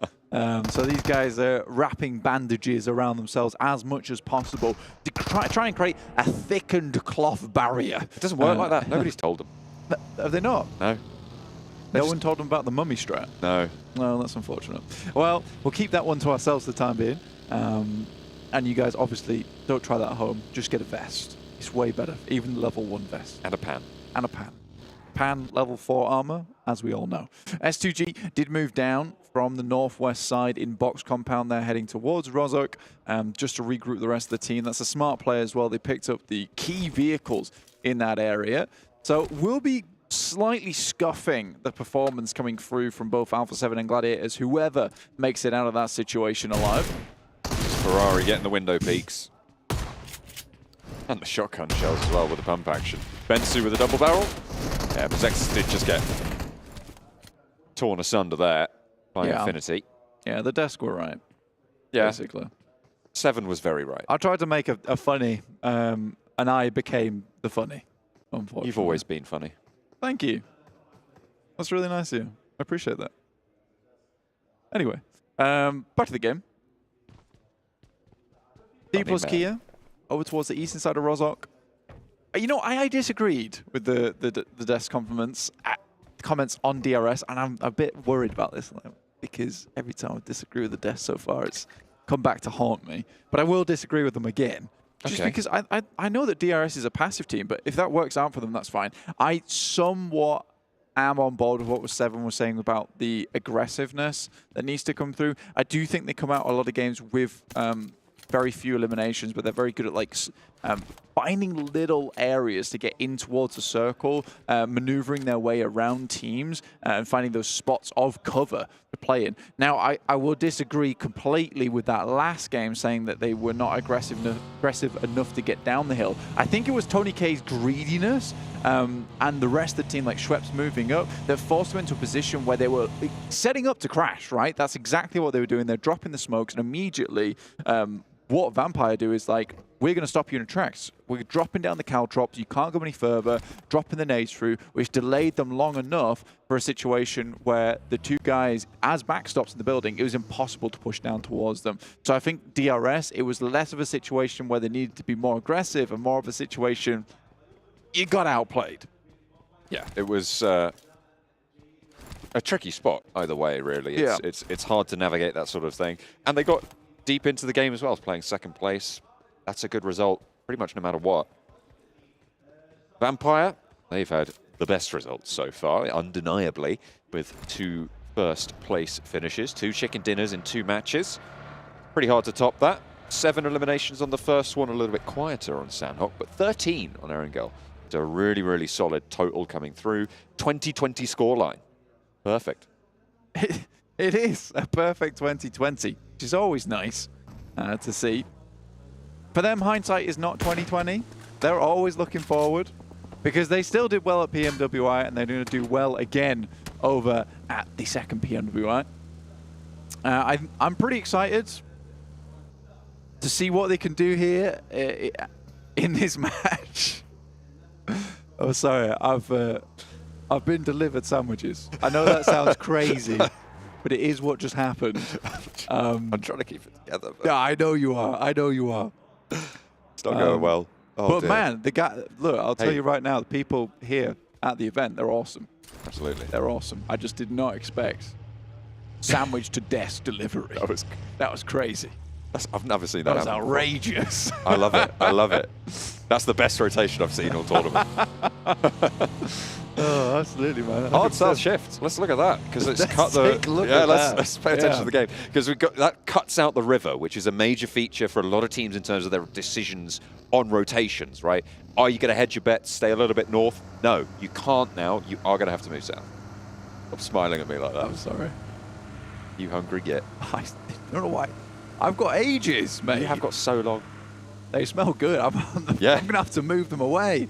My nostrils, they're my own enemy. This is not good. Anyway, looking towards the map again, because I'm trying to get away from what's in front of me other than what's on the monitor. So FaZe, R8 off in the distance. These guys are all getting into fairly decent positions. I think I8's already found themselves a decent spot down towards that south side on yellows. This is a strong spot to be in. Really covers your backside too towards your 6 because Sosnovka, obviously a little tiny bits in it, but it's unlikely for I8 to come into any contact with teams from that area. On the other hand, R8 is taking a fight with Vampire. Now, this team is not one to be trifled with, as Stoned actually already does the work for Tony K. Look at these guys. They're competing to see who can get the most of limbs. I mean, if you can't, if no one else in the lobby's competing against you, compete against your own team. Why not? Just have a go. Have a bit of fun with it. I mean, it's a little bit early days to call it for Vampire, but they are in a very good spot. On this hillside, Vampire, southwest side of the urban environment there, and Chinky in the middle of it. They've got a good spot. No, you curse. No, I don't do curses. That's Max and that's you. That's true. I have rituals. They require a sandwich sacrifice. I've already had to move them away from you. I know, I'm a fiend. It's a problem. Yeah. Looking at this circle, though, in particular, I think the major highlights, obviously, are Pachinki. Pachinki. There's the church as well. Nice high ground going on there. A lot of this area down towards that southwest side covered in fields, so a bit difficult to make your way through that location. I think a lot of teams will be just looking out for these little divots, these areas around the map where they can find some high ground to play around with to get that scouting done. Alpha 7 playing a slower playstyle this time around as they were embroiled in combat with the gladiators who were prodding and poking them with their tridents, which I'm sure have a better name I know. No, they are called tridents. No. I'm pretty sure they have a different name in gladiator combat. I can't recall it off the top of my head. Gladiatorial combat.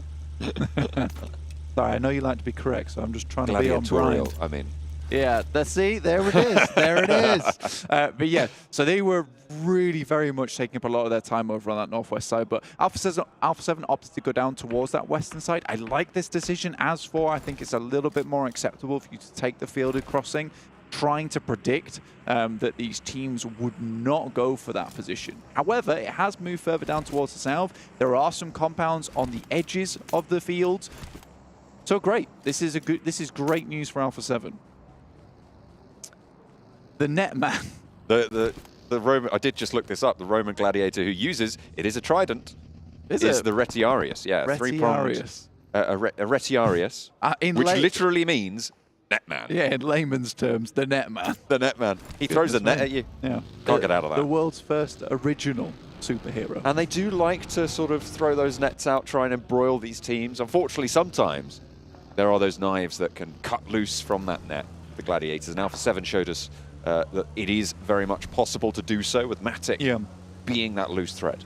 Yeah, I think the issue that Gladiators came into here with Alpha 7 kind of forcing them down towards this eastern side of the map, particularly with that plane as well, there's going to be a lot of teams down here. So maybe Alpha 7 didn't confirm all the eliminations, but what they certainly did is they confirmed themselves a very easy rotate down towards this side of the circle and have crunched Gladiators into a pretty poor spot for them to be in. So I'm a little bit... I'm kind of wondering what Gladiator is going to do next, really, because there are so many teams to go through, and I am, again, in a little bit of awe of Alpha 7. They haven't really shown us massively what they're capable as of yet. Still getting some decent games, and there's definitely the individual performance there. But now, as for, in a fairly strong position, I want to see a really good game out of Alpha 7. It is their opportunity to shine, for sure. That opening to strike with fight-like confidence. Kitsune goes down again for Gladiators against Falcons on the southeast side, flushed away, which means Gladiators are now on 2, trying to play on this south side. They are surrounded, though, in their current position. Meku trying to make a breakthrough. Tixi left behind, a little bit in the dust, but Meku seems to have been able to get away for now. Bigatron in the meantime against DRS. Delta up close, but Alkev's shot through the window is good for one. It is traded off, though, as Gianti answers. It is very much back and forth between these two teams right now. Delta down and flushed, but 2 players knocked for Bigatron. Shut the door in the face of Killer, but the nade is still cooking. Drops it through the door, gets the flush out, hops in through the window. Doesn't have any resistance on the first push, but the nade is brilliant. And hang on a minute, that came from Gianti. It's bad. It is so unfortunate there, and Gianti now left wondering what he's done. Oh dear, Bigatron, stay alive, Gemfos Reservoir. That is unfortunate news. R8 now embroiled in their own combat, but Ikerd close it down. Mate, I don't think Gianto was thinking, what has he done? I thought he was thinking, where am I? He was spinning in 360, let alone a 720. He had no clue what just happened. You, high man, closes the door in his face, says, we're not open for business, we're not taking any cold callers, and then turns the entire fight around. You know, he did not know what to do after Gante threw that grenade. I think he was just suffering from a case of, I feel bad right now. What have I done? Yeah. The guilt. I have betrayed my own team. Oh well. He'll get over it. I have to for next game. He will. They want to have. He's coming back. If they want to have a good time, because, you know, tied up in 3rd place with some of the big dogs, you know, it's certainly still a good spot for them to be in. They'll have to pick up the pieces into the 3rd of today's Erangels, because they won't be playing this 2nd one. Yeah. It's so unfortunate. I think DRS is a team that loves to get to the end game as for, and I think as soon as it's a case, because they have such good camaraderie on that team, and if you eliminate your own teammate, that camaraderie is out the window. And I think he genuinely felt horrible with that moment. S2G though, Kelsey going down to Ravenclaw. Vampire continuing on their terror-buying reign over here on the games today. S2G trying to find a little slice of, well, far from heaven, let's put it that way. And it's really not going well Bigatron eliminated. It looks like S2G going very, very low, eliminated as well. In fact, Gladiators getting picked apart now. Everybody on the southeast side having a real tough time of it. Meku lost standing for Gladiators after sending out a little bit earlier. Yeah. Alpha 7 staying out of dodge on the southwest still. Yeah, they've done an excellent read on this circle, honestly. I thought this was such a nice rotation from them, forcing a lot of teams down towards that southeast side. Gladiators have certainly suffered because of it. You know, Meku's just pulling the Kitsune, just live it play right now, which is their slogan a lot of times when they head into these games. They get quite a few placement points just off the back of that, which is strong. Anyway, Jason's pilfering the sandwiches. No, you get away from my sandwiches, Sam. I think they were. Don't come back. Hey, hang on a minute. Hey, stay away. Stay away. We're going to zone you out, just like Yokohama is zoning out the southeast I don't know why side. that angered me so much. It really did, didn't it? You really got there. I was stopped mid-sentence. You full on Can squirrels. you put them underneath the desk? No. They're inside. It's a problem for me. Just, oh my goodness. Thank you. Put them here. There we go. I can't see them Can't anymore. see 'em. Perfect. They're out, man. What, the sandwiches? Yes. Okay. No, I don't know what you're talking about. What I do know what I'm talking about is Vampire right now. Schweppes still holding on to this high ground. 5 eliminations so far is really, really good. Obviously, Iker's trying to get a little bit closer. I think Ravenclaw's in one of these positions that is fairly dangerous. But if he can get a cheeky grenade lob and do a little bit of damage to one of these players, figure out their location, he's going to be a real key component of this incoming engagement. Now for 7, curtailing phase on the southwest side as well. In the meantime, Stoned absolutely has the range advantage here.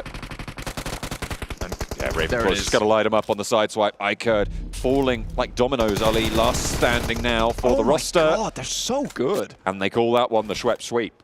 That is extreme, as Max would put. Very, very well done.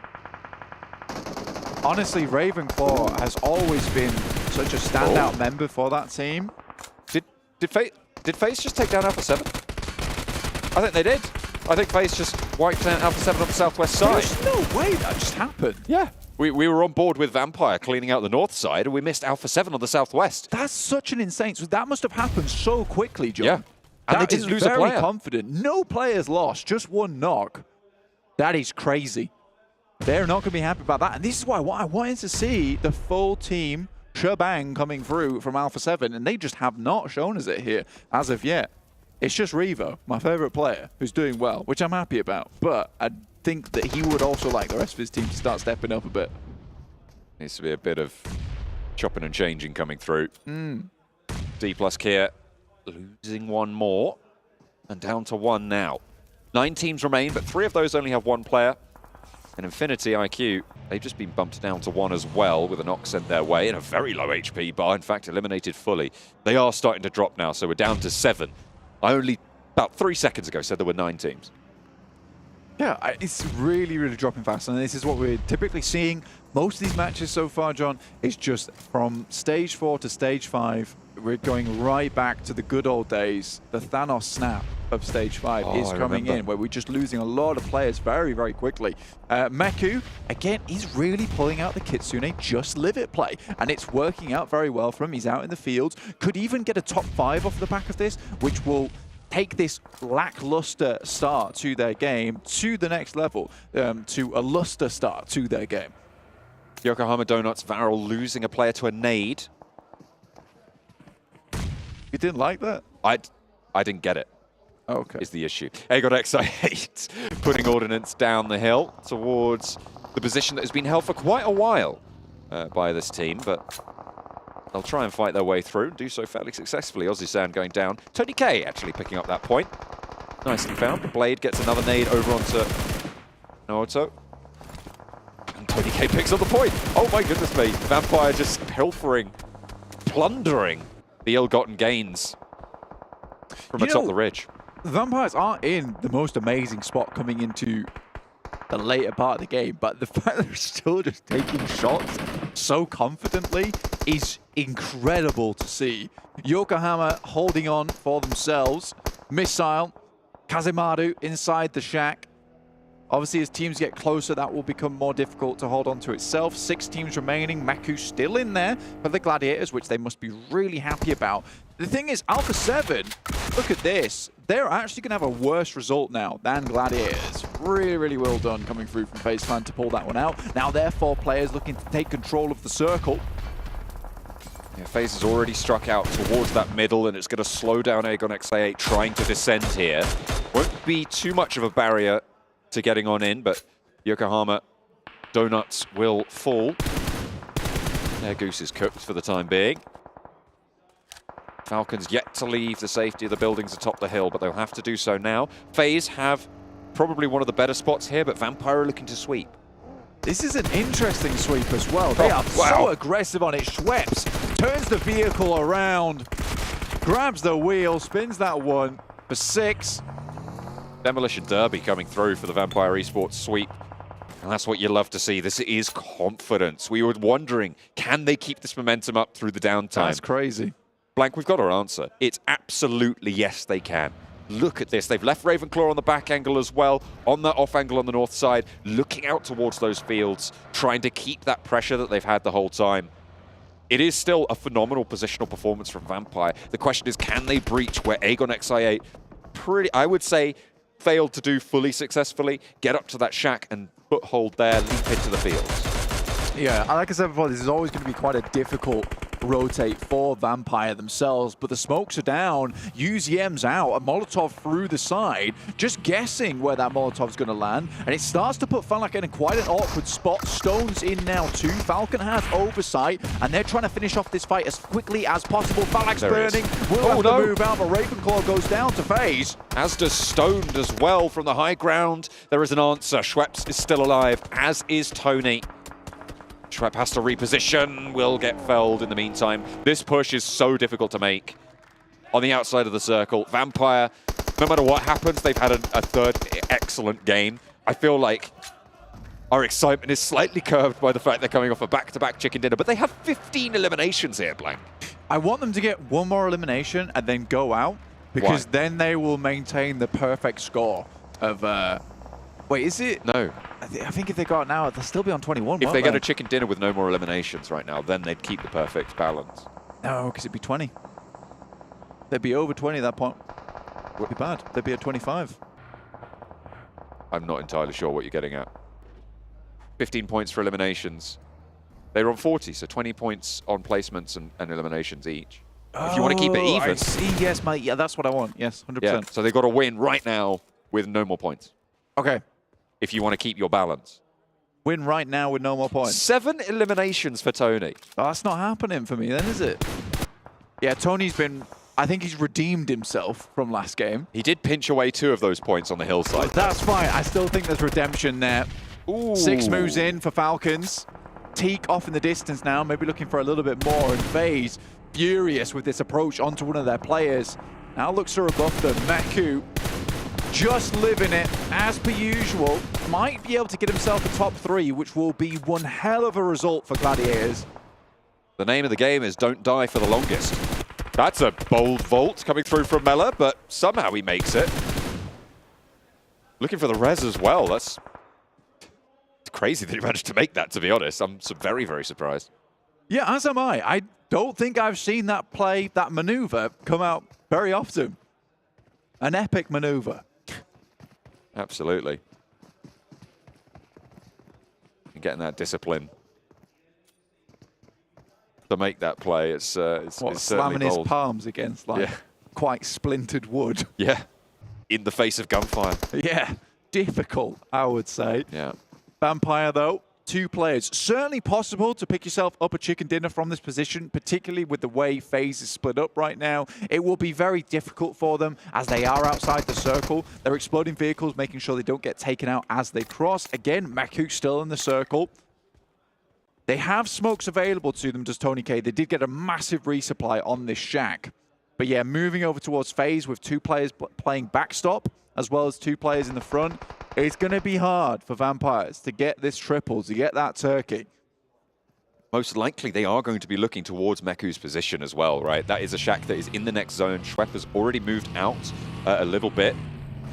Meku will have the info that there's a player rotating around behind him, but he can't really do anything about it. He has got 2 nades. You say that? That could be good. The vehicle's smoking. If it goes up, then Could be dangerous for Tony K. But they fall a little bit short of the mark. Shut down on the hillside. Falcons fall. Gladiators are out as well. Tony managed to get that nade in. Well placed. And now Vampire with 2 can take the north side. Second place guaranteed. Blank, they've got 17 eliminations, so they will be out of balance. But how much further can they go on placements? This is the Tony redemption, this game. It's good to see. Tony K with a great nade over the top. Schweppes has to not go down here. That would be the worst thing possible. But Tony K slips out, finds one, looks for another. Torres is down. It's a 2 versus 2. Schweppes is still alive behind the hay bales. They start to roll out through the smoke. Mormon doesn't spot it. He doesn't see the player breaking out. Tony moves in. They've isolated the fight with the smoke on the field. Tony rolls straight on through, baits the shots, but gets sprayed down. And FaZe might have been able to wrest this one back into control. Alpha 7 were first on the menu for FaZe, and now they're turning their attention to tournament top of tables. Vampires, returning champions of the PMWI, and FaZe plays spoiler. Yet again, a huge game for FaZe Clan as they pick it up in the 3rd match. Tony K, though, put an absolute shot that game. He was selling all sorts, but mainly eliminations. Goodness me, that looked like it could have gone topsy-turvy at the end there for FaZe Clan. That could have been a fail instead of a win. But again, they deserved that off the back of the Alpha 7 elimination, the sweep on that side. But I think the Vampires can be very, very happy with that performance, John, considering they come up off a first, and then a second, which really could have been a first if Tony K took it to the next level, which I would say he already did. He was going to the boss level. Well, here's the thing. They got huge elimination numbers on that game. Yeah. So in terms of points, they did win. Yeah, exactly. They got a chicken dinner in terms of elimination points alone, John. It is absolutely nuts. They beat out FaZe Clan in terms of points overall on that game. It is crazy what Vampire is able to do, but absolute credit to FaZe Clan. They stood up where it mattered. Yeah. They took fights against some of the toughest teams in the lobby, and they're able to take it home. Absolutely, and I think the main thing that we can take away from this one is that Alpha 7 have looked a little bit difficult to deal with, but we've never seen them in a 4v4, and FaZe just told everyone in the lobby that they can bleed. We'll have to see what more Alpha 7 can get done this tournament, because right now they are underperforming compared to expectations. This is not the Alpha 7 that we expected, but FaZe, they're exceeding expectations, certainly in this game. A chicken dinner coming through for FaZe Clan in match number 3. All new Honor Magic 5 Pro. Freeze even fleeting emotions in just milliseconds. Take marvelous night shots with lightning-fast exposure. The display reveals more details in bright areas with an astonishingly long battery life that just keeps going. The latest flagship chipset brings you exceptional performance. Unleash the power of magic. Honor Magic 5 Pro.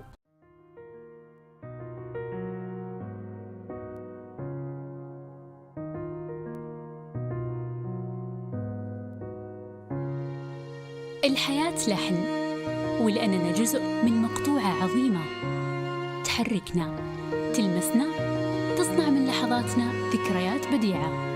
لأن الوجبة، التجربة، المغامرة، حياتك بعد جديد في هيلتون الرياض.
Big congratulations to FaZe Clan for taking home their first chicken dinner and being the first team to get one besides Vampire Esports, though it became extremely close there towards the end, almost losing out on a 4v2. Now, MaxFan, really quickly here before we do dive into this last match, throw up a FaZe Clan sign.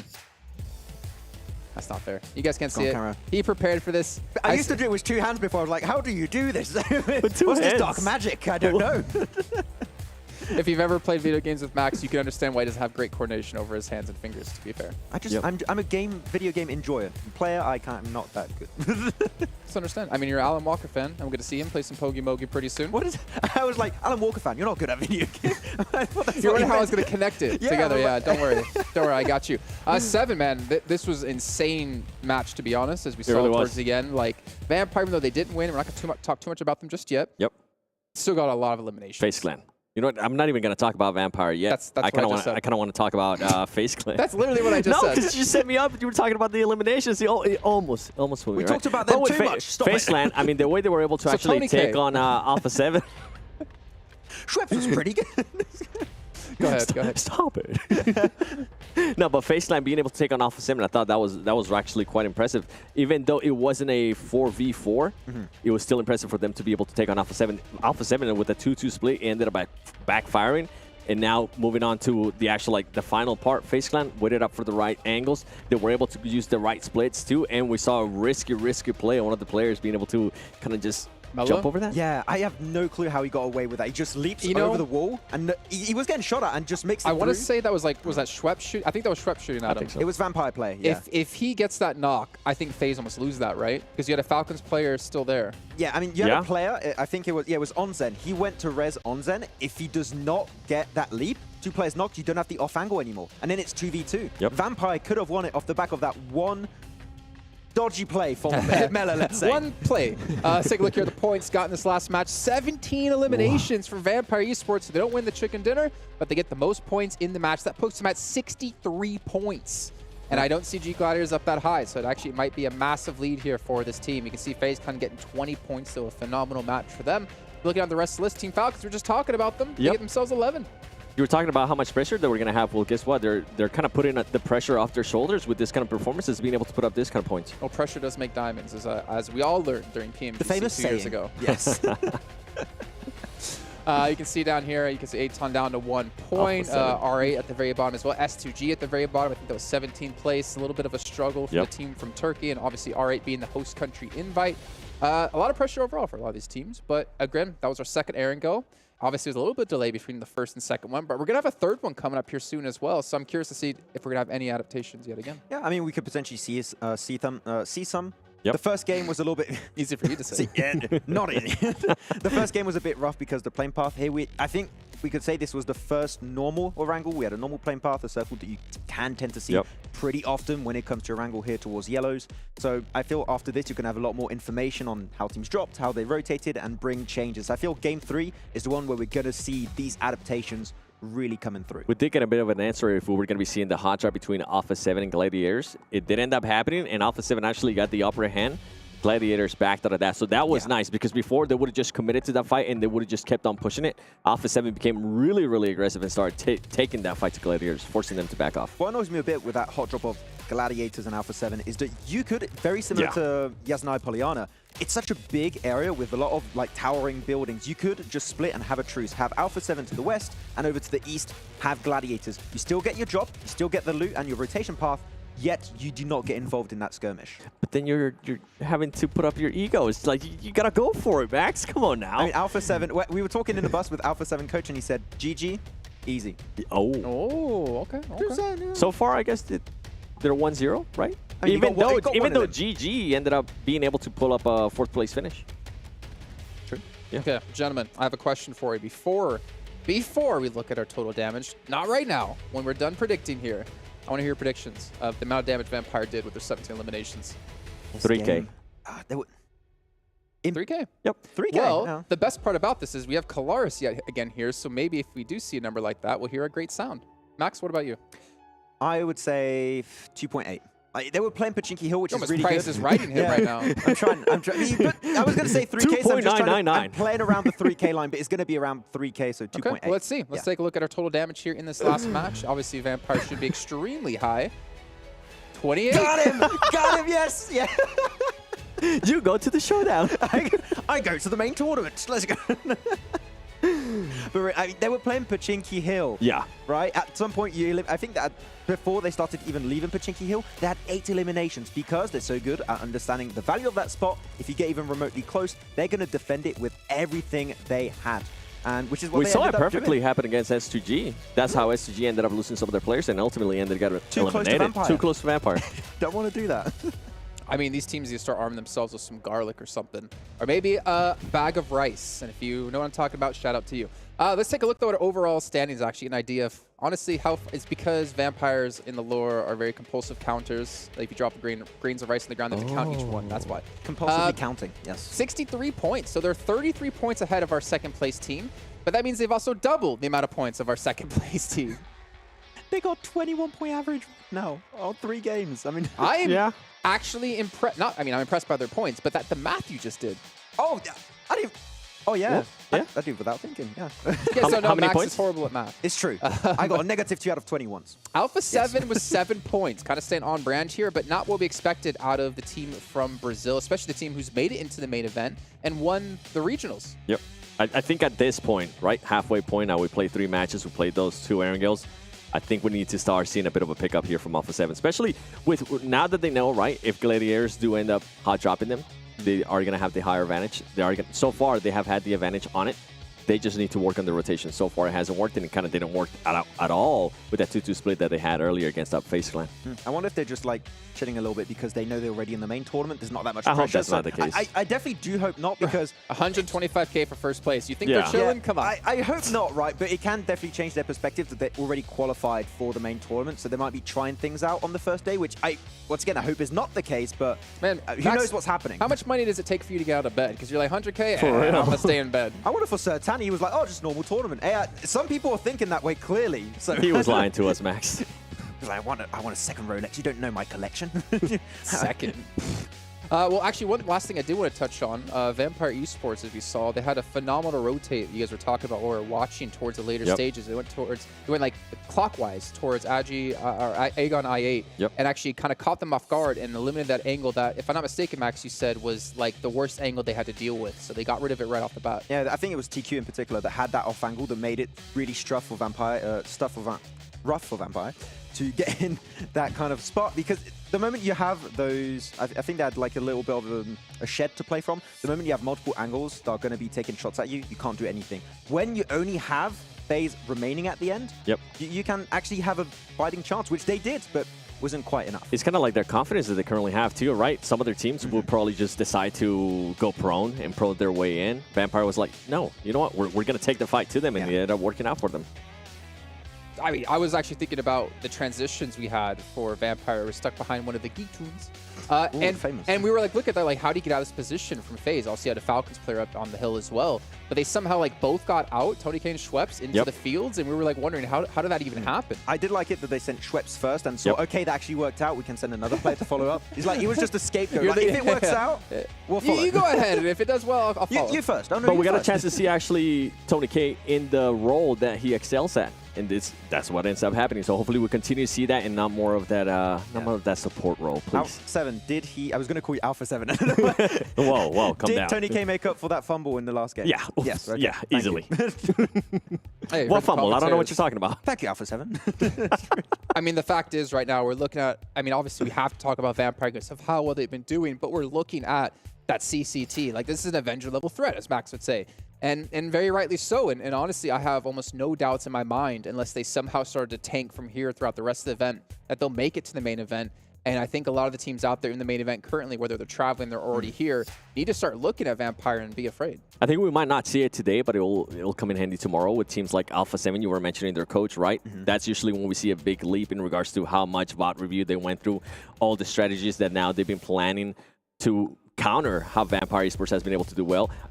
So that's what I'm pretty much narrowing that. We won't see that today, but I think coming in tomorrow, even though we are halfway point through day one, that's when we'll see those big changes. I predict that if we do see Vampire falling off at some point in this tournament, it's not going to be because of them performing not on the level we've seen so far in these first 3 matches. It's teams around them making adaptations, speeding up their rotations, trying to be more aggressive, which a lot of teams have not been doing right now. We mentioned quite a few teams in that situation. So I feel like they're just going to stick to their game plan. It's been really effective and doesn't seem forced, especially. It's just the synergy is there, the IGLing is on point. They just move as a squad really, really quickly, which is what teams are struggling to respond to.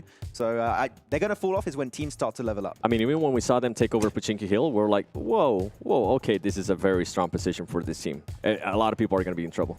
Sorry, I just thought it was funny. It's like, the team's going to fall off when the other teams in the lobby get better.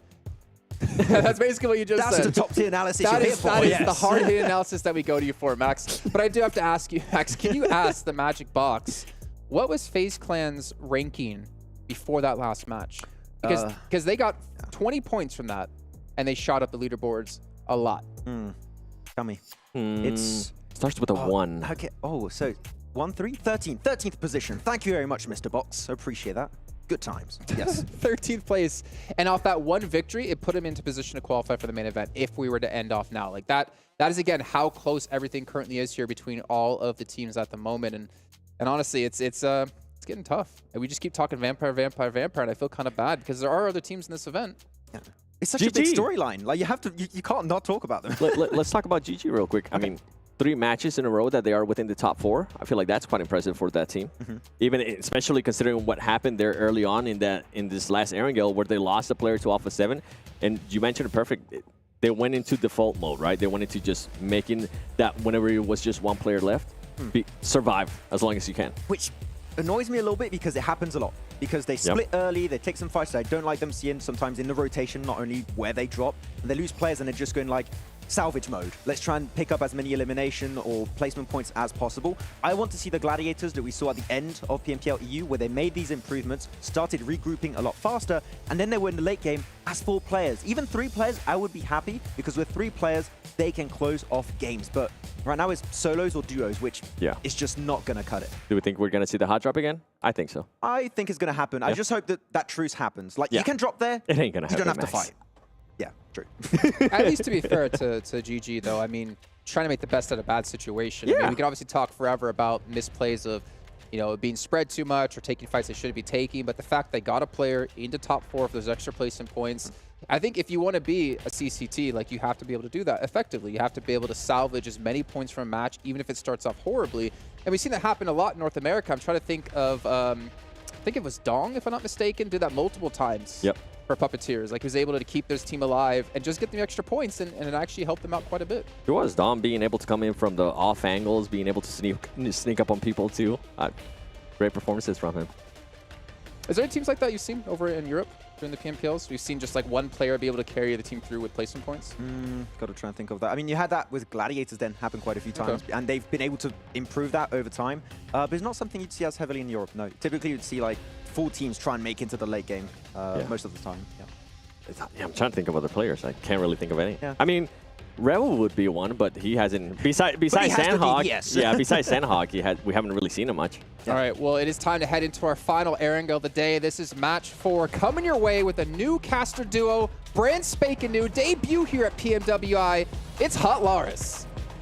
Woo! What is going on, everybody? But before we even get into this match, somebody call Van Helsing, Salmon Dean Winchester, heck, Buffy the Vampire Slayer at this point, because this Vampire Esports squad is looking unstoppable. What's going on, everybody? I'm Hot Jukes, and for the first time, I am casting with the legendary Cal Aris. How you doing, brother? You oversell me. You oversell me. But yeah, I'm ready. I'm good to go. We have got ourselves last Erangel on the day on the cards, and it will be an interesting one. I cannot believe the unprecedented result we have seen so far from Vampire. 63 points in 3 games is ridiculous. Unbelievable. They have more elimination points than the rest of the teams in this lobby.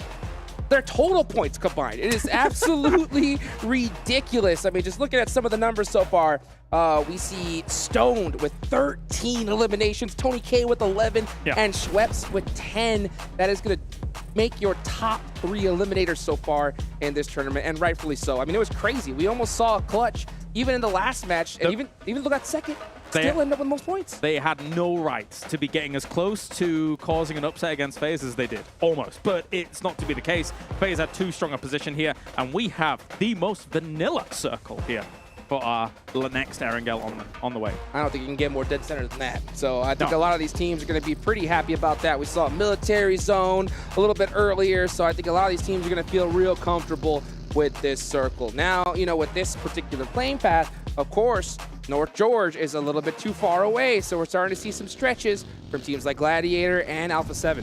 Yeah, it does take a little while to get where you need to go here, but at the moment we've got things going on in-game as well. The 2023 PMWI crate only available from July the 15th to August the 15th, so make sure to get your hands on that. Honestly, I'm all about that M24 skin. It's looking pretty pretty. I'll tell you what, man, whenever I'm having a bad day, suppressed M24 shots. Oh, it's a lovely sound. Yes. This just sets me in the perfect mood for this. And speaking of perfect mood, Bezexis, right, starting to sneak up over here in Novo. They got a little bit of a battle here, and we'll see how they're going to be able to take this fight. You can see them with Peralta up in that front side with the Tommy gun, just trying to catch an angle. And Active on that top side is really going to have to be able to give that intel to the rest of the squad. Let's see now, as we do have Novo being quite the precarious spot to deal with. Obviously, we saw this kind of unfolding in the previous game as well, right? And once you've got this checkpoint position between Novo as well as the bridge, you control a lot of this, unless a team wants to rotate really far around. So the fight eventually will come if Infinity actually, you know, kind of forces the issue here. But Bezexis, yeah, happy to stay still for now. Yeah, they definitely need to put some points on the board. With this zone, they're going to have to get moving pretty quickly here. So anytime you see these kind of engagements, and that's kind of the, you know, the result of having an 18-team lobby. You know, we don't really talk about that a lot, but it definitely changes the dynamic of this tournament. No, definitely. I mean, there's just less room to work with. I mean, especially on Sandhawk, right? That is of extreme change. But now, these teams, there is opportunity on Erangel for actually some kind of wider scrap looting, if you want to. As we take a look in with Gladiators and see what they were up to, they're able to catch R8. Got him. Completely out of guard, as SK Ton will go down. Nice little pickup right there. Gladiator could use all the points they can use. They are currently in second place trying to catch Vampire Esports. But, man, like we've been talking about all day long, this squad has just been absolutely ridiculous. Now, we're starting to see some of that looting here early on, but Alta hasn't moved at all. So he is completely stuck in his position. What do you think his squad's going to have to do to kind of get him out safe? Who are we talking about here, sorry? Yeah, we're going to talk about Peralta there from Bezexis. He is completely stuck. Yeah. So, with him where he is, I think he can still sit chill for a little while here. I don't think there's too much stress as long as you've got the overlook of the high ground on the left, although that has been wrestled away a little bit by Infinity here. So, yeah, it's a bit difficult, especially with only a Tommy, as you say. Yeah, so Mazek's just going to have to move the pieces on the chessboard a little bit to try and get Peralta safe here. And right now, it's not looking likely because you could definitely tell that Infinity IQ, they smell something's up, and they're looking to pick up any point that they can grab. And I mean, heck, we've been talking about all day. Look at Vampire looting up and getting ready for the tournament.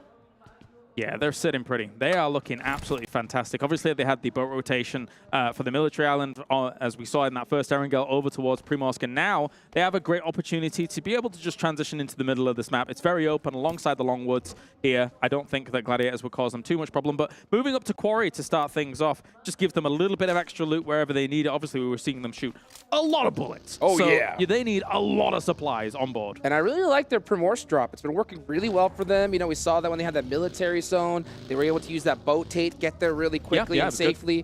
Good. So, I mean, this squad definitely has done their research. I got a chance to, of course, talk to their coach. And, man, this guy, I'm telling you, the work that he has put in with this squad has been amazing.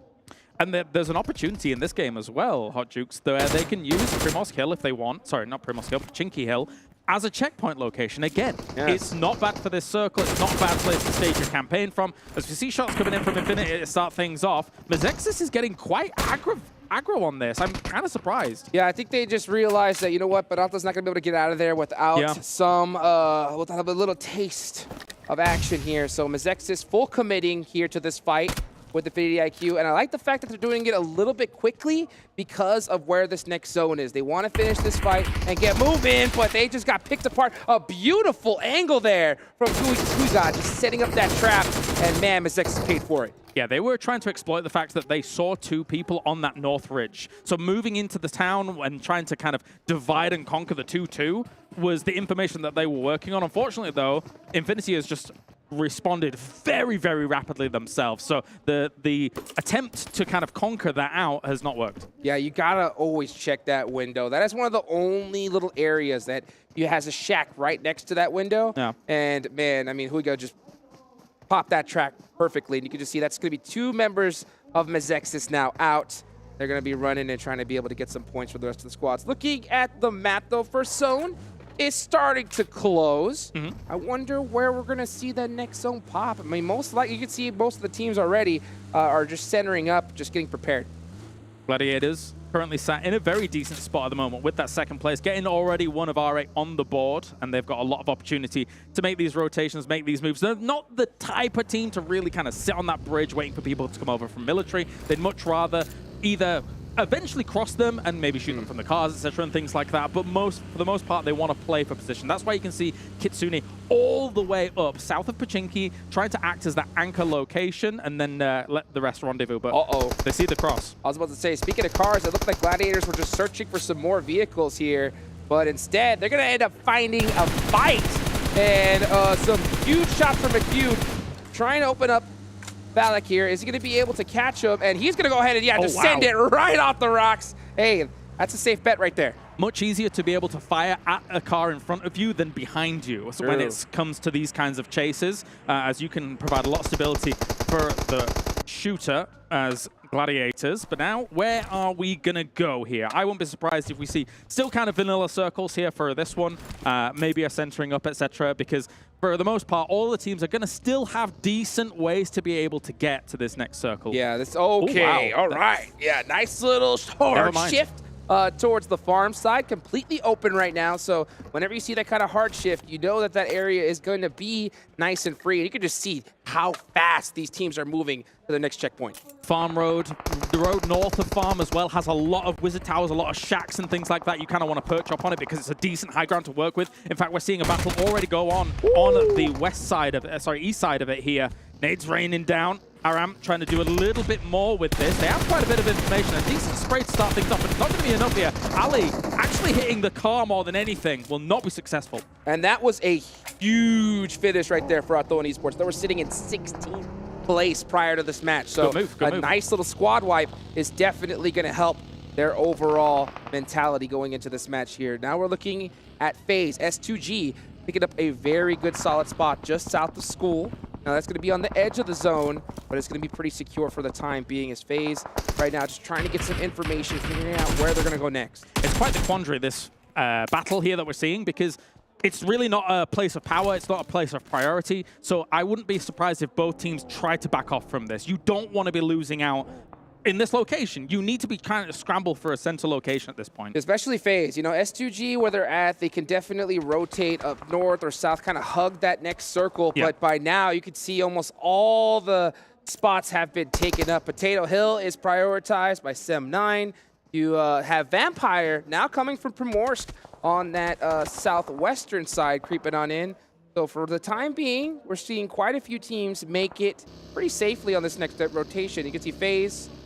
They took off. Yeah, they took off, and they seem to be getting into a good spot as well. Absolutely. Makes sense, all things considered. I thought maybe they would move down towards kind of that Potato Hill area and use that as kind of, again, a checkpoint area to gain some information on the teams ahead of you and then try and move from there. But I liked, you were mentioning Vampire's move. I like that they leapfrog ahead of what we're seeing here from Agon I8 and kind of created a barrier to entry on that south side. If you can do that, that means you're playing with your back completely free, and then being able to kind of stage your moves later on. Yeah, we were kind of talking about that in the green room. You know, we're seeing Vampire Esports, and you kind of mentioned how you look at Vampire and how they're not too aggressive, but they're not too passive either, right? They're that Just perfect right. little blend. Yeah. The Goldilocks aggressiveness. Yes. They're really good at it. They're really good at it. And I can't believe how they were able to do so well with some of the rotations in the previous game. Coming off Pachinki Hill and then moving into those fields, they were in there for a while. They rotate northeast during all of that.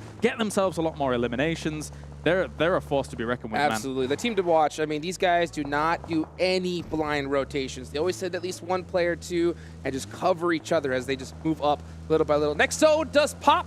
It is going to be locked down north of farm. S2G battling it out. Oh, wow. Athon with a late rotation trying to find a spot for his squad, and they're going to have to make that rotation player sacrifice. It's a tough spot to play this, especially for those teams in the West trying to get in, because they're going to have to try for wide wraps, but there's so many barrier teams upon entry in this location, and once you kind of crest these hills, a lot of barrels are going to be staring you down. So for Aton Esports, they are going to be moving on up here, through, trying to thread the needle just north of Potato Hill, find themselves a little spot where they can.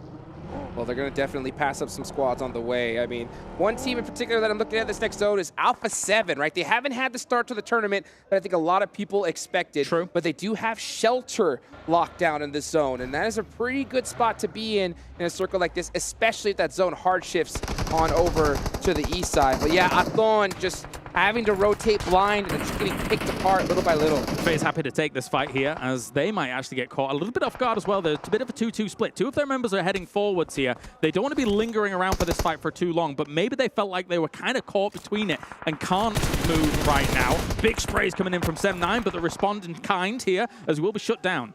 And you can see FaZe picking up players little by little. And I love the fact that we could see those player cans at the bottom. You could see the frustration on the faces of these players from Athon, very desperate to try and get into this next circle. But FaZe Clan, they got the chicken dinner in the last game. It was a little close, you know, but that's definitely going to hype them up here, but they got to get it done. Reinforcements on the way for FaZe. They realized that they had to get back here to try and help out their teammates with that 2-2 split. They've moved on to the east side of Potato Hill. Technically, Potato Hill is difficult to defend for Sem9 here if they're this split. So this could be FaZe trying to salvage it, but there's also S2G on the way as well. Well, let's take a look at Vampire Esports, picking up players little by little on the edge of the zone. They're on the complete south side here, and this is Mazexis they're going against. It is just inactive, all by his lonesome.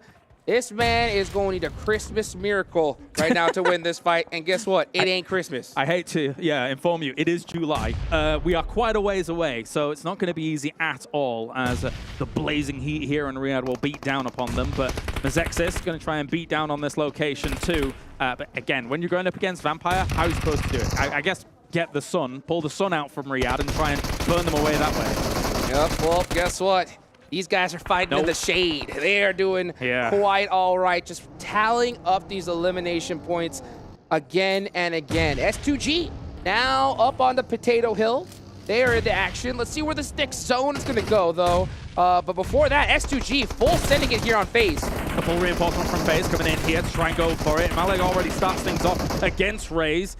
And that is a pretty big knock to take here as Mormon comes around the corner and finishes that off as well. Vintora's with the DBS in these close range locations around these rocks, able to blast S2G off the battleground. Wow, FaZe Clan clutching it up big against a major squad, okay? Nice nade there from Kalse, but can he hit another? He does have that sight line. He goes for the vehicle, barely misses. Can he hit the shot? So he gets two. Oh, the run over from the buggy.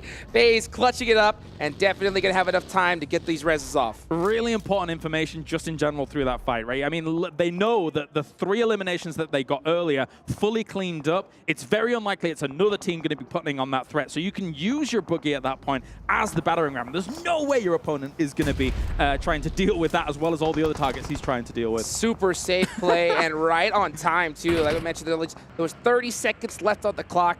Now they're going to have to find a way into this next zone. It's not going to be easy because it is pretty taken up by now, but they did it in a good fashion. Let's take a look here at D+ Kia, trying to get some nades on R8. Prestige in a horrible spot. Just Molotovs, nades, an absolute bombardment coming on in, and the S12K to finish them off. D+ Kia, they have got a slow and patient style, and they will wait you out. But the DBS waits for no man. He takes him down very, very swiftly.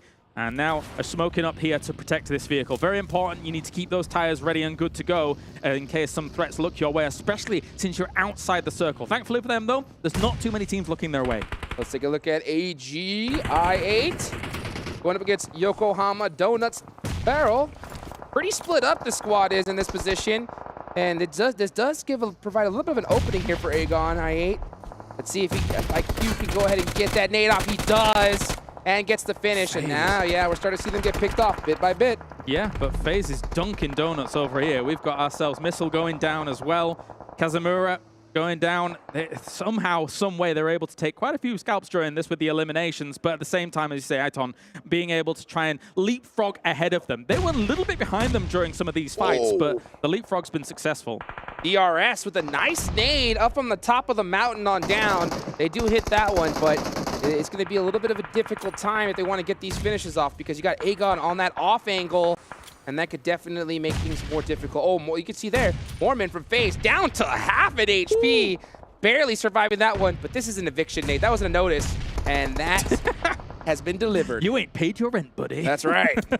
But the thing is, for all of these teams on the west side, they know that these hills can co-inhabit a lot of teams as well. So they know that the threats are by no means done just yet. DRS is up here as well, alongside this road, using the shacks, using those wizard towers that we were talking about before. So they know, ultimately, they've got to finish this fight fast or try and send it through the slide. Yeah, you know, FaZe Clan had a very difficult rotation here where they were positioned, but they got a nice amount of eliminations to kind of give them a little bit of breathing room here, regardless of how it finishes out. You can see them stuck in the blue zone.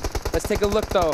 Can we see a finish here? I8 getting taken down. Tixie doing a great job for the Gladiators. Yeah, they came in from the south side of this ridge and actually were able to survive for quite a while during it. They didn't have many threats shooting down on them here, so they're going to try and wrestle this away. As Neku, as well as Tixie, going to charge up some nades wherever they can and try and throw them on down, but they're just ripping the teams apart near them. Doing a great job, and now with this next circle, they're very close to it too, so now they have to make a battle against, actually DRS going up against Vampire Esports here. Killer YT getting taken down at the last second from Schweppes. So clutch for his team, but he's the last one up. Can he do it again? 2 knocked! Vampire Esports still alive. Trying their best to stay alive during all of this as well, but they've got a lot of fire raining down on them. Tixie here with Supremacy will try and fire away here with the doesn't have much bullets left over, but A7 on the other side. Alpha 7 is doing a lot of work. They've been quiet on that east side, but they do have a staging ground to try and make this work if they can transition across and wrestle Victorious' position away from him. The IQ eliminated. Still 11 teams in this match, folks. You can see Vampire Esports holding that Wizard Tower with 2 remaining members. We've seen what they can do with just 1. So we'll see how many points they end up at the end of this. But it's looking quite hectic. And like you mentioned, Alpha 7, quiet so far. But now maybe it may be time for them to start ramping up the heat. If they get a whiff of the fact that Victorious is alone, it's the perfect place for them to actually move on. But anyways, take a look at Falcons here. They also still have 4 alive, good to go here on the south side of this circle. They just need to know that Vampire is to their west, which is technically a vulnerable state, but the problem is that making those moves in this area, then you make yourself vulnerable to teams like Gladiators, etc., who is seemingly on fire. 7 limbs. Exactly. Gladiators with 7 limbs. They were in second place right here, so they noticed a lot of people from the Vampires have been taken out. But let's take a look at this as Alpha 7. Oh, the DBS. Revo coming in hot. Does get knocked, but Team Falcons is now only down to 1 player. You got to clean this up quick. Puncher King here, just going to be backing off for the moment. A long-range nade. The smoke was kind of the signal as to where he was going to be throwing that, but Punch King is well away for the moment. Yeah, he's going to go ahead and just cut his losses and try to go for some survival points at this time. It's going to make things a little bit difficult, but Gladiators, we're talking about them a little bit earlier. 7 eliminations so far, looking to kind of close that gap that Vampire Esports has created in these first 3 matches, and so far they're looking real good. Ooh, Tixie, 800 damage already on all of this as we see the move on through here from Atom. And then they are going to end up getting crushed by those throwables here. Fran, though, with a nice little spray, cheeky spray, but it's not going to be enough as they're going to get cleaned up by Gladiators. McHugh doing a great job of finishing that up here. Now they have their eyes set on D plus Kia. Full laydown, but we are seeing that buggy rotate. That's just Forrest trying to get a little bit of information here on Gladiators. But this next zone, 36 seconds left on the clock. It's going to leave both these teams to breathe just a little bit. This is D plus Kia's MO, man. They're going to be the bird spider. They're going to set the trap and then eventually pounce, you know, like okay, spiders don't growl, but you know what I mean. I think this one does, though. You I think think I definitely think they do, because they need to start not just growling, they need to start rolling, because D plus is currently 10th place. That's right. So a nice finish against Gladiators could definitely help them out, but their position they're in is looking really tough. Fabian, it's really up to him. Can he get this knock? He does with the Bison. The B-zone is what we like to call it in North America. Looking good, and he plays some shots. Gets in a couple ones on Tixie, but Tixie's just too good. I mean, this is what I was talking about, right? Gladiators just did not have the information on where he was. Making the crawl, trying to get something going, as we do have them now. Also, not holding that off, with Ox trying to clean it up, but they're also moving down towards the bottom of Gladiators here in a slight 2-2 split. 2 barriers being set up, but they've lost one now. Woo! Tixie popping Forrest out that buggy so fast. He did not even stand a chance there. That's going to be real tough for them. And now Bigatron Red Villains right below them makes things that much more difficult for D plus Kia. Feels like their lobby is still packed. We've still got 8 teams remaining here. Some solos, of course, as Tixie is going to take stock of the issue. Realizes that D plus Kia is still over there, but understands that Bigatron Red Villains is in a position where they could hurt him. But there you go. My Tixie, goodness. with the eyes of a hawk, is able to see him. How many eliminations did he get next to that tree? He was hugging it the whole time and just popping players back and forth. Yeah, 8 eliminations. That is going to hype him and his squad up big time. We'll go ahead and touch that crate, see if there's anything in there. Unfortunately, already taken out. And now they're still in a good spot here. Quite honestly, Gladiators is a team that would see Vampire's previous performances and say, okay, but we can do better. It is difficult to stack up against what Vampires has done, especially since they're still alive, so are now starting to rack up those placement points. But Gladiators will take on the challenge. Well, I'll tell you what, with 12 eliminations, they're doing a heck of a job at challenging that indeed. So that gap is definitely going to get a lot closer after this match. Yeah. I mean, if we have a Tixie supremacy count on the desk when Max is up there, because he absolutely adores him, that would probably hit the 20 mark, I think. Oh, yeah. I can see that happening. I can see that happening here. Let's see if Alpha 7 can get on the board, right? Oh, maybe a good sign. They have 7 eliminations so far, right? And we have 7 on the desk as well. That's 3 7s in a row. That is a lot of 7s. Yes, it is. That's very lucky, in fact, I would say. And right now, they're looking real good. They're going to actually put that up to 9 eliminations, and they have this entire side of the circle. This is where Alpha 7 really drives home. Wide open circles, knowing exactly where they need to go. This is where they're deadly. We could come down to a big showdown here between Bigatron and Alpha 7. With the 4 alive on either side here, a big spray comes through. Not able to hit too much through those smokes, but if you can get a tag on someone, then you can start really putting the pressure on through those smokes. I understand why he's going for it. Yeah, and I'll tell you what, don't count out, Gladiators just yet. They still have 3 players. A lot of eyes are on them. You can see Kitsune with a nice little jump shot there to get that confirmed. That's going to be 13 eliminations for them. Stone looking to be number 14, and wow, beautifully done.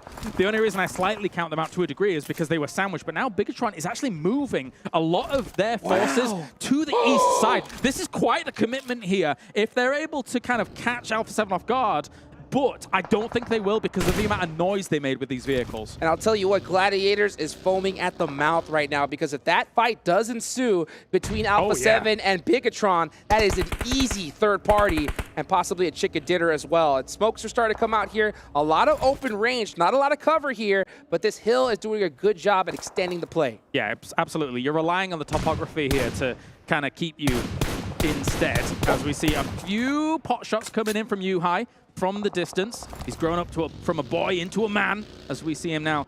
Just going to be taking that buggy and moving on away. When you're driving around with a buggy in these locations as well, if you do expose yourself to a spray, you are quite vulnerable. So they've got to be very cautious about that too. Yeah, we just saw what Tixie just did a little bit earlier with one. So, I mean, even though you think you're secure in that buggy, I mean, these guys are laser beams. They'll pop you out in just a second. Next zone does come on up. Alpha 7 does have to push their way on in. And Bigatron may end up getting a little bit closer to them in the process, but we're starting to see some shots go across field. I think Revo is definitely keeping an eye on Gladiators. Yeah, across field shots, it's a very important point that you bring up, because When a circle narrows down and bears down like this, it becomes those off angles. It becomes those really long-range shots that matter, where your opponent isn't accounting for those slight angles and slight kind of curves of the hill. So we could see that become very important, as still Bigatron slightly separated up. The other two teams here just being clumped down towards the south sides of the circle. Yeah, you can see GenFoss was the first person to get in the zone for Bigatron, and they are starting to get those splits. Yeah, look at that. Buggy trying to get some information. Matic giving away his spot to try to get that knock. Doesn't get it for the time being, and now you can see Bigatron Red Villains locked on to his position. Like a homing missile, they're slowly moving down towards the bottom against where Matic is. Matic's looking for an off angle here for Gladiators, as they're trying to control this Wizard Tower, but it only has so much value for so long now, as Kitsune and Texi are going to have to move to the right-hand side here. The smoke, huge nade, cause problems here. They're not able to see when those throwables are coming in, and they're able to clip them with a nade. Alpha 7 completely blind here from this position. Zenithexia trying to crawl his way to that tree and get a res. They still have enough cover to do so. And we're going to see, oh, he actually peeked out just a little bit, but barely back in time. Oh, it's actually going to be BTR stealing that elimination point. Long-range kill. The long-range elimination here for them to get that secured. But BTR also taking the trades in turn. Matic really turning up the heat now, also from distance. These long-range shots are so crucial in a circle like this. I mean, we're seeing a pure three-way fight here. Each team looking at each one, back and forth. Carrillo has the rock. That's going to be huge. If Nervo just get clipped, his level 2 vest is beat up big time, so he cannot take very many shots. He has to be very careful. Going for the peek around here with the M4. Mafioso now going to throw a grenade over towards Oh Tixi. my gosh! Oh, the DBS! Deceptive amount of range coming in here from Mafioso, able to shred Tixi. And that's 11 eliminations for Alpha 7. Oh, but they're down to just Revo. It is a 1v1, v2, and BTR are looking real good. Yeah, Matic in the distance, looking for any pickups they can try and find here, but they're so far apart. They were Gladiators was banking on the idea of having multiple angles. That means knockdowns are very difficult to be able to resuscitate, as Mafioso should be okay. They should be able to get him. Matic going across, trying to get Kitsune up, and it looks like he might just be able to do so, because Alpha 7 is very distracted here with Yuhai. Yuhai did spot Revo. He's going to get that first aid off real quick. He's trying to play this very careful. If Mafioso has anything, though, it's going to make it very difficult. He's going to explode that buggy. Has to get the reload in time. Yuhai, oh, the nade from GenFoss, clutching it up, and Yuhai finishes Alpha 7.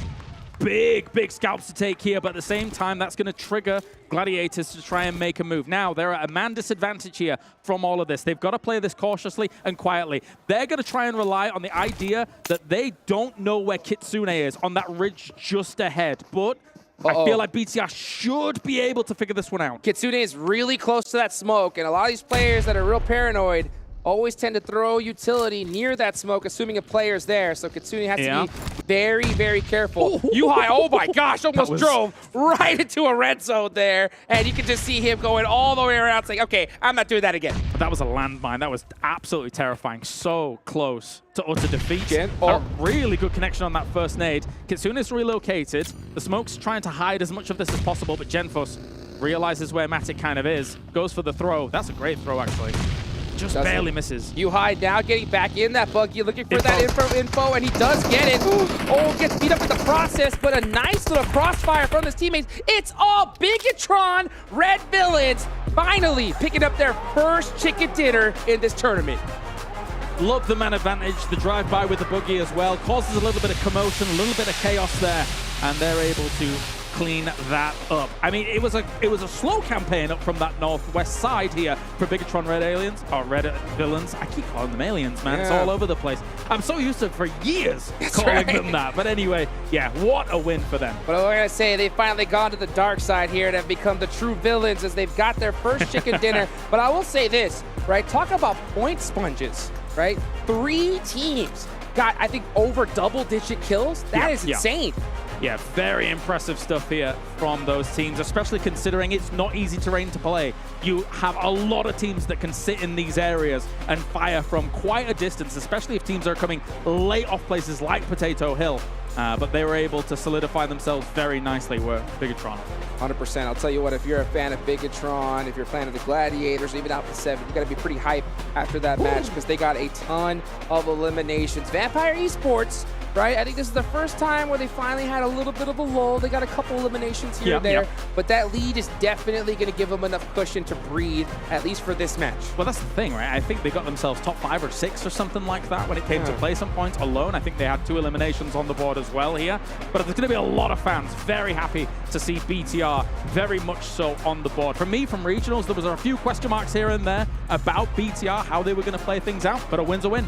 A win is a win. Guys, we got a whole bunch more action for you in just a little bit. Don't go nowhere. We'll be right back.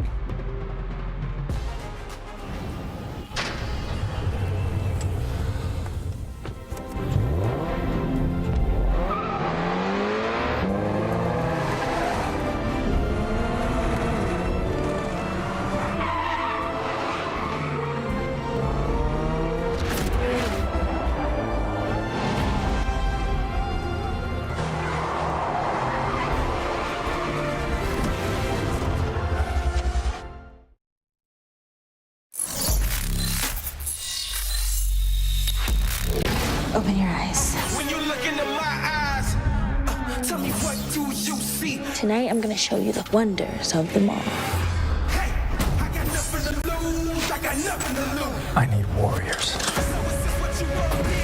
You want to walk? Show me what's up, then. Now we ready to bust in. Take everything. Leave them with nothing.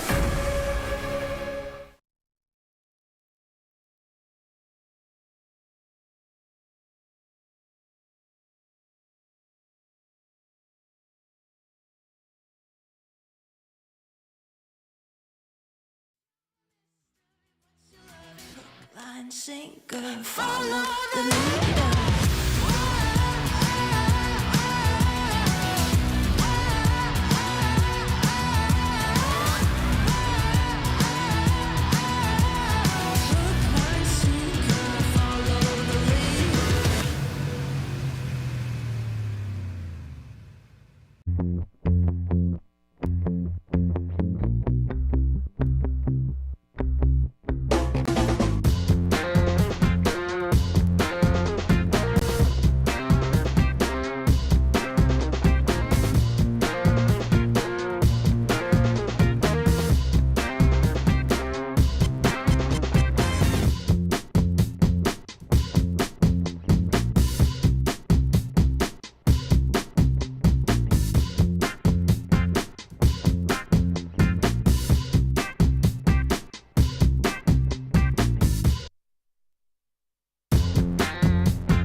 Not a bad match here out of Bigatron. Red Villains secure themselves their first chicken dinner here of the event and maybe put themselves one step closer to get into that main event. I would love to see them go up against Alter Ego if they can get there, but we still have a lot of matches to come. I'm Jason Kaplan, still joined by Maxman and Seven Worlds Gaming to break down that last match. And off the bat here, Max, as you said it when we were watching the game, Bigatron, the way they played it out was just don't fight until the end, and then they had all the world of utility to use. You had so many circle shifts that went hard to the east, and the BTR, I think, had a really good understanding that, okay, teams are going to be congested on the west. There's going to be a lot of fights happening. We're just going to dodge it heading north, and when there's lower teams remaining, we're going to have a lot of utility remaining, and the nades, in particular from Genfos, once again, was so impactful. So holding on to that utility until the very end was really, really impactful for the team. I was getting some flashbacks there to Sandhawk. I thought they were going to end up not pulling the trigger. I'm glad they did. They ended up being able to get the chicken dinner with 8 Elims, but Gladiators, I feel like that is they're continuing with an impressive performance. Yeah, I mean, Gladiators, exactly. That's the things have been going so good. Matic has been pulling the Matic Classic, going for the off angles, doing his own game, okay? He's definitely playing something a bit different from the rest of his team, but the Tixie Supremacy, it was so ever-present right here, and the timing on their fights, it could have gone their way. After that fight ended between BTR and Alpha 7, the timing was on point, but unfortunately, the utility that was present on BTR side, the nades and the buggy, that is pretty meta in the late game, did make the difference. It was a fantastic distraction, but not only that, obviously, just throw the buggy in, it's not going to work. It was his teammates bridging that hill as well to come in to help support him while we saw Gladiators shooting at him in the buggy. But, you know, Genfos and Yuhai, like, this seems to be the power couple within the team, the power duo, able to make work. They were able to take on Alpha 7. They were able to finish them off and then start focusing on Gladiators. Though I was not a fan of that 2-2 split they were doing North, because they actually had 2 players inside the circle, 2 players outside the circle, and Alpha 7 at that time was not inside the circle. So if they just set up somewhat of a barrage and regrouped a little bit tighter their split, I feel like they could have easily gate-kept Alpha 7 and just secure that chicken dinner a lot easier than they did at the end. I think what you're talking about is a lot earlier, not there in the end game. Way earlier just in speed the previous, up the process. Yeah, they were wanting to fight with Alpha 7, and then they were wanting to fight with Gladiators. It was a bit confusing there. I think it was like, what, 5 minutes before the game actually ended?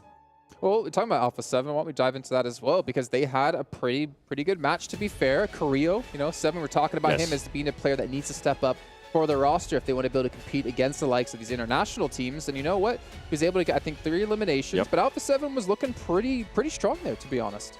They were looking strong. I mean, it's a good bounce back. I think even before this match, I was saying, I don't really expect Alpha 7 to do much today. I thought they were just going to be able to wait it out until tomorrow. I'm glad to see them being able to bounce back so early on. And like you were saying, Carrillo with those 3 eliminations, it's huge because it's been a big question mark. Yeah, they won Brazil. Yes, they won Americas. But Carrillo's been the big question mark. So when is he going to start performing? When is he going to start putting up those numbers that we are used to seeing out of him? Yeah, we were hoping that was going to happen here in PMWI, and this is maybe the start of something great for Carrillo in these fights. They've been fighting consistently. I hate both of you for being able to roll your R's, by the way. What? Try to say it. One time. Just one time. I've tried many times. It doesn't work. But go ahead, Max. Finish off. What was it? Yeah, so they took a lot of fights before that versus Infinity IQ versus the side of Falcons, so they got a lot of loot, especially to just enable them to take these fights in the late game. So overall, effective, and Mafioso and Revo, on top of Carrillo, also doing extremely well with the DBS. And something that I've been seeing so far this year out of Alpha 7 too that's been working out great is that second drop location for them. Not just now north of George, is Lipovka. I feel like that one, when they started integrating that into their gameplay, it has really stepped it up for them. Because before, they would always freak out if they didn't have a playing pad that would actually go towards North George. Now they have a backup plan, and it works out great for them. Especially with that circle. Yeah. Well, speaking of the circle, one team we haven't talked about, which honestly I was like having to pinch myself, like, am I dreaming? Why are we not doing this? Vampire. They had, well, I mean, okay, so let's kind of roll it back. I kind of just dove into it for no reason. Where were you going? We were talking about Vampire, and they had to constantly move for that zone every single time. Like, it shifted away from them every single moment. Not saying that they couldn't recover from something like that, but the matches that they've had success in, they didn't have to move that far, but they really struggled finding a way into these zones. They did a very similar approach, I feel like, to BTR. They were just understanding, okay, these circle shifts keep going 3-4 times in a row over to the east. West side is congested. Let's just go to the southern or northern side if you're BTR to try and dodge the fights. Go right into Mazexis. Clear to say, not a lot of resistance there. Get themselves the compound and the fight pretty easily. And Matic tried to third party. Yep. But they saw that too, so they just started to skirt away over to the southern. The weird thing edge. Was he tried to like third party. I don't know if she was this exact same time, but he actually like went into Vampire while they were in the blue, by himself. That's Matic. And then well, eventually called for a teammate to come over towards him, but they just kind of eventually retreated away anyways. Yeah, the Matic Classic is happening all the time. And then they decided to back off. Yeah, and he just backed off. It's like, okay, this maybe is a little bit too much. We want to try and focus on our position in the circle, because at that point, I think D+ was starting to gain terrain on the western edge. And I feel like if they commit to that fight, D+ maybe control the high ground fully, and Gladiators don't get back to that spot. Going back to Vampire, when you were mentioning that they were able to fight the Mesexis, you didn't think there was much resistance there. I felt like it was just enough resistance to throw a Vampire and to allow some of the other teams to kind of set themselves up. And that was the most resistance we have seen out of Vampire so far, I think, today. Yeah. Trying to get into a circle. Actually, it's interesting that you say that, because that fight, sure, they did win it, I would say, pretty easily, but that enabled Falcons actually to set up a camp and to defend the southern eastern edge of the circle, so slowed down Vampire after that fight, because they were taking shots and teams around them were aware that fight is happening in the compound, so we can skirt in the circle a little bit deeper. Well, Falcons got set up, and then Alpha 7 just knocked them right down, actually doing, biding their time as well. But let's take a look at our overalls here and get an idea of actually where our teams currently do stand. You see Vampire Esports in first place, 69, nice. And then we see G Gladiators at 50 points. FaZe Clan still holding on in third. But again, Bigatron, Red Villains, all it takes is like one of those wins, and you shoot yourself up the leaderboards. Not even just Bigatron, Alpha 7 too, being able to bounce all the way up to 5th place too. First time on the first page. Yeah. I feel with that, yeah. Yeah, for both Bigatron and True, Alpha actually 7. both, yeah. They're on the second page. I mean, still, I want to see more from teams like D plus Kia. I feel like there was some potential this game, but Gladiators won a fight that I feel like they shouldn't maybe have won in that position because D plus had the high ground position. They weren't having multiple angles. That's maybe what did cause them some issues at the very end. But yeah. I want to see some improvement from the Southern Korean team. You know, yeah, I was actually literally just going to say that as well. Like, what happened, man? This team used to be like a powerhouse. We saw them not too long ago, and they're not really able to hit their stride just yet. They're running out of matches. They're running out of the daylight today. I don't necessarily what's going on, but also they're not the only team that I'm kind of wondering what's going on with them. Veryl coming in from Japan. What's going on with them? Exactly. That kind of sets up in the storyline we talked about on the pre-show, which is these are Donuts Varel and, of course, the side of D plus Kia, the only two teams that qualified pretty much, didn't win through voting. So it's a bit more legit in the way to get through in this event, and you would expect better results from the get-go. It just hasn't transitioned as we expected going into this. Of course, it's just the first day, just 4 matches. We can have some changes, but it definitely was not the start we expected from those two teams. I think we'll have to wait and see. Yeah, hopefully. It's too early on.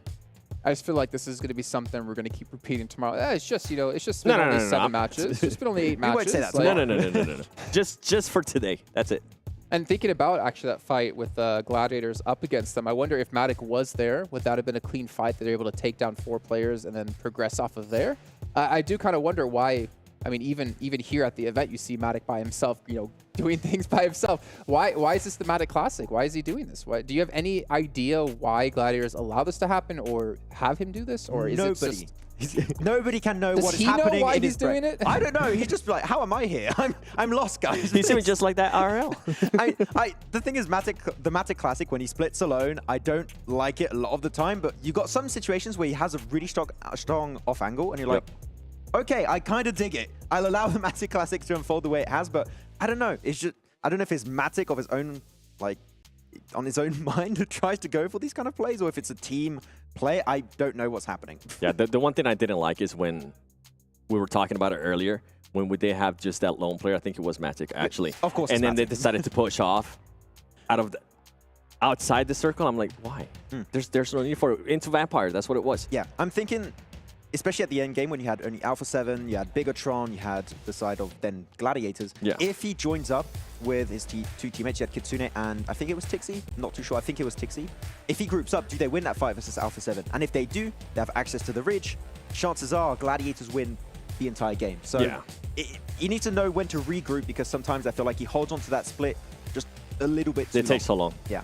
Okay, you know what? We'll leave it there for now, because obviously that's all of our Aaron Gills of the day now done. But this means we do have a short little break, but it also means we're going into our Miramars of the day. We're going to have 2 back-to-back before we're done with our first day of PMWI. So guys, we're going to head to that short break, so don't go anywhere.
الحياة لحن ولأننا جزء من مقطوعة عظيمة تحركنا تلمسنا تصنع من لحظاتنا ذكريات بديعة لأن الوجبة التجربة المغامرة حياتك بعد جديد في هيلتون الرياض.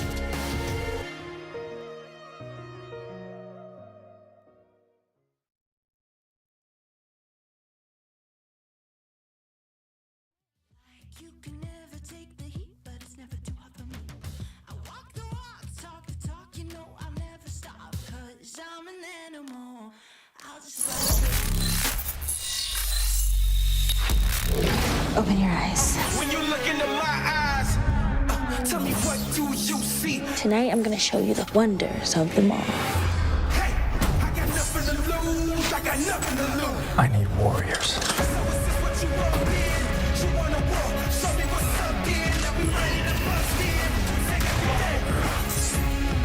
Take everything, leave them with nothing.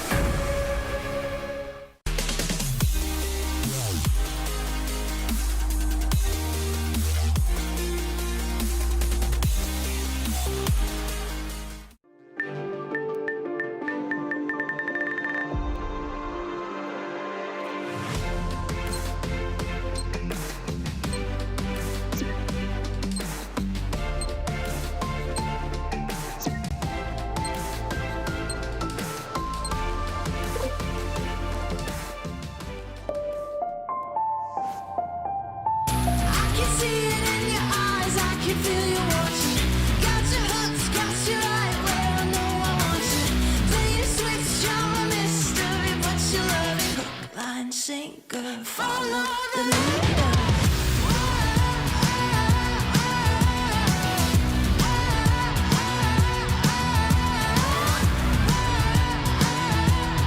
Hook, line, sinker, follow the leader.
And we are back here for some more PMWI action with the All-Star event. You guys have voted in most of these teams, though a couple of them got in either from PMWI last year or got in from qualifying for themselves. Max, I know you want to be on camera, but can you keep your hand to yourself, man? What am I doing?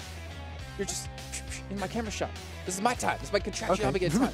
It's okay. No, we're all good. We have Miramar coming up next, right? We actually changed things up from previous events. We're doing maps back to back to back of the same battlegrounds. So we got double Miramar now. We have to dive into this one and talk about it, because if I'm not mistaken, this was one of Bigatron Red Alien's best battlegrounds. Yeah, now they're in the villain arc. There's going to be pretty much. I mean, they got himself a win, right? And maybe they can try and build some momentum off the back of that. But Ryzen in particular loves the bushes on them. He loves what? I haven't seen Ryzen. That's the thing that blows my mind before you jump into that. Is that Ryzen was the Terminator. He was the go-to player almost every single time for Bigatron. 2.5 years ago. I was expecting Ryzen to be the kind of standalone player on BTR, to be doing so well. Of course, you got Yuhai, you got yourself Gen Foster, have been the stand-up players currently today so far. But yeah, Ryzen has been non-existent, and maybe some presence on Miramar. Well, he loves bushes, like you said. Yeah, on that map of Miramar has been happening quite a bit. So we'll see if they can try and do well there. I got some other teams that I'm hoping to see more from. I think the Aegon I8, looking back at PMPL Pakistan, is a map where they did really, really well, especially I think it's Ghost and UZM. And I want to see more presence of them because they've been really silent today, actually. Going up teams that actually do well in Miramar, Alpha 7. You knew it. Come on, you knew it. 7, it looks at Max like, okay, I have something to say. I'm ready to say something. You know it's going to be Alpha 7. Do you not remember America's Championship, though? That was one of the maps that belonged to them. And maybe they're going to be able to carry some of the momentum that they just got from the last match, too, because they were able to put up some good points. So kind of based on what you were saying with Bigatron, right? But we'll wait and see. Ryzen, he hasn't played at all yet, though. No. Yeah. Where is he? Hiding. He just dies in the He's not ready. He's just kind of channeling his own power right now to get ready to go here. But what about a couple other teams that you're looking at maybe you think could excel here? I mean, Vampire, thoughts? Yeah. We obviously have to talk about them. Yeah, I mean, Vampire, we can expect to do well because their playstyle can work on every single map. It can work. It worked on Sanhok. It worked on Erangel. I think we can expect good things to happen here for them. So, yeah, I feel like the consistency is going to remain. I think for me, it's going to have to be DRS. I want to see what happened. Where is DRS? The first 2 matches, right? They were performing pretty well. We're talking about how they were being able to put themselves into great positions. They just weren't able to have that firepower. Now, I mean, DRS hasn't really been existent. Whenever I think they did try to be aggressive in one of those Erangels, and it completely backfired. We've been talking actually throughout today that DRS needs to start being more aggressive. They played the edge as we expected, but when you had all those hardships on the previous Erangel game, they were forced to be aggressive, and that just didn't suit them. They were kind of taken aback, like, oh, we're not ready for this fight, and they just got completely crumbled to pieces. So they need to start being aggressive because the circle is not always going to be in your favor. Sometimes you're going to have to fight, like Vampire, to get a spot in those later stages. I mean, as we've been seeing, right, also with teams getting some victories and some good eliminations behind it, that kind of bubble you need to get into top 6 is becoming more and more difficult. And looking at a team like DRS, we need to start seeing those eliminations like you're mentioning. The question is, will they eventually come? And if they do, will it be too late? Will it be at the right time? And is that something they can carry on into a much more difficult event, much more stacked event when we get to the main event? I mean, we'll have to see when we look at the overall rankings a little bit later on in the day, I'm sure, because I feel like the point bubble is going to be around 180. It seems like that's kind of the consensus with everyone. 180 point. If you breach that barrier, chances are you might make it because it's 10-point average that he's trying to make. Actually, really funny. So Tani said, we'll be happy with the 10-point average. Yeah. They doubled it pretty much, but yeah, so 180 would be at least your aim as of right now. Don't make me get John in here to do some proper statistics. And Sir Tani told me that, okay? He's doing math right now, okay? So if you say I'm wrong, you're saying Sir Tani's wrong. And I can hear him now. Well, actually, let's actually take a look here at some Vampire players. Before the last match, because I'm not sure what it might have changed after the match finished, between 2 players of Vampire, Stone up against Tony K, compare their damage, compare their eliminations as well. They were pretty much head-to-head. There's 3 players from them in top eliminations. And you can see here, 13-11. That's still a lot to get here for only having 4 matches done. Stone was at the top for the longest time, and then all of a sudden now we see Tony K being able to put up those numbers too. I mean, 11 elims. I think most of them were able to come from that last match. I think he ended up with, if I'm not mistaken, 6 or 7 eliminations. Yeah, it was around that ballpark, yeah. I mean, the individual power is there if needed, and then they can just convert into fully team play, big splits, and just the synergy is on point. The communication especially is on point, which I would say you don't have many teams when you just look at their playstyle and you're like, okay, the communication is so good. Normally it's just some something happening in the background, but Yeah. it here's just so obvious and visible. Yep. Okay, well, I got 2 more teams for you here, right? Ooh. Obviously, we still have yet to see Newsy play, which is something we'll get True. on to when we do have them come in to the mix. But I kind of want to compare, you know, NA, well, AA, I guess I should say, because they're not North American, up against EU. So let's take a look at Alpha 7 up against GG here in a team stats head-to-head. And Ooh. I feel like a lot of that 7,000 damage probably came from that last match. And I'm not surprised to see those numbers out of Gladiators. I mean, they have been able to perform really well. And you can see the elims too, 31 elims to 18 elims. We haven't really seen the Alpha 7 that we're used to seeing. And it's because they've been getting eliminated so early on. And the only elims that they did end up getting was super early on as well. And this is what you're seeing Gladiators just kind of dominate this, right? Not only in the damage, not only in the elims, in the healing too. They're being able to just outlast a lot longer. Alpha 7 have been bodying. Yeah. They took so much damage. Like, please stop, sir. We don't want to use all our med kits. But I think we have seen that resurgence starting for Alpha 7 in that previous game. I'm just hoping we can see the continuation of that. And if so, and we can see more of Carrillo, I feel like we'll get to the point where we can see those podium finishes. And hopefully, for you, a chicken dinner. I feel like you're waiting for it. I didn't say today. I said tomorrow. Tomorrow they'll end up getting that chicken dinner. Today it's not yet. Not quite right. 7 to 9 and Alpha 7 chicken dinner on a day? Don't believe it. Who are you? You heard it here first. I'm a little bit worried. I feel like, you know, Alpha 7's giving you some money under the table to talk them up here. How? I'm talking them down in a way. I mean, you got to keep us guessing, right? You can't make it too obvious. 2 other teams, though, as we talked about before. Most of these teams were not invited in. They qualified because they were voted in.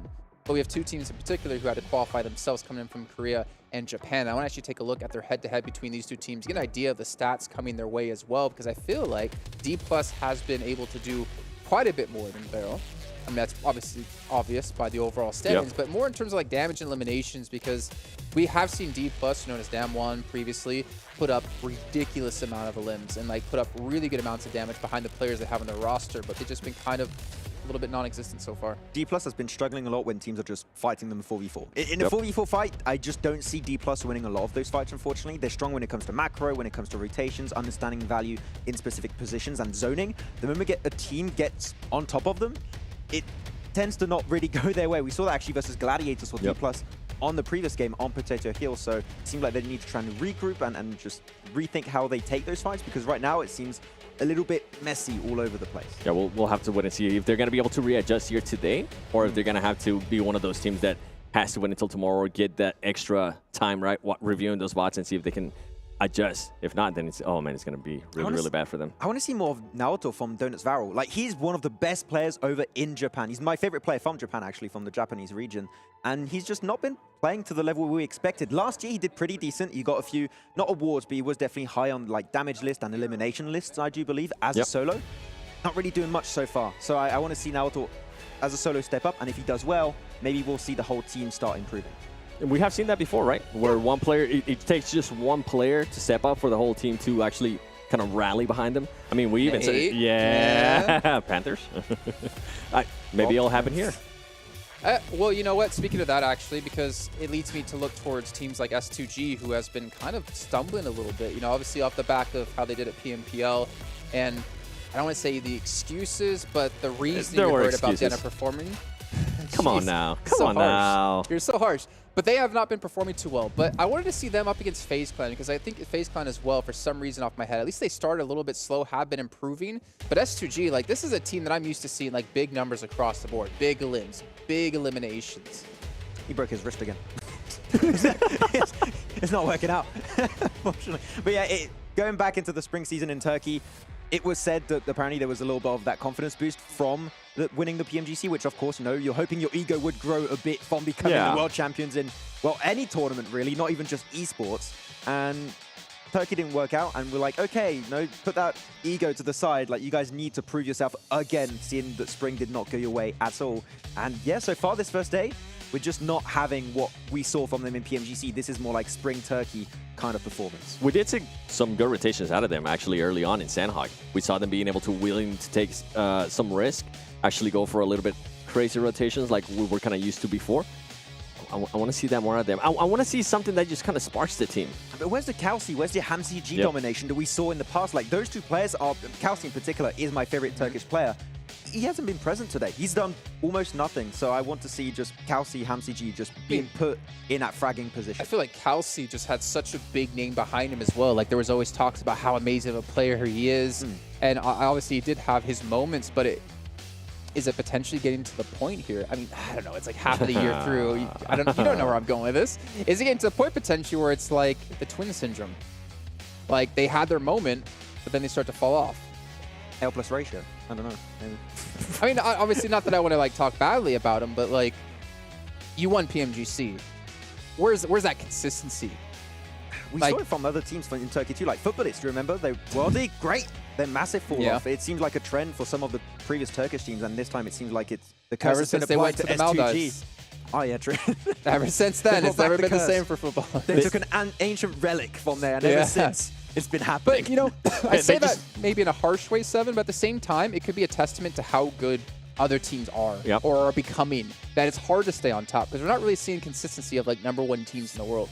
Yeah, I mean, going back to PMGC, we never thought S2G was going to end up winning. It was either one of the Chinese teams, it was either going to be Nova going for that 3-peat, and then they ended up surprising us. Now, at this point, right, halfway through the year, it is going to become a question of, was it just one-off? Did they just get lucky that? I hope that's not the case. I hope they actually start performing like the champions that they are. But we need to start seeing that, and we need to start seeing that. I kind of want to see it now, I mean, actually. we need to start thinking about PMGC a little bit down the line because we know there's qualification through points. Obviously, how the PM kills did go for you obviously kind of determines what will happen. S2G, there's a legitimate chance, I think, that they might not even make it into PMGC again after winning PMGC. Unless they're invited as like the winners of last year. Otherwise, you might not see them there, which that would be a first because Nova, after winning the 2 PMGCs, they actually did make every time through qualification. We could see that not happen here. We're talking about S2G having a confidence boost, right? After they won that PMGC. Now, at this point, with what Jason was talking about too, can they maybe start losing some confidence if they don't start performing well? If there is a chance that the defending champions might not even be at PMGC? Ego decreased. I feel like that starts becoming a little bit of pressure on their shoulders too. At least if I was a player and I was a defending champion, that would start. I mean, I'm getting like tingly thinking about PMGC because also you have some special invites happening, and I almost don't want to say because I don't want to get like someone to come to me and be like, oh no, you can't say that, but like BGMI's back. Ooh. India. I mean, I think people who might have joined like PUBG Mobile Esports recently don't realize like India was a massive powerhouse in PUBG Mobile, and I kind of wonder, is that region potentially going to get an invite? So a team from that region? Hope they do. I would love to see. Yeah, I mean they got it last year for PMWI, and now chances are potentially PMGC. There's going to be an option I don't remember to get seeing in. Team Soul here. No, Yeah, I don't know what remember you're that. talking about. They weren't here. We didn't play at the same event, I think. Well, they weren't. Yeah, I don't know. I think that would be great to see. Obviously, it's been kind of unfortunate we haven't had them around in the global esports of PUBG Mobile. But you know what? I have some faith and I have some hopes for them because they have so many good players. We talked about like regions and the caliber of players you have. I think India is definitely one of those where they can throw a big spanner in the works to some of these teams. The only downside is they've kind of been out of the works for a while. That's the only so they have to problem. play a lot of catch up. I think we saw that actually. I cannot remember the team. Gatak was a part of it. They came into PMGC and they won one game. Yeah, Godlike Entity, I think it was. Yeah. They won one match at the very end. Well, at that time, it was TSM Godlike, if I'm not mistaken, something like that. Yeah. But yeah, but then even last year, right, in PMWI, you could see them not being able to play the game as much as other people have been able to. You can see a bit of a drop-off there in performance. But then every now and then, if I remember, I think Scout was able to clutch up at one point and have some... Stalwart.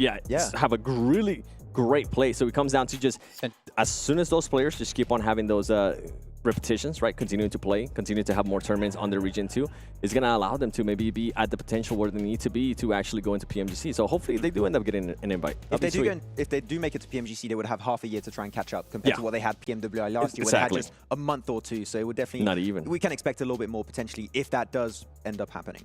Well, you know what? That's going to be spicy for all of us around the world to see happen.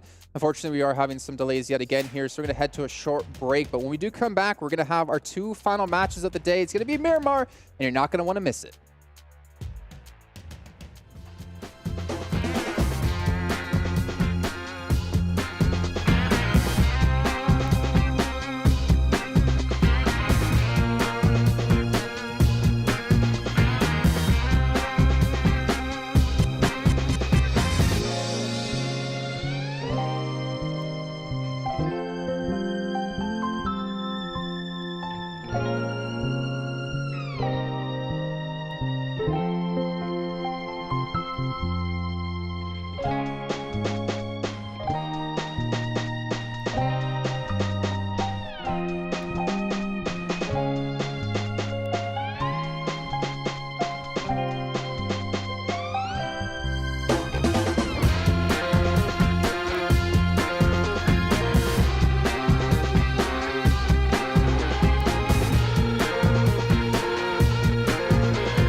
chose my side, drawn the front line. You want to save face, came to the wrong place. You raise a white flag, I give the V sign.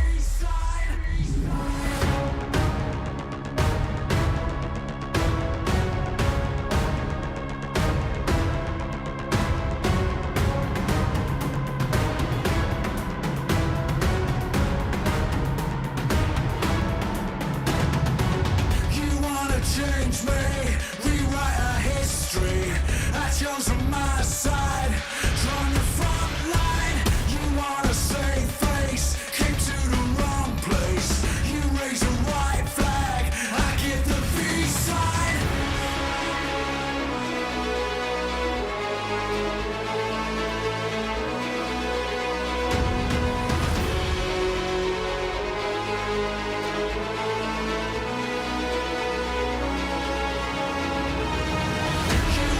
Change me, rewrite our history.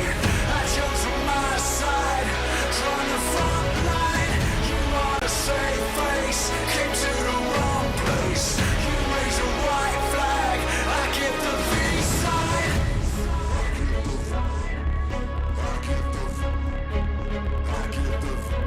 I give the V sign.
Welcome back, everybody. I'm Hot Jukes here with Calaris, and we still got a lot more action left for you all. Gladiators, FaZe Clan, Bigatron, Red Villains, Alpha 7 Esports finally starting to heat up here right at the tail end of day number 1.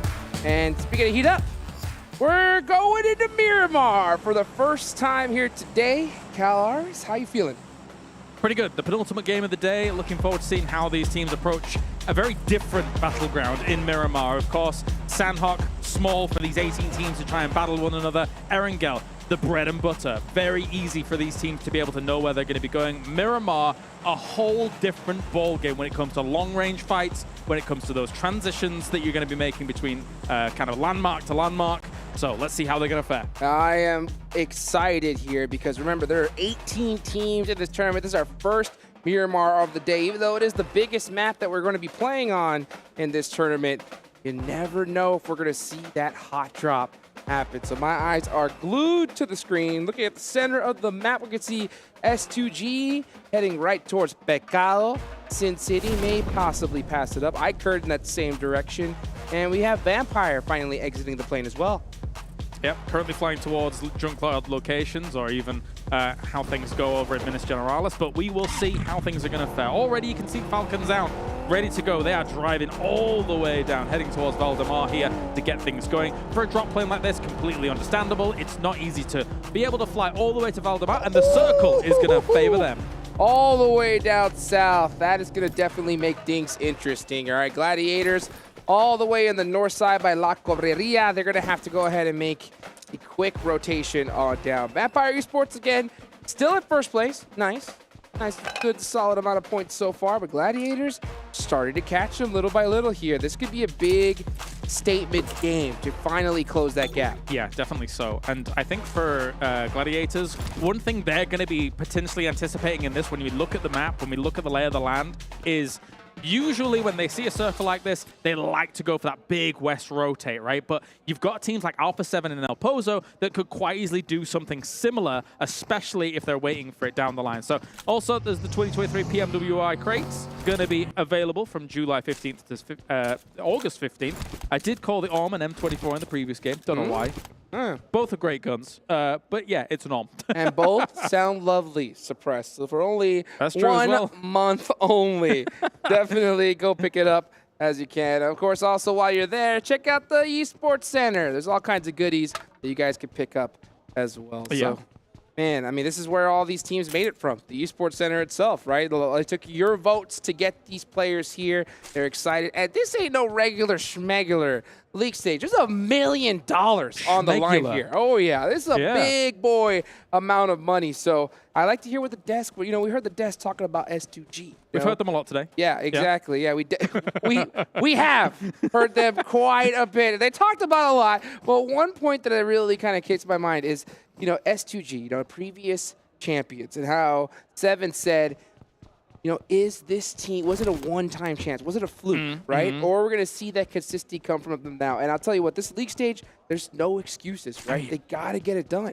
It's really tough when you become a world champion, because then the target's on your back straight away. True. And you become the most studied team on the planet when it comes to PUBG Mobile. So that then gives you a bit of a disadvantage. You then constantly have to reiterate, re-evolve, reassess how you're going to be making rotations. Because honestly, people will know how you play. You're the most watched team on the planet for that moment. So yeah, it's understandable that evolution is required. And speaking of evolution, right, I think Vampire Esports is going to be the most watched team, all right, Yes. as starting right now, right? So we'll definitely see a lot of homework being done from these teams going into tomorrow, but it's not there yet. Look at this. Cute Loki picking up a nice point. Ooh, nice return shots to kind of help their homie out, but it doesn't look like he is going to be able to make it to safety. Yeah, very, very difficult to kind of lose that to start things off, but that was a reinforcing shot that was quite important, because they're also down here in the town in El Azahar. So to be able to get that knock and maybe confirm it completely. Look, this is almost acting as bait here at the moment. Romeo Boy is holding this angle, watching as the recovery is trying to come in, and then, you know, just going to be peeking around the corner with the M16 if he needs to and clean it up completely. But they actually don't take the bait. They let him be completely eliminated, and then the trade will come in here in the building. Yeah, who he got? It looked like he was trying to go for that res, but ends up getting taken out in the process. So a tough play. Pumpy. Yeah, for them. Ooh, let's see.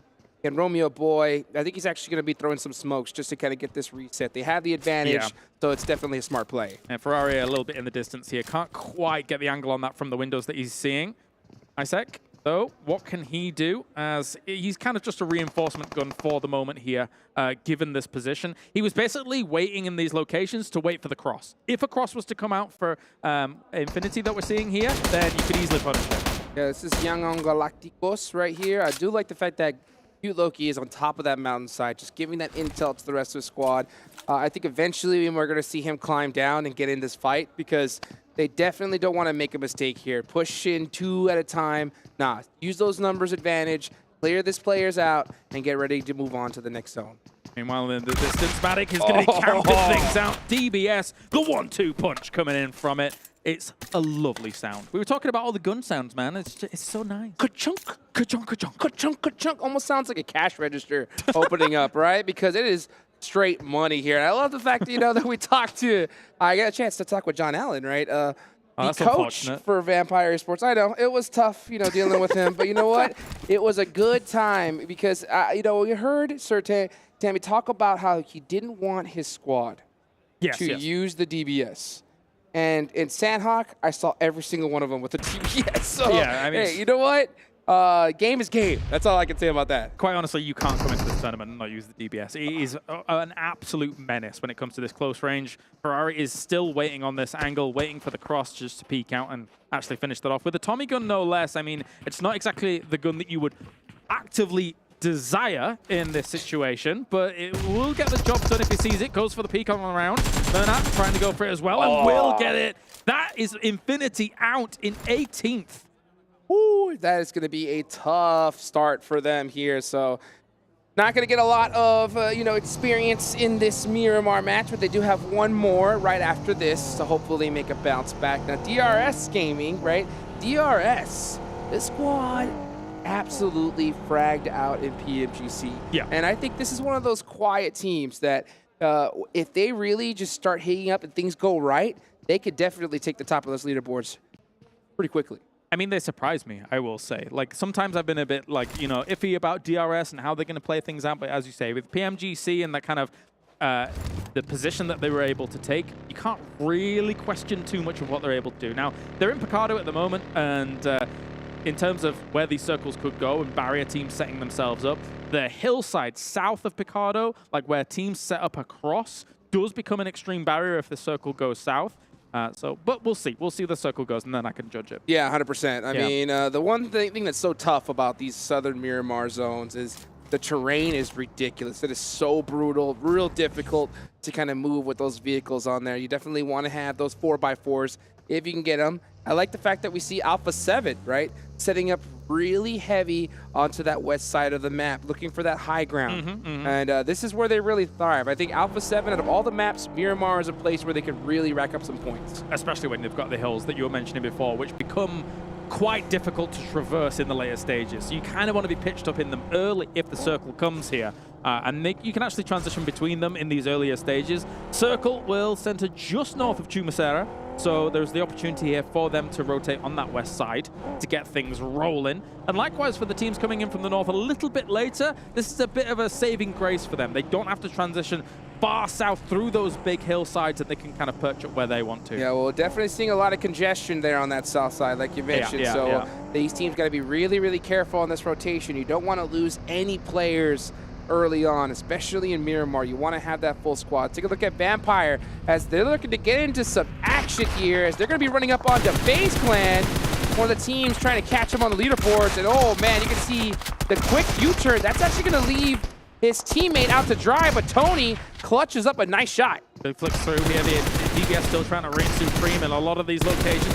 Pre-fire is very important against the DBS because if you don't hit the first shot, you're almost certainly going to get down. That's why you're seeing the M4 spraying through the door. That was disgusting from Tony K right there. Just getting the elimination, doing the eject to try to get back to his team. And now Vampire is just trying to buy some time, get a reset going. But there is fire from all over the place, not to mention FaZe getting a huge nade onto Stone, and that's Vampire Esports out of there. Rocking up a little bit ambitiously against the position that FaZe had and able to deal with that very effectively. I mean, this church location is actually of extreme strength when it comes to a position to be able to have overlook across a lot of this kind of circle in terms of the north as well as towards the west. So, yeah, I like it a lot.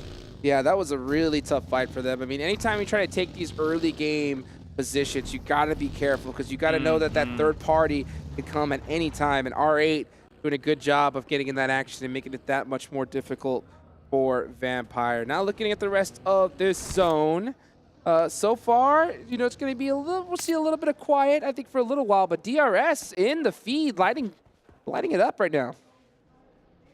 See what they can do, as here we see D+ Kia just slowly kind of positioning against Falcon. I think neither team really wants to take this too aggressively. They want to move up towards Chumaseri here and try and find themselves some hillside just south of it, which actually is not a bad location to have kind of an advantage point over Chumaseri. But as Chumaseri gets more busy, there's actually not a lot of room for people to wiggle around in there, so it's gonna get tense. Yeah, especially if that zone shifts to the south. That is going to be an all-out battle. We'll see where it decides to go to.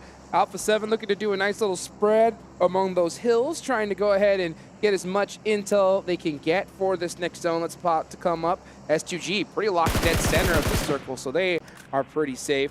But let's see where this next zone decides to go. Where do you think it's going to go, Cal? I think Chuma. I think just get Chumaseri all centered, but it's not going to be the case. It does include a little bit more of it here. But now that kind of causes problems for Team in Chumaseri. Unless we get hard shifts all the way there, they're going to have to leave. And actually leaving from the east side is pretty open. So getting out of it, especially against where ICURD is, for example, BTR might have some issues. Yeah, they're going to have a lot of teams trying to cross right through them. And Falcon most likely going to hug that. So let's take a look at this pretty replay right here is Killer, YT, yeah, just popping another player out of those vehicles. And that's what I was talking about. This terrain is brutal, and it makes those rotations just that much more difficult. Yeah, I mean, when you've got a UAZ like this, it gets a little bit tricky to be able to wiggle around. That's why people like boogies, but then the boogie is a little bit more susceptible to being sprayed down. But anyway, Atom here trying to take the fight alongside it, using the UMP in these little choke points to try and get things done. A full first aid kit here going off, trying to get healed up and good to go. Oh my gosh, AGI8 just absolutely picking Aton Esports apart. Fran desperately trying to get some assistance from his team, but you can just see Blade. He knows he's hurt. He's full sitting at the pre-fire and does get another point on the board. And Blade has 400 bullets with it across his Mini as well as his M4 here. So he realizes he's going to be taking a lot of fights. Needs to get back in here to some cover to try and escape some of those overlook shots that are coming in. DBS into the 1-2 punch. Will he get another one though? The pre-fire coming around the corner. You don't want it coming around. Sohan clutching it up right where he needs to. Falix trying to shut it down. Here comes that Molotov. Placed in a pretty solid position to kind of buy him some time. And that nade, oh, that was way too close for comfort. He's going to throw one back himself. But he is waiting for Blade to help him. The bounce nade, it was a self-nade. But Zohan, able to clutch up that shot and make up for his mistake right there. Oh, but Falcon stealing a point. Just like that, they are controlling this hillside. From the high ground, looking good here as Blade's trying to come in once again. Got plenty of bullets, as we were mentioning before, but again, he's going up against DBS as Zohan here is trying to position himself ready for a potential move through that window because Blade was looking maybe for that flank. Now, little jump potential for the shot. Blade not going to give him though. You don't need to be too aggressive against this, although he's going to go for it. Oh, the res is going off. Perfect stuff, but Falcon's in to clean up. Yeah, Falcon coming right on time. They smell like that. How is that Molly not burning him alive? Blade must be, I don't know, wearing a fire extinguisher at this point because he is still living. That nade should be it, though. And Blade gets out alive. Ridiculous, ridiculous. And he's somehow still here. He's got some smoke cover to get things going. What if we get Blade up against the vampires? That would be meta. I would like that. Let's see if... But they're gone. yeah, they're vampires saying, you know what, I think we're just going to go ahead and hold on to this position for a little while longer. As Blade's trying to get some more points for his team desperately. And Falcons, yeah, okay, now they finally have sniffed them out. Here come the shots, and Blade finally goes down. There was also so much he was going to be able to do against that. You're not able to hold on against multiple waves of extremely strong players here, all things considered. So nice try by Blade overall, but meanwhile in the distance, Bigatron is doing a lot of work against Donuts. They're kind of in the center. They were moving through Chumaseri to make that work and actually pick themselves up a few eliminations. Yeah, Team Falcons racking up 2 eliminations so far. They were in 6th place, so not a bad start for them. Yangon Galacticos right now leading the lobby with 4. That's going to be Yokohama Donuts out in 14th place. Still 13 teams remaining. Sorry, you heard even S2G actually shooting off some kind of ruffling their feathers shots here, just making sure teams weren't going to be coming their way. If they show their presence up in this north side, maybe teams will kind of go away from them for the moment. And for now, they're going to have to think about their transition south, which is all important here. Because, again, unless they get hard shifts, it's going to be difficult. Yeah, S2G's been playing it really quiet so far. I mean, they're kind of just holding that north side position. Yeah, yeah. But they are waiting for that next zone, I think. If it does happen to pop onto them, that's going to be what they're really hoping for. But if it doesn't, it's going to be a tough ride. Tixi, man, Tixi had one heck of a game in that last one here. Yeah. And you can see him putting on that pressure onto Mafioso. They do not realize this is Alpha 7 just yet. So once they do get that elimination, if they get one on them, I wonder if they're going to push it. Maybe, maybe. I mean, at the same time, though, pushing it across this valley can be a bit treacherous. They're going to be riding all the way up, though. This is bold. If there was an overlook here from Alpha 7 to try and hit some of these shots, it would be very easy pickings for Alpha 7. They're going to go for the spray. That car's smoking. They've got to be careful. Matic in trouble here. McHugh needs to go ahead and get a little bit of assistance for his team. Tixi has the off angle. McHugh running that front line here. Got 5 nades. Is he going to use all of them? Revo's really close. McHugh could thread the needle here, but it happens to be just a little bit off the mark. A little overcooked as well. Yeah. As Revo is using the information he's getting from his squad to try and pinpoint these nades. That and also seeing the arc of the nades coming your way gives away the position here. But Revo, a lot of damage done to him. They've got to be careful about this. As, I don't know, this is still kind of up in the air, this fight. Kitsune is moving away for more info. Yeah, now you got Silas as well right behind him. So S2G is kind of, they heard some shots, might want to get a little piece of this action, and it just so happens to be against the teams that are right next to them on the leaderboard. Oh, no. Revo with the angle, gets one. Is not able to get 2, but he actually gets help. I think that's all the way from S2G. Silas making things that much more difficult for Gladiators. So, I mean, giving up that hold where they did, I mean, I understand their apprehension about S2G causing some problems and causing some commotion towards the north. But if you're going to make that cross against the valley, you have to end that fight against Alpha 7 quick and steal their position, but it wasn't to be. Oh, and now Gladiators are just between a rock and a hard place right now. Completely sandwiched between 2 monsters in the lobby. Alpha 7 just, you know, licking their chops, taking every single point that they can get here at this. I mean, they are in a really good spot. Fade out. Gladiators not doing too much. Tixi against Sem9, though, in the buildings. Going to try and use the DBS to the fullest extent. 4 shots still remaining before he has to go for the reload, and Tixi continues some of the power that he was showing in the previous game, eliminating Sem9 completely. And, I mean, he's got to do something. He's got to salvage some points in this game. Tixi's insane. I think he had almost double digits eliminations in that last one. It was crazy.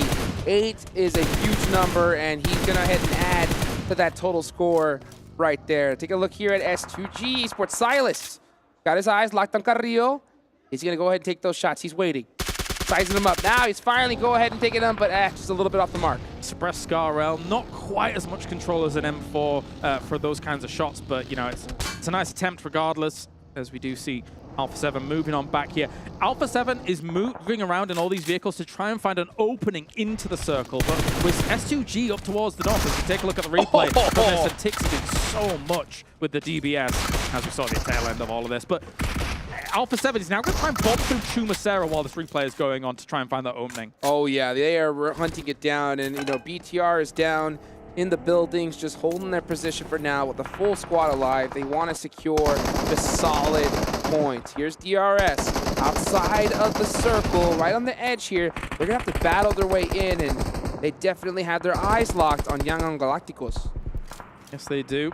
As stalemate for now, but look at the M249 here. If he's able to get a few shots off with spray transition as well, you don't have to be reloading anytime soon with a gun like that, so you can very, very liberal about how you're going to be spamming out those shots. But Isaac, looking into the distance, trying to get a bit of scouting information. There are almost always teams over where he was looking, so realizes that there's a present threat over in the west. Yeah, DRS is in a pretty precarious position right here. They're just outside of the circle. There's quite a few teams surrounding him. What do you think is their best spot? Do they go for that fight against Galacticos, or do they rotate away? It might be a rotate away on the east side and try and bait in R8 to fight against Galacticos. Or you could even wait for S2G, because they're currently moving in from that west side. But I think where they are currently and the weakness that position presents, I don't know if it's worth the fight, Hot Chooks. Yeah, you know what? I'll tell you what, though. If those two teams go at it, a third-party opportunity could definitely happen. But SUG just knocks somebody from Galacticos. That could be a go sign here for DRS in the, again, weaker position that they're currently find themselves in. And they got to get out of it quick because there's only 48 seconds left on the clock here. Things are starting to hype up. And yeah, it looks like they are finally starting to make that rotate on South that we called out a little bit earlier. I think it's a mature play. I don't think you take that fight considering how much power they had relative to your position. And meanwhile, they're actually using it as an opportunity to crash through the middle of the circle while these fights going on. You can see in S2G pushing up against the position here of R8, and R8 could find themselves in a spot of bother here. 100%, yeah. DRS, you timing that perfectly to be able to get away from that spot and into this next circle. Alpha 7 really close to Bigatron right here. That's going to be a battle I definitely want to see. Bigatron's had a lot of time to set up on the east side of Chumacera, so technically I would give them the advantage. But that being said, S2G is now blasting through the middle here towards D plus Kia. Maybe they can make something happen, but they're very disbanded. They're very kind of disjointed from one another. That could come back to bite them. That looked like a total desperation play right there. They just full sended it down the center, and what do you know? They just got blown apart. That was honestly I don't know. That was a little subpar rotation there from what I've seen. I thought they were going to linger around and try and crest the hill against RA, but it's not to be here as once again we see Falcons. Actually, unfortunately, an explosion will cause Punching King to go down. Long-range sprays from iCurd, though. One position of power that exists in this circle right now for a while is their high ground location. They can see almost the entirety of the lobby from here. And they're on the edge of that circle, though, so they definitely want to go ahead and rack up as many elimination points as they can get, because if that zone pops off them, they got to get in those vehicles and start moving. But it's an all-out war right now. Alpha 7 versus Bigatron. Very, very close on the leaderboards. Alpha 7 trying to make up for their sloppy play in the early part of the day, but Alpha 7 does normally start heating up at the end of these tournaments. Here we go. Revo pressing that field, going in with that DBS pre-fire, but it's not able to get the shot off.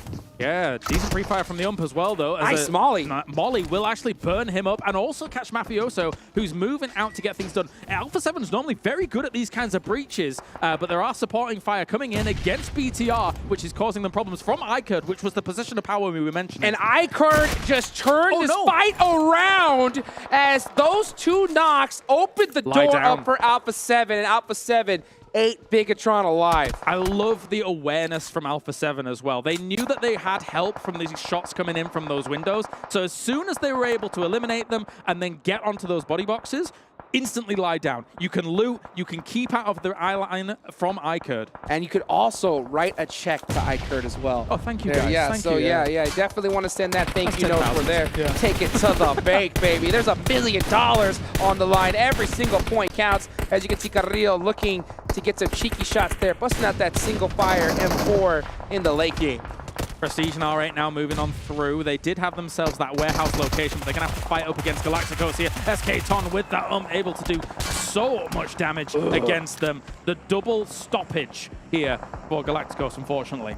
Yeah, brutal, absolutely brutal. Let's take a look here at the map as Falcon Esports in 6th place prior to this one. They are dead center in a pretty good spot with 3 members up. They could definitely rack up some points on the board. But one team we haven't talked about a second is DRS. DRS rocking the full lobby. Here they go. Looking, they have their eyes on R8, and R8 has been in big trouble this tournament. DRS has been very patient. We've been talking about the plight that they may face. Going for a spray, but honestly, whiffing that one. That was not the best, but the return will finish things off. So he recouped. 100%. He made up for that one. Yeah, my eyes are a little wide open, but he does get that finish. And R8, now you can see they realize this is DRS Gaming. They're starting to detract a little bit. Carry Boy is holding those crates, looking for a time to shine. Saw Killer YT make that jump, get beat up a little bit, but man, this is starting to heat up here. The man advantage causes concerns for RA, as you say, with the back off, and then as this circle narrows down, DRS realizes that, okay, we could finish the fight with R8 here to that west side, but we also have a lingering threat in phase towards ourselves. You know, I'm looking at Team Falcons right here. They're the dead center of the circle. I want to see him start taking some shots. There's no point to kind of hold your end. Now, if you're on the edge of that zone, you want to kind of, you know, hide a little bit, that makes sense. But right now, you should be just shooting at everything that moves. 2 limbs at the moment, and actually the school buildings on Miramar don't offer huge amounts of cover. They're a little bit deceptive about their structure. There's a lot of windows, a lot of openings that you can be shot at from opposite sides of circles, to be perfectly honest. Thankfully, this one sits in a little bit of a bowl for some teams on the west to be able to see, for example. But those teams in the north eventually will be able to see this location. 100%. And I'll tell you what, if you're Team Falcons, you want to make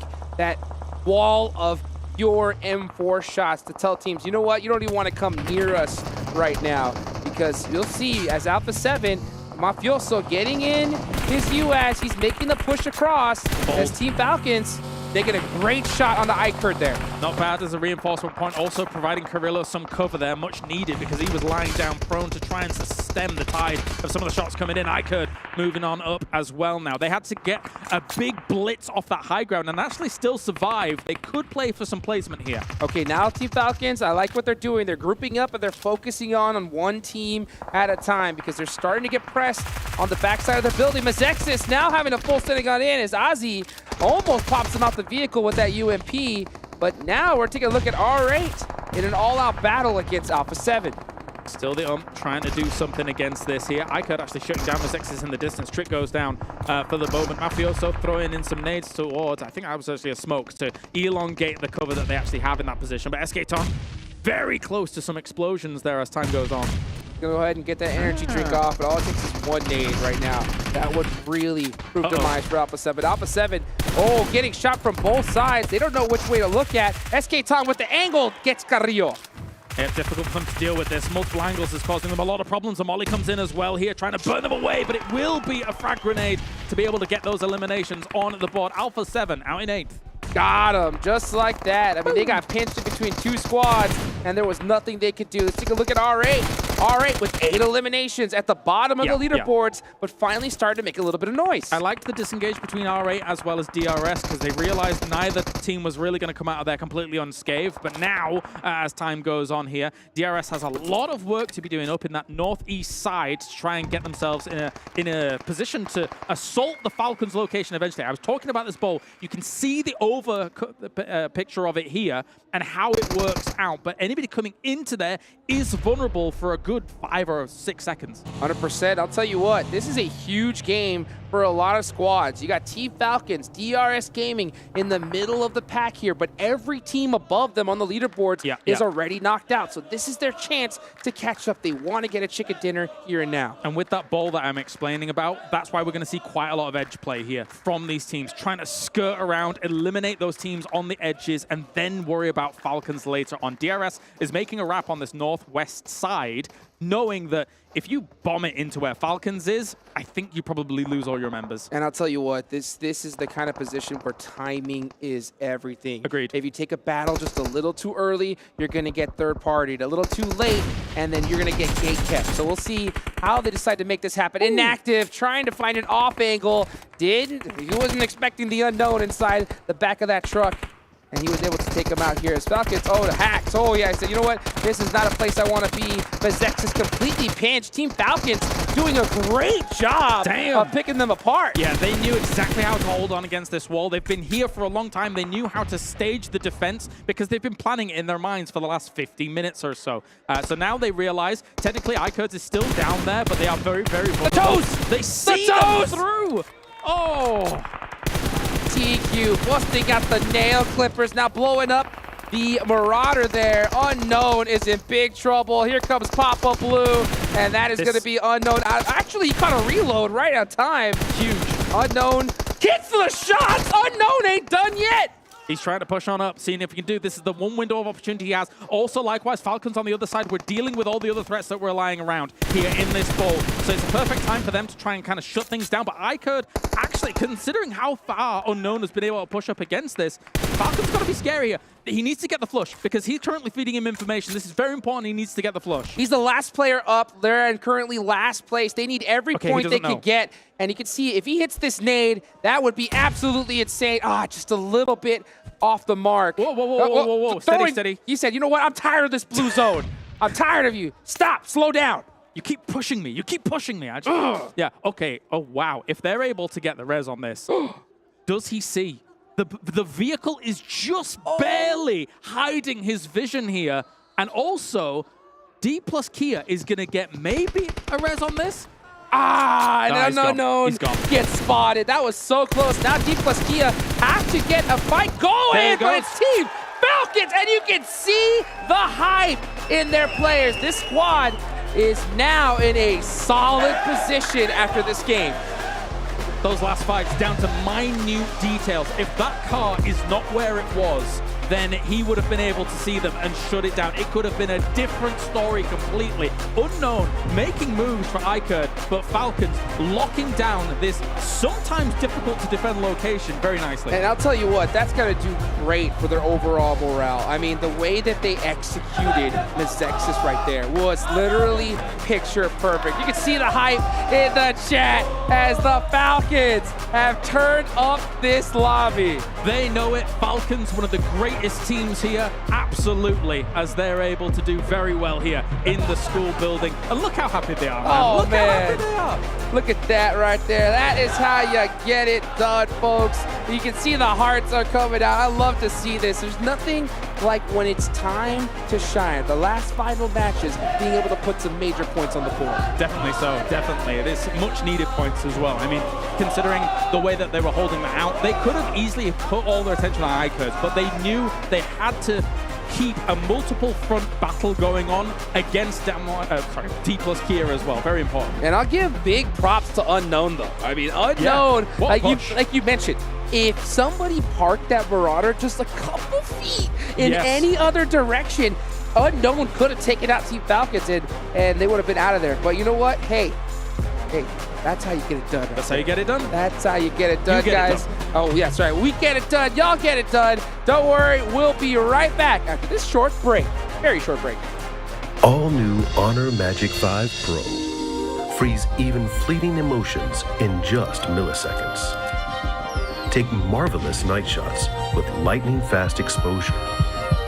The display reveals more details in bright areas with an astonishingly long battery life that just keeps going. The latest flagship chipset brings you exceptional performance. Unleash the power of magic. Honor Magic 5 Pro. I know where to go from here.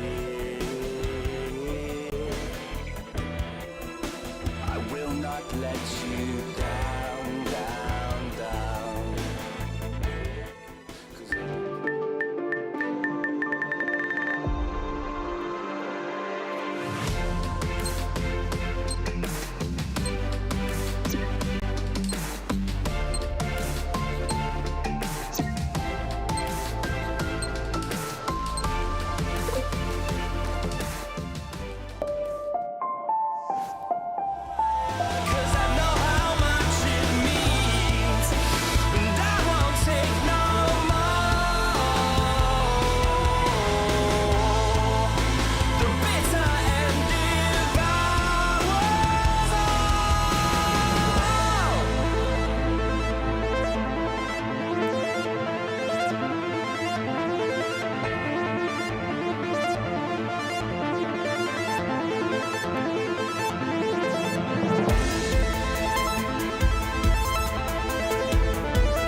Well, as Kalara said last year at PMWI 2022, Team Falcons are the best team ever. Hand themselves a victory and get themselves a much-deserved chicken dinner and a lot of points as well to push them up onto the leaderboards. Maxman and, I was going to say Kalaris for some reason. I don't know, I'm just used to saying Maxman and Kalaris from hosting EU. 7 in Maxman as we're going to break this one down here. A lot of teams that needed points, getting points. And I think that's one of the key takeaways for me in this last match.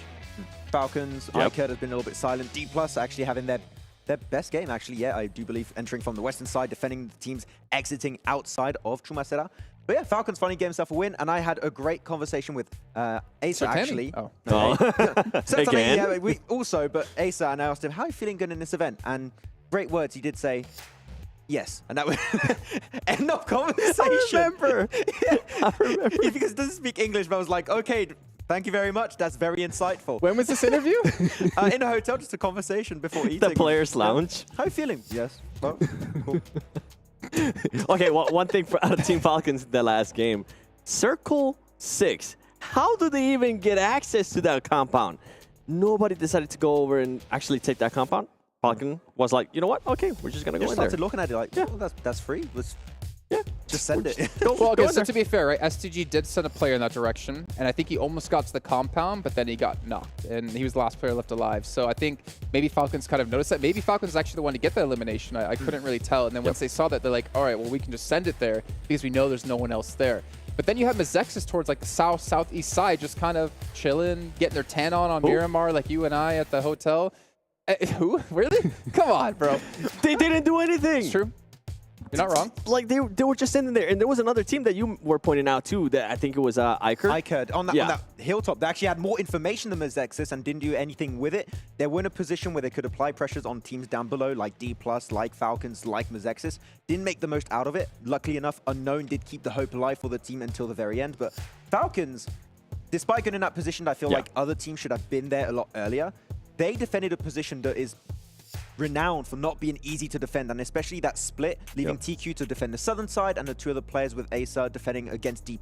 If you don't split, you have a third party happening. If you're pushing versus D+, then you're going to have Unknown coming in. If you're pushing versus Unknown, D+ are going to start coming in. So I feel like that split was unfortunately necessary evil to make sure they can secure the game. And then we saw some of the other stuff, right, that we wanted to see out of the other teams. DRS being aggressive too. We saw them be willing to take on to fights. And actually, one of the best things that I saw, they got a knock on a player, and then everybody just decides to push towards them. I was like, yes, where has this DRS been? Because they were playing that tactic that we've been seeing out of them, the outer circle.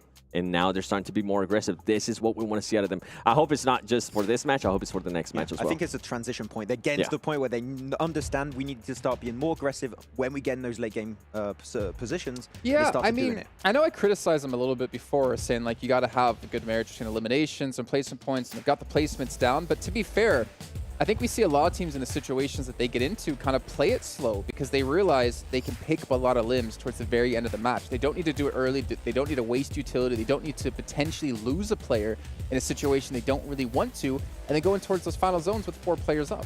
Yeah, I think we're being blinded right now because if I remember right, what you were thinking about is the reason why they played it too slow is because when they actually had those chances to take on those points, to get those extra points via elims, they weren't willing to take them. They were just willing to wait it out. For them to be actually willing to take those elim points here in this last match, that's what we've been wanting to see out of them. Yeah, which I think is fine. Like at the end of the day, sure, 10 points per chicken dinner has been reduced compared to the 15 we had like a year and a half ago. Yeah. But you still want to make it to the late game because if you have 4 players alive, teams that potentially took fights, they don't have the numbers, so you can just take that fight and potentially win it with just sheer numbers. Well, unless you're gladiators. Unless you're gladiators, then Matic is somewhere else. Yeah. Well, you want to go into the final zones with just 3 people alive, and then you have a solid chance. I wanted to bring up iCurd, but you know what? We're actually going to be heading to a short break here to get things ready to go for our final match of the day. It's going to be our second Miramar. Then we'll talk about iCurd when we come back from that break. So we'll see you guys soon.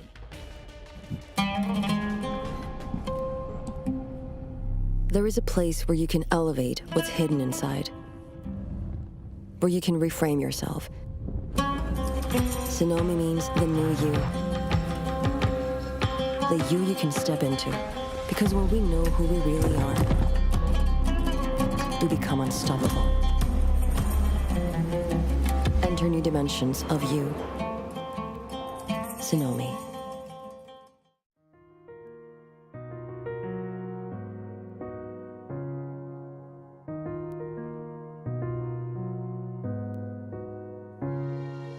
الحياة لحن، ولأننا جزء من مقطوعة عظيمة تحركنا، تلمسنا، تصنع من لحظاتنا ذكريات بديعة. لأن الوجبة، التجربة، المغامرة، حياتك بعد جديد في هيلتون الرياض.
AKM of course.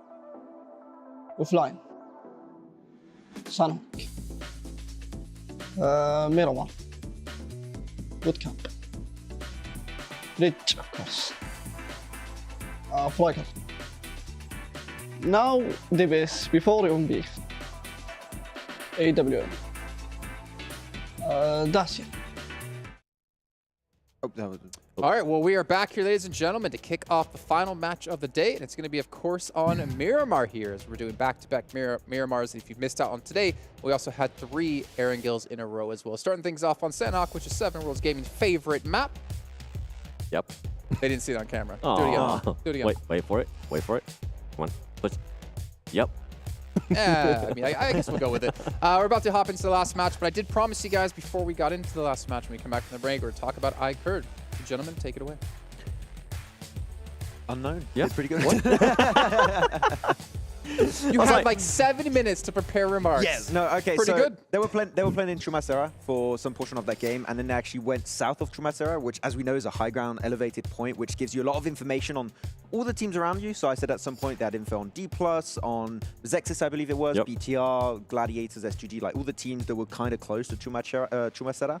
I feel like they didn't make much out of it, though. They didn't. Just to be critical on the team, they had a strong position, they had information, and they didn't make anything, and they were aggressive play, no rotations out of it, and I feel like they could have been the team to make the play Falcons did, because Falcons, in the first place, were behind iCurd, and they had no information and full center in the middle. iCurd could have been the team to be ahead of Falcons in the compound, and maybe the team that would have been securing the win at the end there. I do wonder how much damage they even output, right? Because they seem like they weren't even trying to get shots on anybody that maybe they could have gotten a shot on. In a position like that, you've got to be aggressive. Yeah. You've got to try and clear some space, because you're just allowing teams to survive as a 3-4-man team the way they did. If you leave teams alive and not taking any shots at anyone, they're going to be able to reposition in the circle, and the moment you transition down that cliff without cars, they had no cars, by the way, I believe, except maybe one for Unknown to make the shift at the late game. You're just going to get shot at by 3-4 full squad teams, and you're not going to survive. So I want to see more aggressivity from this team when they're in a position like that. More, wait, hold on, what? Aggressivity. Aggressive. Aggressivity. Aggressivity. Huh. I don't actually know if that's a word, but you know what? If it isn't, I like it. I do like it. It's a French aggressivity. Aggressivity. I have another French word, but I can't say it. I just... Guitoun, agressivité. Je sais pas quoi dire. Okay. Okay, well, obviously, it's been tough for some teams. It's been better for other teams. Vampire, I want to bring them up again. I know we've been talking about that was a tough match, though. They have kind of dropped off quite hard over the course of today. Now, obviously, you can't expect them to get 6 chicken dinners in a day, as they got the first 2.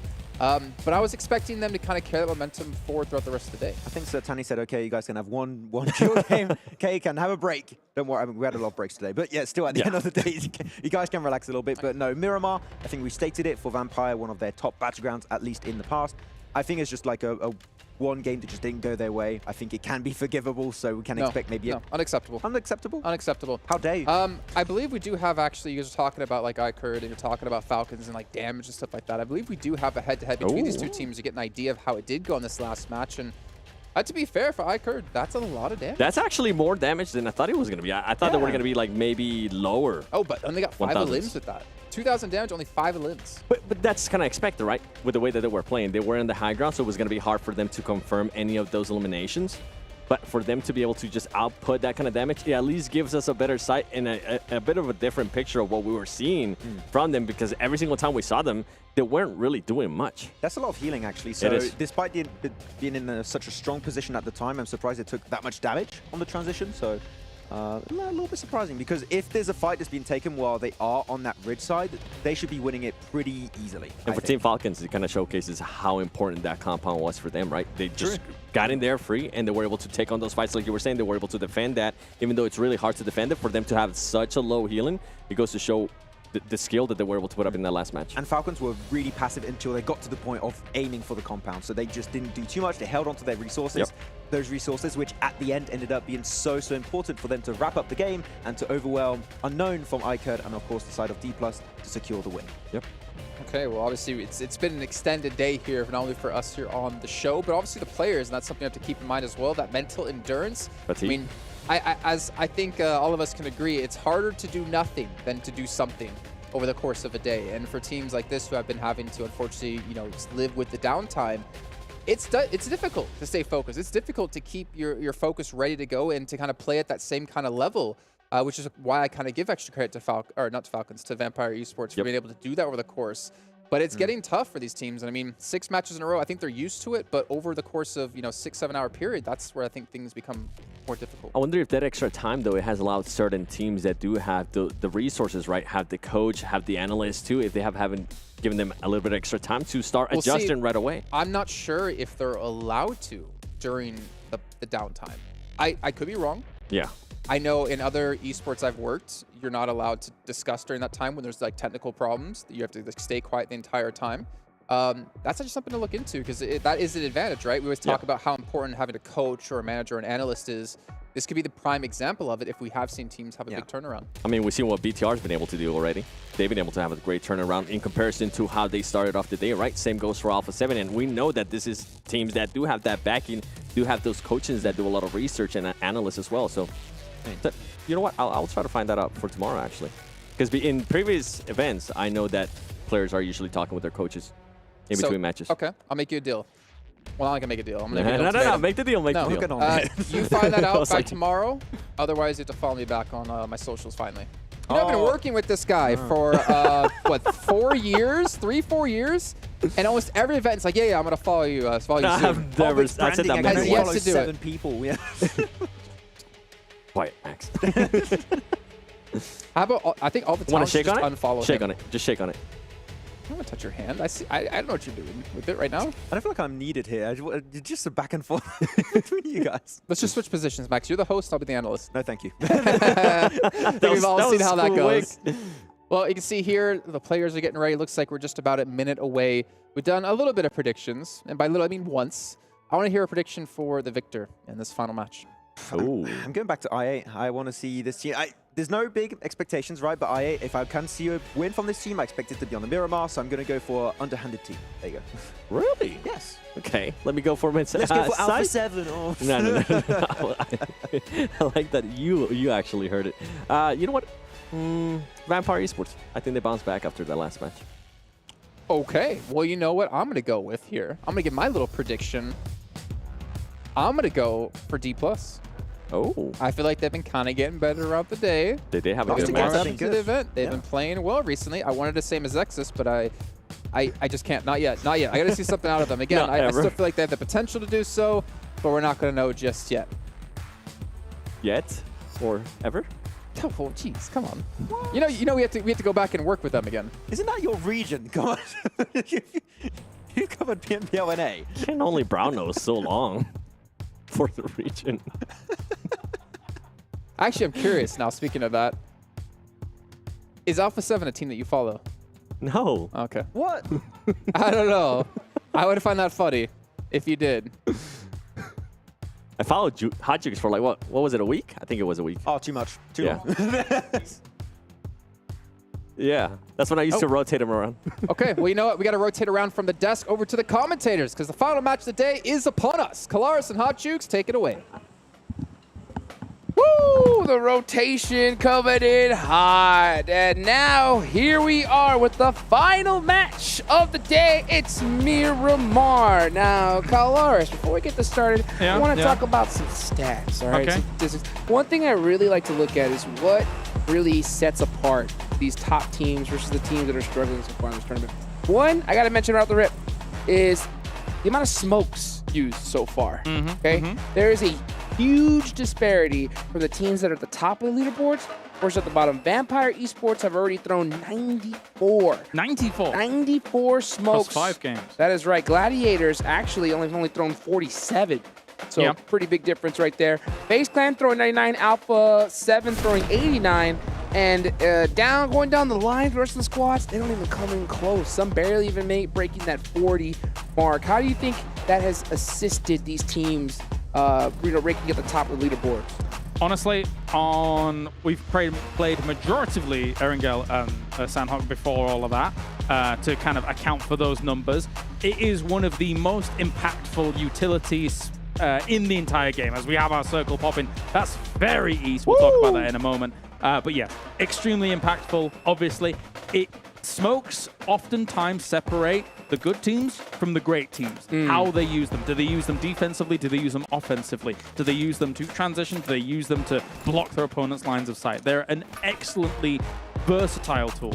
Yeah, one of my favorite things is seeing them used offensively. Whenever you have a team that is in a really good power position, if you're able to throw those smokes right on their face, it completely eliminates their sight lines, allows you to push up on them. We saw that happen a couple of matches ago in Erangel, where we were able to see that and those nades rain in and get a huge chicken dinner. But now we're in Miramar, final match of the day. Like you mentioned, this one is a heavy East Side performance. Vampire Esports right there in Graveyard. So they had a couple of little shaky matches here so far in the past couple, but now this could be a good time for them to kind of take that lead and keep it even harder than they've already had.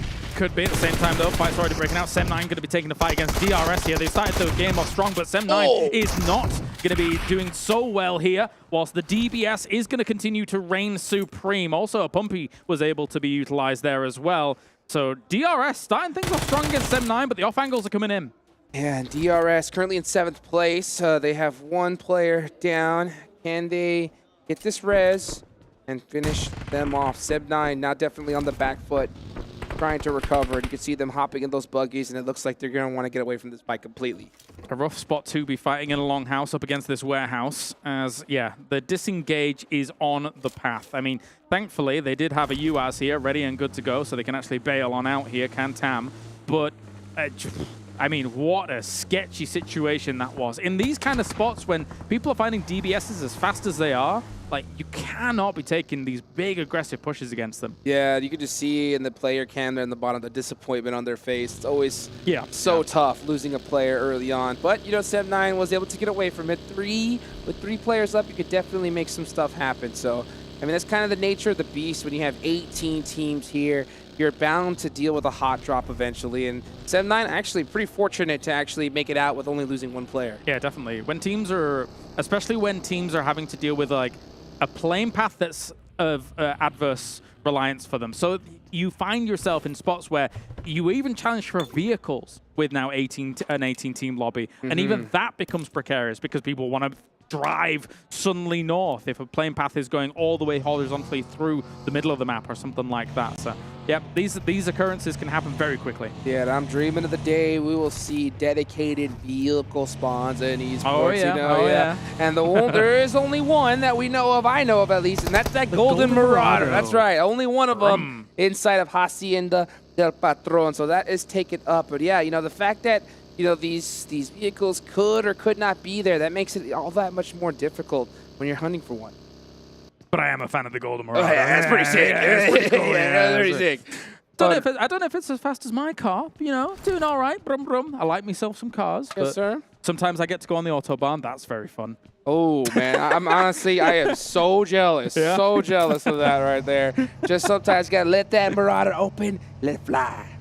Yeah, and then it gets really scary sometimes. But anyway, let's take a look at FaZe and see what they're up to here as they are just looting and booting, getting suited and booted, good to go. Here is FaZe as they find themselves decently positioned right now in the tournament overall. 4th place, considering that they got a fantastic win on Erangel. It was going to be hard for them to be dislodged by Vampires, as you can see them in the distance, quite close to one another at the moment. But FaZe is going to be aware that Vampires would be lurking around because this is their general go-to area. Yeah, and I'll tell you what, you know, this is a pretty insane tournament. I mean, we're talking about $1 million is on the line. So if I'm FaZe Clan, you know, I'm definitely talking to the squad and saying we want to put some points on the board quick, because Vampire has already a good solid lead, and we want that first place. We want that 6-digit prize pool to take to the bank going into the next stage. Yeah, spots up for grabs. Those top spots going into that main tournament as well. Then you get even more money racked up. It's like a drop in the bucket, which is crazy, yum, right? Yum. Yes, I'll take all of that money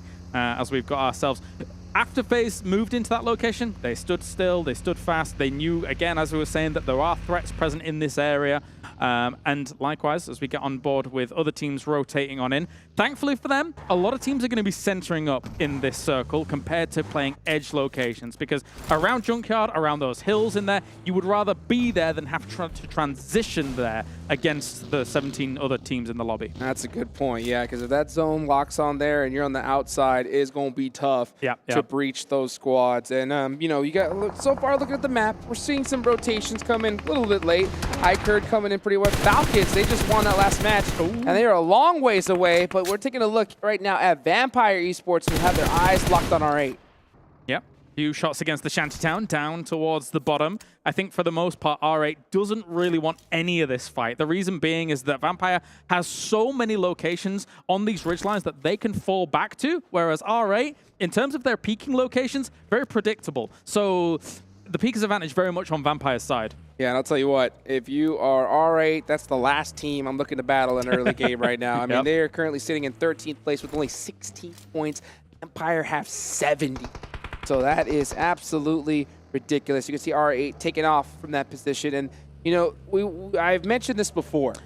When you're at the bottom of the leaderboards, okay, what happens is your team name could turn from whatever it is at the time to free points. Yes. And that is what you don't want to happen.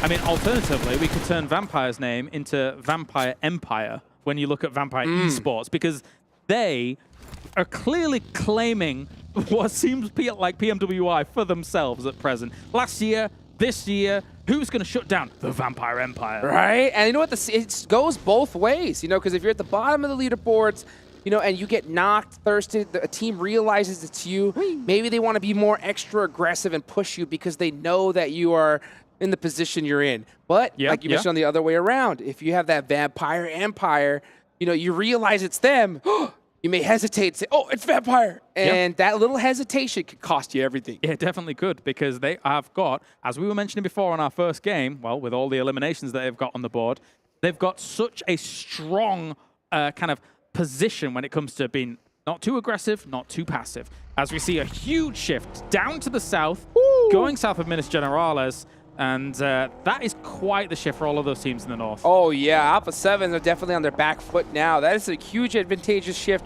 for Mazexis Esports and Icurd down south. They're going to make an easy rotation on in now.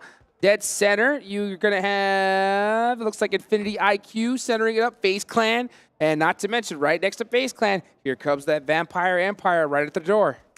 They will be knocking it down the doors here if you're not careful about it. As we take a look across the players here, looking to try and do something. Alpha 7 looking very focused here in this game. They realize that adversity is going to be against them in this game. Obviously, 8th at the start of this tournament, not where Alpha 7 wants to be, even though they're qualified into the main tournament already. They're kind of everywhere. But yes, they'll be looking for even more on the board for this one. Oh, yeah. They're looking to add a couple more items into that shopping cart, you know? Yeah. And they're looking for that good old green. And there's a lot of cheddar to be had here in this stage. Right.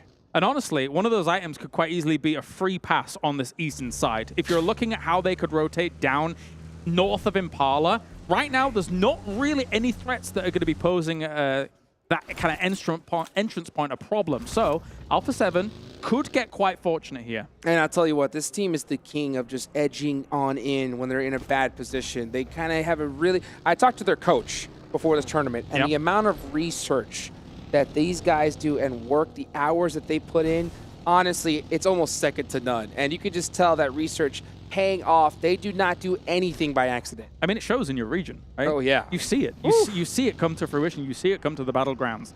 And Alpha 7, always an extreme force on the battleground.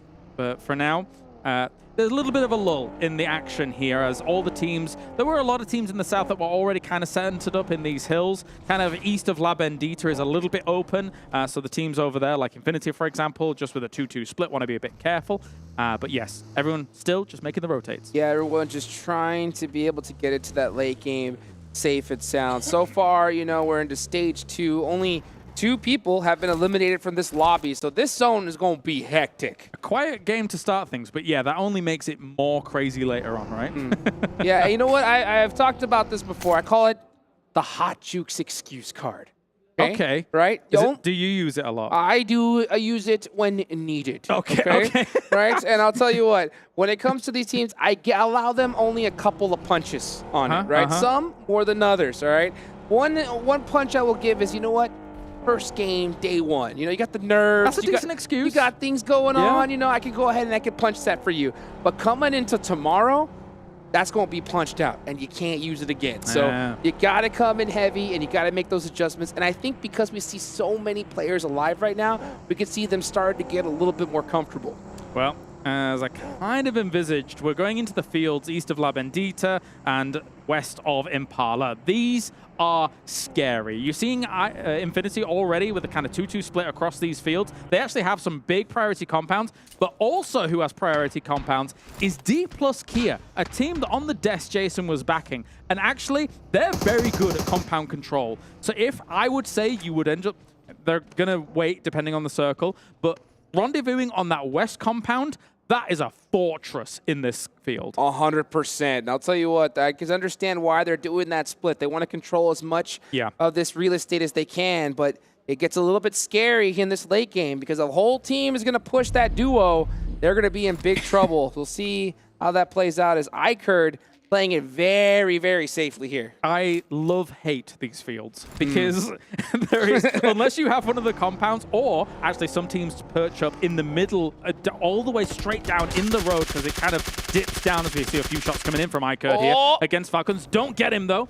One of the greats. You know, it's difficult to find any spot in these fields. You've got a few hay bales to work with. You've got a little bit of the rolling hill topography through, but not much. It's very open. You've got to be careful here. Yeah, you definitely want to have those vehicles to set up an emergency car wall if you can get it. And you can see Team Falcons are losing some of those vehicles bit by bit in a battle here. It's an all-out war. ARAM getting a nice knock here.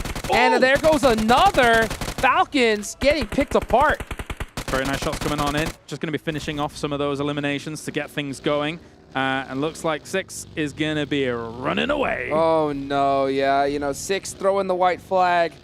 Just going to go ahead and have 2 of his teammates taken out completely. He says, Team Falcons had a great game in the last one, but this one, it looks like they're just trying to scrounge as many points as they can get. I'm going to be real. I actually like Ikerd taking the fight as aggressively as they do, because when you're in a south position like this on this kind of circle, good luck finding a good spot in this circle. So go for elimination points. Try and kind of bail yourself out in a game as brutally as possible against the others. Yeah, 100%, especially considering that they're only 13th on the leaderboards. They definitely got to start getting fired up as well, as we see Yokohama Donuts starting to get into play here. Starting to pressure Young on Galacticos. Oh my gosh. He's on 1 health. So close. Barely surviving here, and I think, yeah, they're going to go ahead and make a rotation away from this one. Definitely. Get out of there. Get out of dodge. Got to be careful as we're about to have that circle pop. Where are we going to go? Unfortunately, Galacticos is done. And okay, we go to where I thought might be the case. This is a brutal location. We're going to see now D plus Kia rendezvous where I was kind of anticipating them, but there are going to be other teams trying to move on this. Sometimes you can be here too early.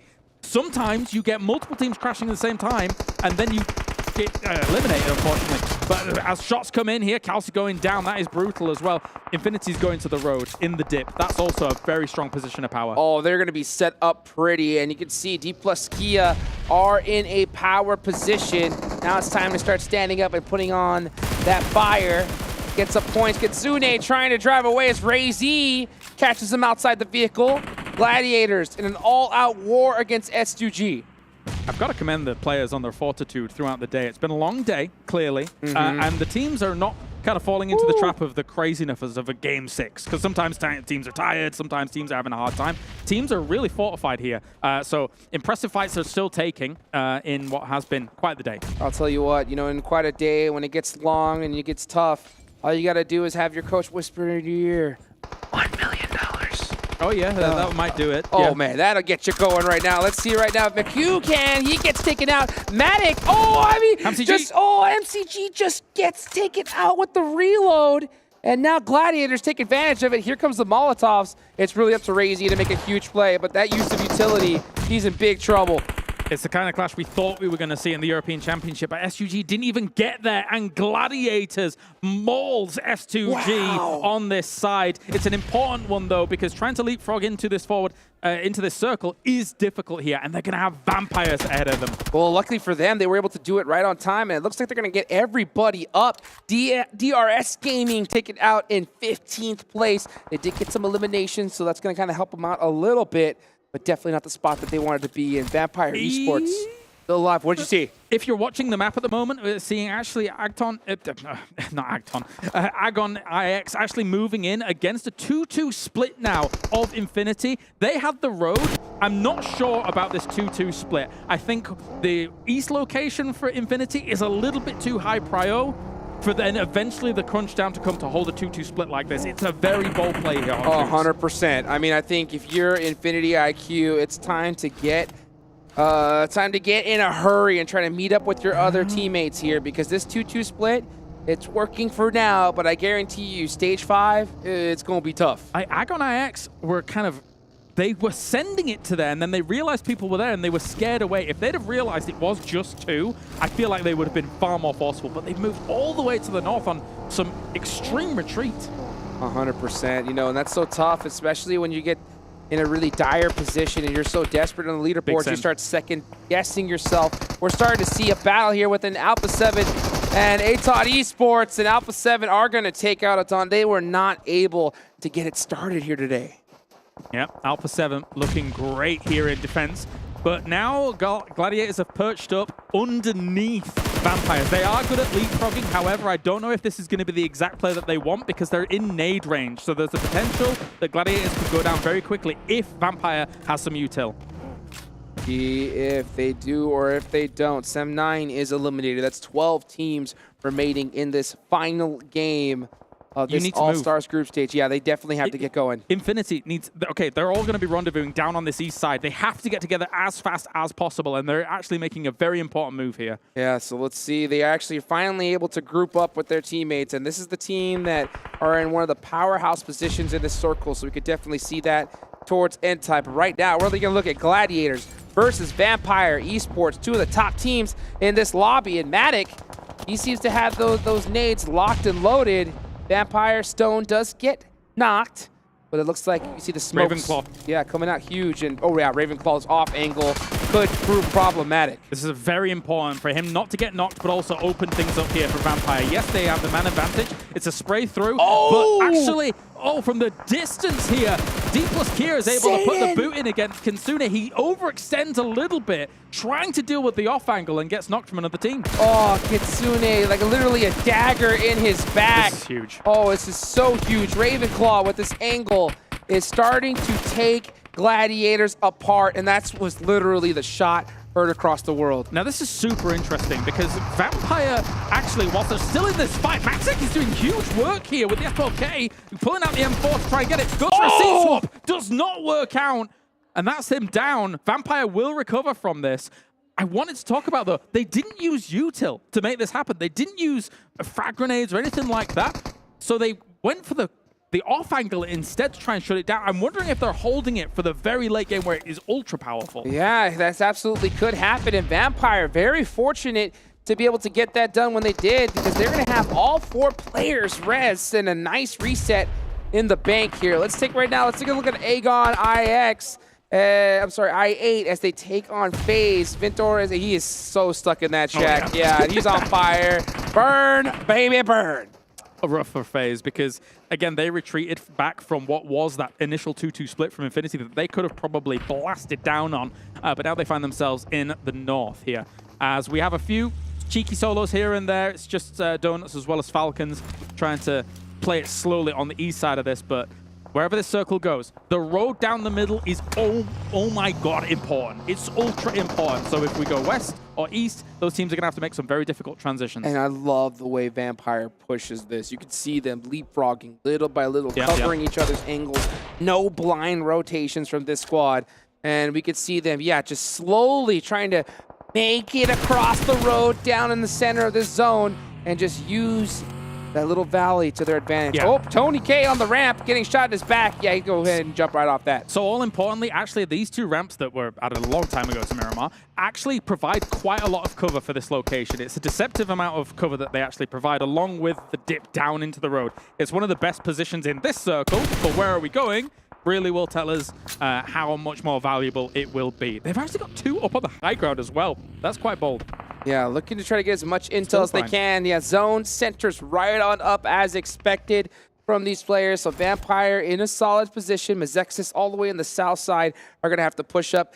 Bigatron, been pretty quiet so far. Not one elimination to their name, but this could be their time to shine. Let's take a look at this replay. It's Carrillo. That pre-nade was disgusting. Yeah, he got a double on that one coming out of Impala, and considering that teams are kind of up against it when they're coming out of Impala, they have a little bit of a, kind of a timer above their heads. So to take advantage of that, the panic that is going to set in those moments, very impressive. Absolutely huge. All right, now let's see what Bigatron could get done here. The Red Villains looking to come into the final act and cause some havoc as we take a look at the rest of the squads. Taking a look at Mazexis, only team here representing North America. Not having the best start so far, but we've seen some signs of life here and there from them. Mazexis and I could have been fortunate that the south of this road has been in play for as long as it has, because trying to make those transitions is scary, as we now see some repositions, some shuffling. You can still see them holding on as D plus Kia over on this west side of this compound, but now it's out. So that makes it hard, as these two teams were bound to clash eventually. Hacks with a huge shot there, but gets knocked in return, and Unknown is really close here, so Ikert definitely had the advantage. As you even see U-High from Bigatron picking up some points on the side, and Ikert able to get the res off. Not bad, not bad. There are still guns trained on him, though. Here comes the reinforcements to try and make it work. It's a bold play, Cotton, but it's going to work on out here as they get taken out in turn. That's a really nice push, but they don't realize lurking below is Unknown. Bye-bye. Inactive, eating that nade. Unknown just waiting for him, and that was a little bit of a revenge nade right there. Two of his players taken out because of him. And Inactive, he's going to get outside of the shack, possibly hoping for his teammate to get a res off, and he might just be able to do it. We haven't seen it yet, but how good is BTR's car for where they are right now? They've been able to send it through to the middle, but it's not exactly the most defended location. So I'm hoping they have a few more vehicles to provide them a little bit of cover in that middle spot. But we'll see as time goes on, once it pops up. Oh, yeah. We're going to start seeing Bigatron turn things up so far. Yeah, no eliminations yet, but they are just all about that position. And let's take a look at Falcon Esports, their final player in the smoke, and somehow every single nade has missed them so far. This Molotov is going to be hurt. It's going to hurt, though. It's the two solos. The two solos going head-to-head here, or nade to nade, whatever it may be. Actually, it's just a single person's nade. Let's be real. It's nade to shimmy right now. Run away. That's right. Six, just full lay-down mode. Now he finally throws another smoke out. He's like, yeah, take some of this action. He's got a DBS, though. Battle back and forth. It's UMP is the victor here this time. Sometimes it go by that way. Yeah. Be like that. Sometimes that happens. Naoto saving things here for Donuts. Meanwhile, okay, so BTR has not only their vehicles, but also a little bit of a shack to work with. As Ikerd here just peeking on over, actually, and trying to get some cheeky pot shots off, but not to be the case.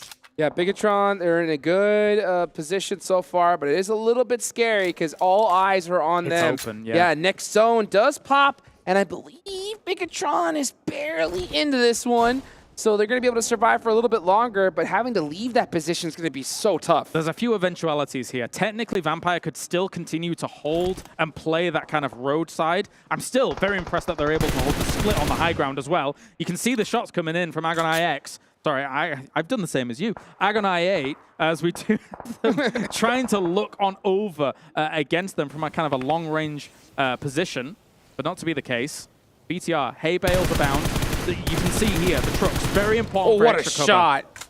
Literally, X marks the spot right there as U-High takes down Unknown. And we're going to start seeing some push. D plus Kia pushing up onto Vampire. Oh, tried to catch him slipping, but Vampire split. Just 2 on point.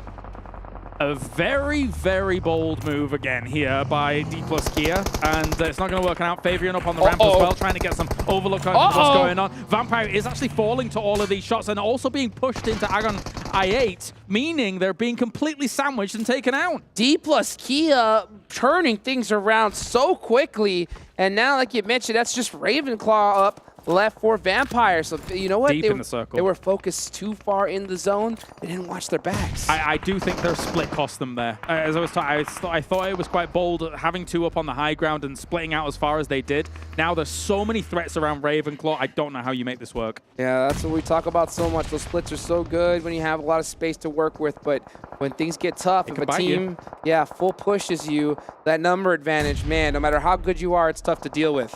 BTR is actually rotating up north here to try and dislodge D plus Kia. And actually, they're going to take Fabian straight away. They see the car moving in the distance as well. Going for the second spray on towards him. Trying to shut it down. Here comes BTR completely reinforcing, but the spray's not enough for D plus. Oh my gosh, Genfoss is not able to hit those shots with that Scar. Missing him little by little, but the rest of his team is there to assist him. There's no way. There's no way Forrest is going to be able to make this work. He has to back off, surely. But even then, you're bound to be eliminated eventually. Got to try to make a play here. He's got the nade in his hand. Oh, the low toss! Puts him down to 1 HP. He somehow survives that. Yeah, this is one more nade. All it takes. That was an eviction notice, and there it is served. And we could get down to a 4v4 here. BTR in the north, which are going to be very open to an eventually Infinity, who had the 2-2 split across both of these locations, eventually regrouped like we were hoping they would, and have been holding down that location strong. The only problem is that Infinity has the snake next to them and then has to move first. Let's see who's going to make that move right here. Let's see. TR looking to get another one of those thick chicken dinners. Infinity IQ looking to put their name on the board here. They do have the northern side of this circle, and they are looking down as Infinity IQ are out of this zone and have to push up. They are, and how many vehicles do they have to work with? It looks like 2 in the distance at the moment. Looking for an angle.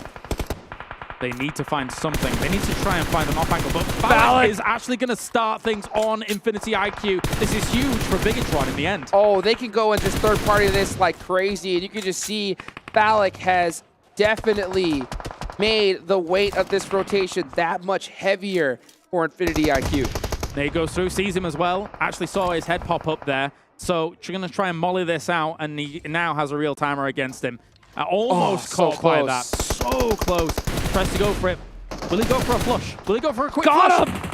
Phallic wants that point. Does he get it? He doesn't! He will. Oh, I believe he just might. I think he bled out. With the blues. Oh! No, it's stolen. It was stolen. Bigatron saying, we want all these points. This is looking like it is in the bag. Bigatron Esports about to pull out this huge chicken dinner. Bigatron Red Villains about to abduct a second chicken dinner on the day here. As looking at how they're able to deal with this, moving on up against it. Infinity's trying to play it out, but it's not going to be enough. The blue pushes out. It's Bigatron Red Villains here with the 2-piece for the day. Take it to the bank. Another huge victory for them. 19 total points as that was the end of the final game here today. The sparks are flying. I mean, what more could you ask for? I think what stood out to me was not entirely the gunplay, it was the decision-making on where they were going to make the moves happen. When they moved to those hay bales and created the car fort that I was mentioning that was not on, you couldn't see it for a little while, but it was very, very important. You have to be mindful about how many angles those hay bales have open to them. So creating the car fort, important. Making the move north against D plus Kia, also very important to seize a position of strength. You know, that was a textbook showing of just how position is everything. Bigatron was so quiet in that early game. 0 eliminations for almost the totality of that match. Just hunting down that perfect position like you talked about, and then once they got it locked down, they stood up, started putting in that work, and got the chicken dinner. I think what's really so impressive to me is the fact that, honestly, there are the compounds that I was talking about. The D plus Kia compound on the west, the Infinity position on the east, and also the road position on the north. Those 3 positions are absolutely 9.9 times out of 10. That's where I'm going in this circle.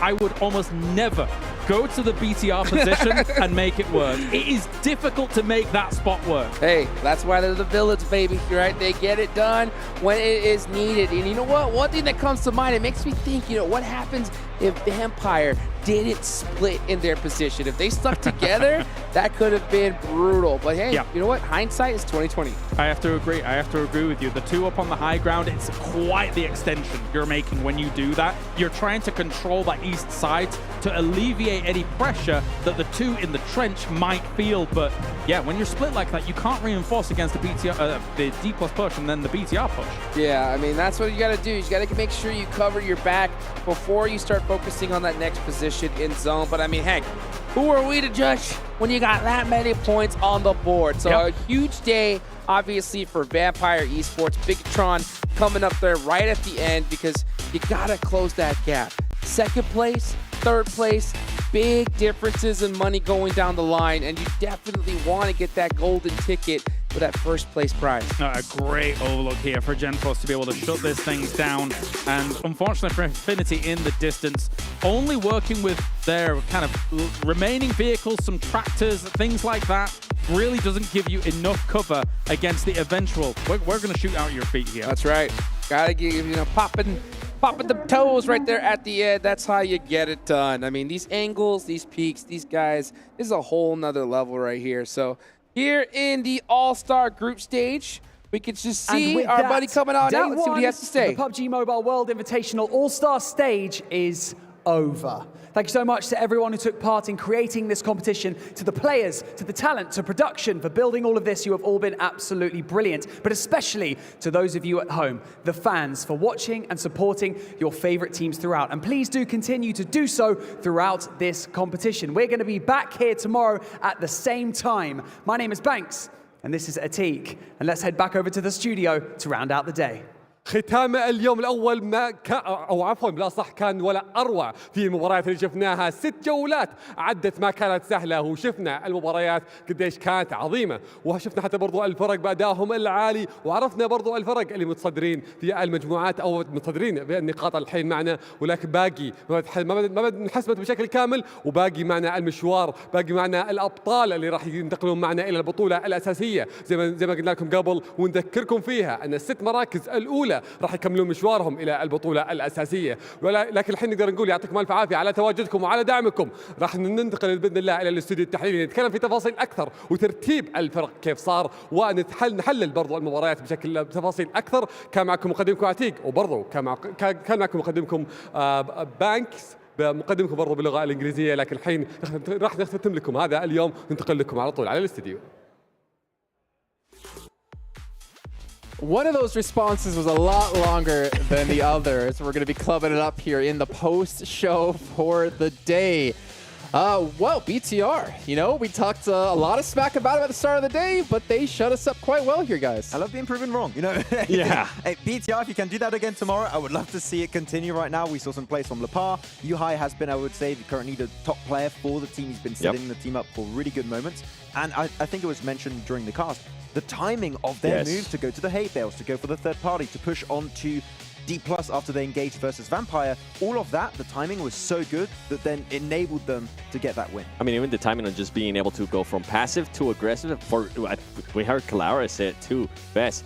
They took so long throughout the match of not getting any elims that at one point they were like, you know what, let's go for it. And they were in such a great position that they were able to get that win. And to kind of go back to the win that they ended up getting in Erangel, very similar styles there that they did for them to be able to get that chicken dinner. Okay, well, you know what, BTR, like, I think they are, again, as we said at the start of the day, right, one of the teams with the most pressure on them, living under the shadow of the twins, of Bigatron Red Aliens. I mean, Ryzen, we still have yet to see him play today, but it seems like he might not even need to here if BTR can continue this pace. I'm actually really curious to see where they are in overalls, which I don't think is coming up just yet, but they should have been able to propel themselves quite forward again, considering the sponge we had towards the top. But let's take a look at the match rankings here and see how many points they got, as well as some of these other teams. There's still a couple of names in there we did spot, especially Vampire having a slight little bounce back. Yeah, Infinity IQ able to get himself some nice points this time around. Though the team I want to focus on the most actually is D+ Kia. I loved their position they had into the fields. Of course, you have one really strong compound that's mentioned many times when the circle tends to go in this kind of spot. They had a 2-2 split. The instant, I really mean the instant the circle popped, instant regrouped and started lasering down teams around them. Unfortunately, because they're very far, they can't confirm the elims, but the damage must be really high for D+. And also for D+, yeah, that's back-to-back good performances in Miramar. And we're going to be keeping an eye on them for tomorrow as well. If they can continue to do that in Miramar, that's going to be 4 matches that they can perform really well. It's going to allow them to at least maintain a top 5 situation, right, where they can actually strike and maybe go to the main event.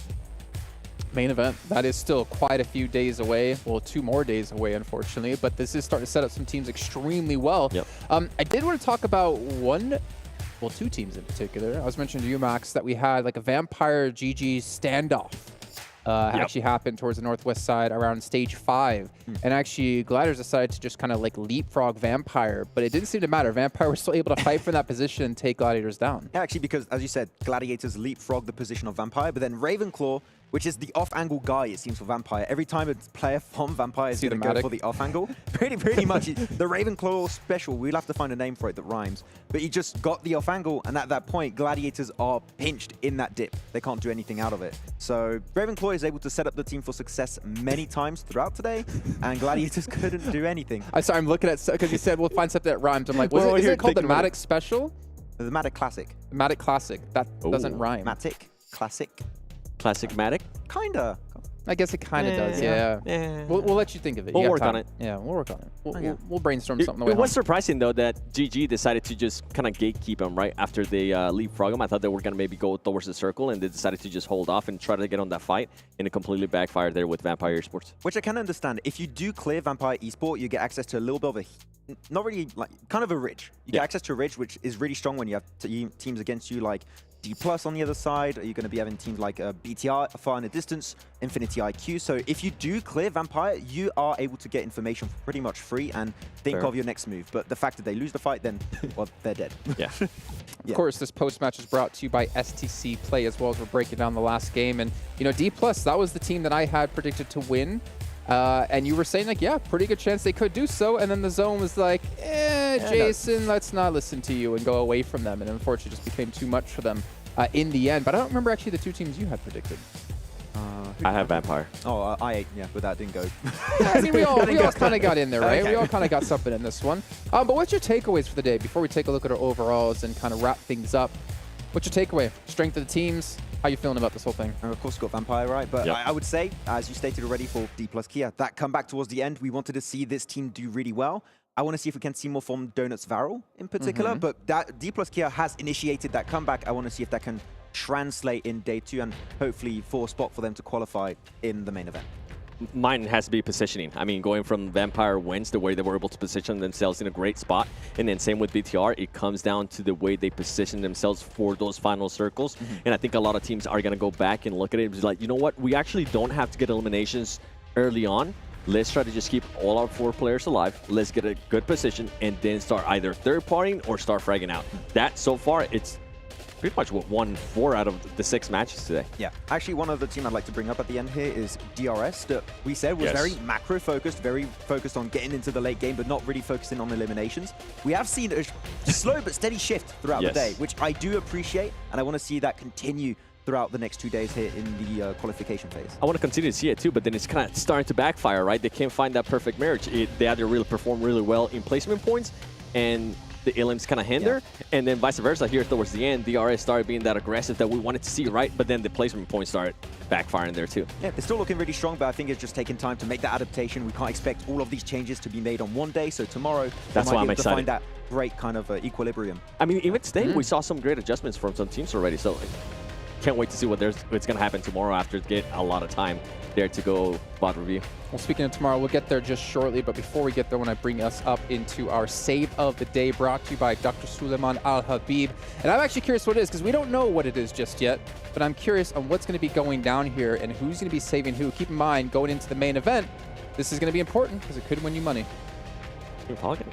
Yeah, we only got the res. Actually, that was huge because the fact that they got themselves the res, they're able to take the fight after that versus D+, and also keep the 1 player away from Icad, and then the off angle, boom, takes him down. Then full focus onto D+. No way you lose that chicken dinner. Okay, yeah. I'll take that. Yeah, I'll take that. I think it's a good But pick. at first, I wasn't sure where it was going with, but that was a nice play. You got the res, but you got all the elims after. Yeah. That's what Let me I do know. the job. It wasn't saving. Well, it was saving his teammate that saved the day, because then him and his teammate just like Yeah, start spraying. Yeah. And then he started blasting. I think we have MVPs. I think we have overalls. I want to go to one of these here because I want to see like where MVP? the teams fit. Not yet. Oh. Maybe. Do you want to see it? Yes. Do you want to be host? Take a guess. I don't know if we're on MVP yet or overalls. Okay. Okay. So I heard MVP. So I guess you can give us your predictions. Stoned. No, okay. Fair enough. Stone. Tixie was second top fragger before this previous game. I think that's changed a little bit. He did slow down though. It's not enough. He slowed down there at the end. Yeah. But I think we're in agreement that Stone should be there. I think after the first 2 matches, Stone had like 10 illims, and then after that, you can see the slowdown of Vampire Esports starting to affect it. But the good turnaround of that was that we started seeing some of the other players from Vampire Esports also within those top leaderboards, right? Yeah, I think we had Tony Clay, Tony Clay, Tony Clay, Tony K, Tony Clay and his brother Tony K. Tell me more, Bob Ross. Tony K and Schwetz. Starting to do well. Okay, well, you know what? Let's take a look at our MVP brought to you by Kidia, because I am curious who it's going to be as well. What? How can you go against I'm so sorry. the Tixie supremacy? Okay. You forgot about his damage. He was far ahead of everyone in damage. Blasting. Yeah, okay. That's Tixie a lot supremacy, of I want to see in the chat right now. Like, he has been shredding it towards the end of the day in particular. He's been doing so well. I still thought Stoned was going to be up there, but I guess that damage at the end was there to just push him up on first place.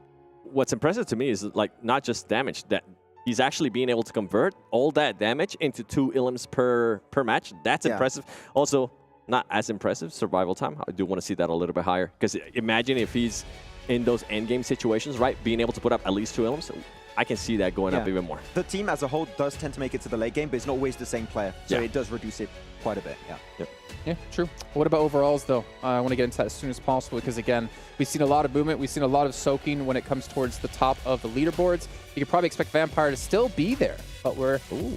Actually, okay, it's a lot closer than I thought it would be. You see Bigatron getting into 3rd place at 50 points. That's actually fantastic to see. But even Team Falcons, considering they've had 1 win today, they've actually been kind of sneaking under the radar here, able to get themselves up to 44. Yeah, nice marriage of eliminations and placement points here. 44 points so far for That's them. what I say. Yeah. On the second page, some teams. Do we still want to see more of, like your S2Gs especially? Donuts Farrow, I want to see a step up from them. But Sem9 too. I want to see more of Sem9. After that first Irangle where they performed so well on the Eastern Bridge, I thought that would continue, but it was just a flash in a pan, it seems. Yep. And S2G as well. Yeah. I mean, what was it, 25 points? As expected, yeah. At least if tomorrow, if they come in, they get a win, it's technically close enough that they can put themselves into contention. I mean, it is just day 1, right? We won't be saying that tomorrow, but it is just day 1. One bad day, okay, fair enough. If you start to get a second bad day, the top 6 is going to start running away with it. A ton of Esports and the Sexes, looking at them. Okay.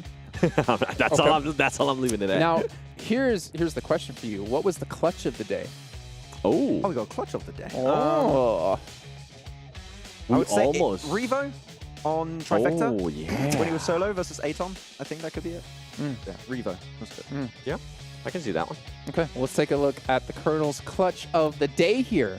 Our most clutch play from the day, as the title does say. And it's actually be Silas. Okay, this is where he mows down like a 1v4 versus D+, right? Oh, yeah, I did forgot about this. Yeah.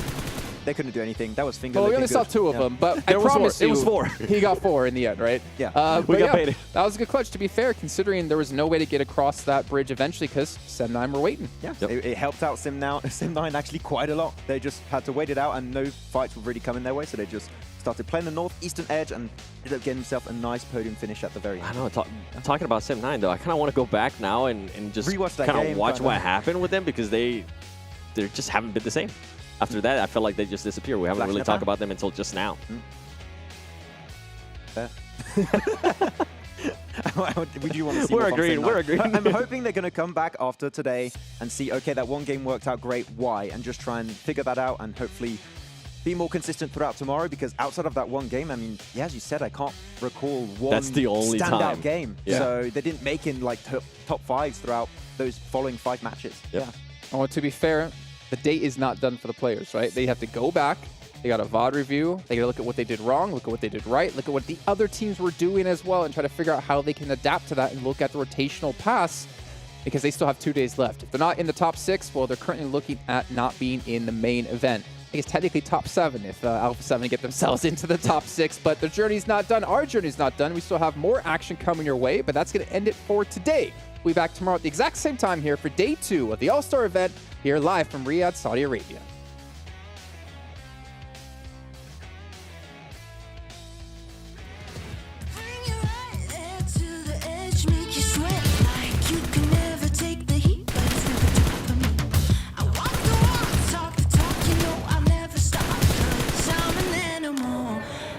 Laugh it off.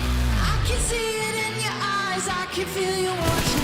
Got your hooks, got your right where I know I want you.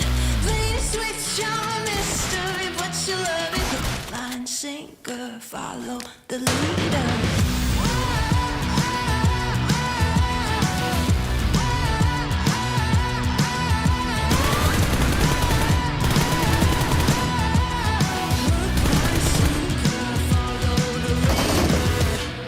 Sitting pretty in the palm of my hand. Got you busy, got you missing me, can't stand. Got you desperate, got you wondering where I'm at. If I'll call you again. Got you sitting pretty in the palm of my hand. Got you busy, got you missing me, can't stand. Got you chasing, got you wondering where I'm at. Hook, line, sinker, got that. See it in your eyes, I can feel you watching. Got your hooks, got your right where I know I want you. Play the switch, I'm a mystery, but you love it. I'm sinker, follow the leader.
change me, rewrite our history.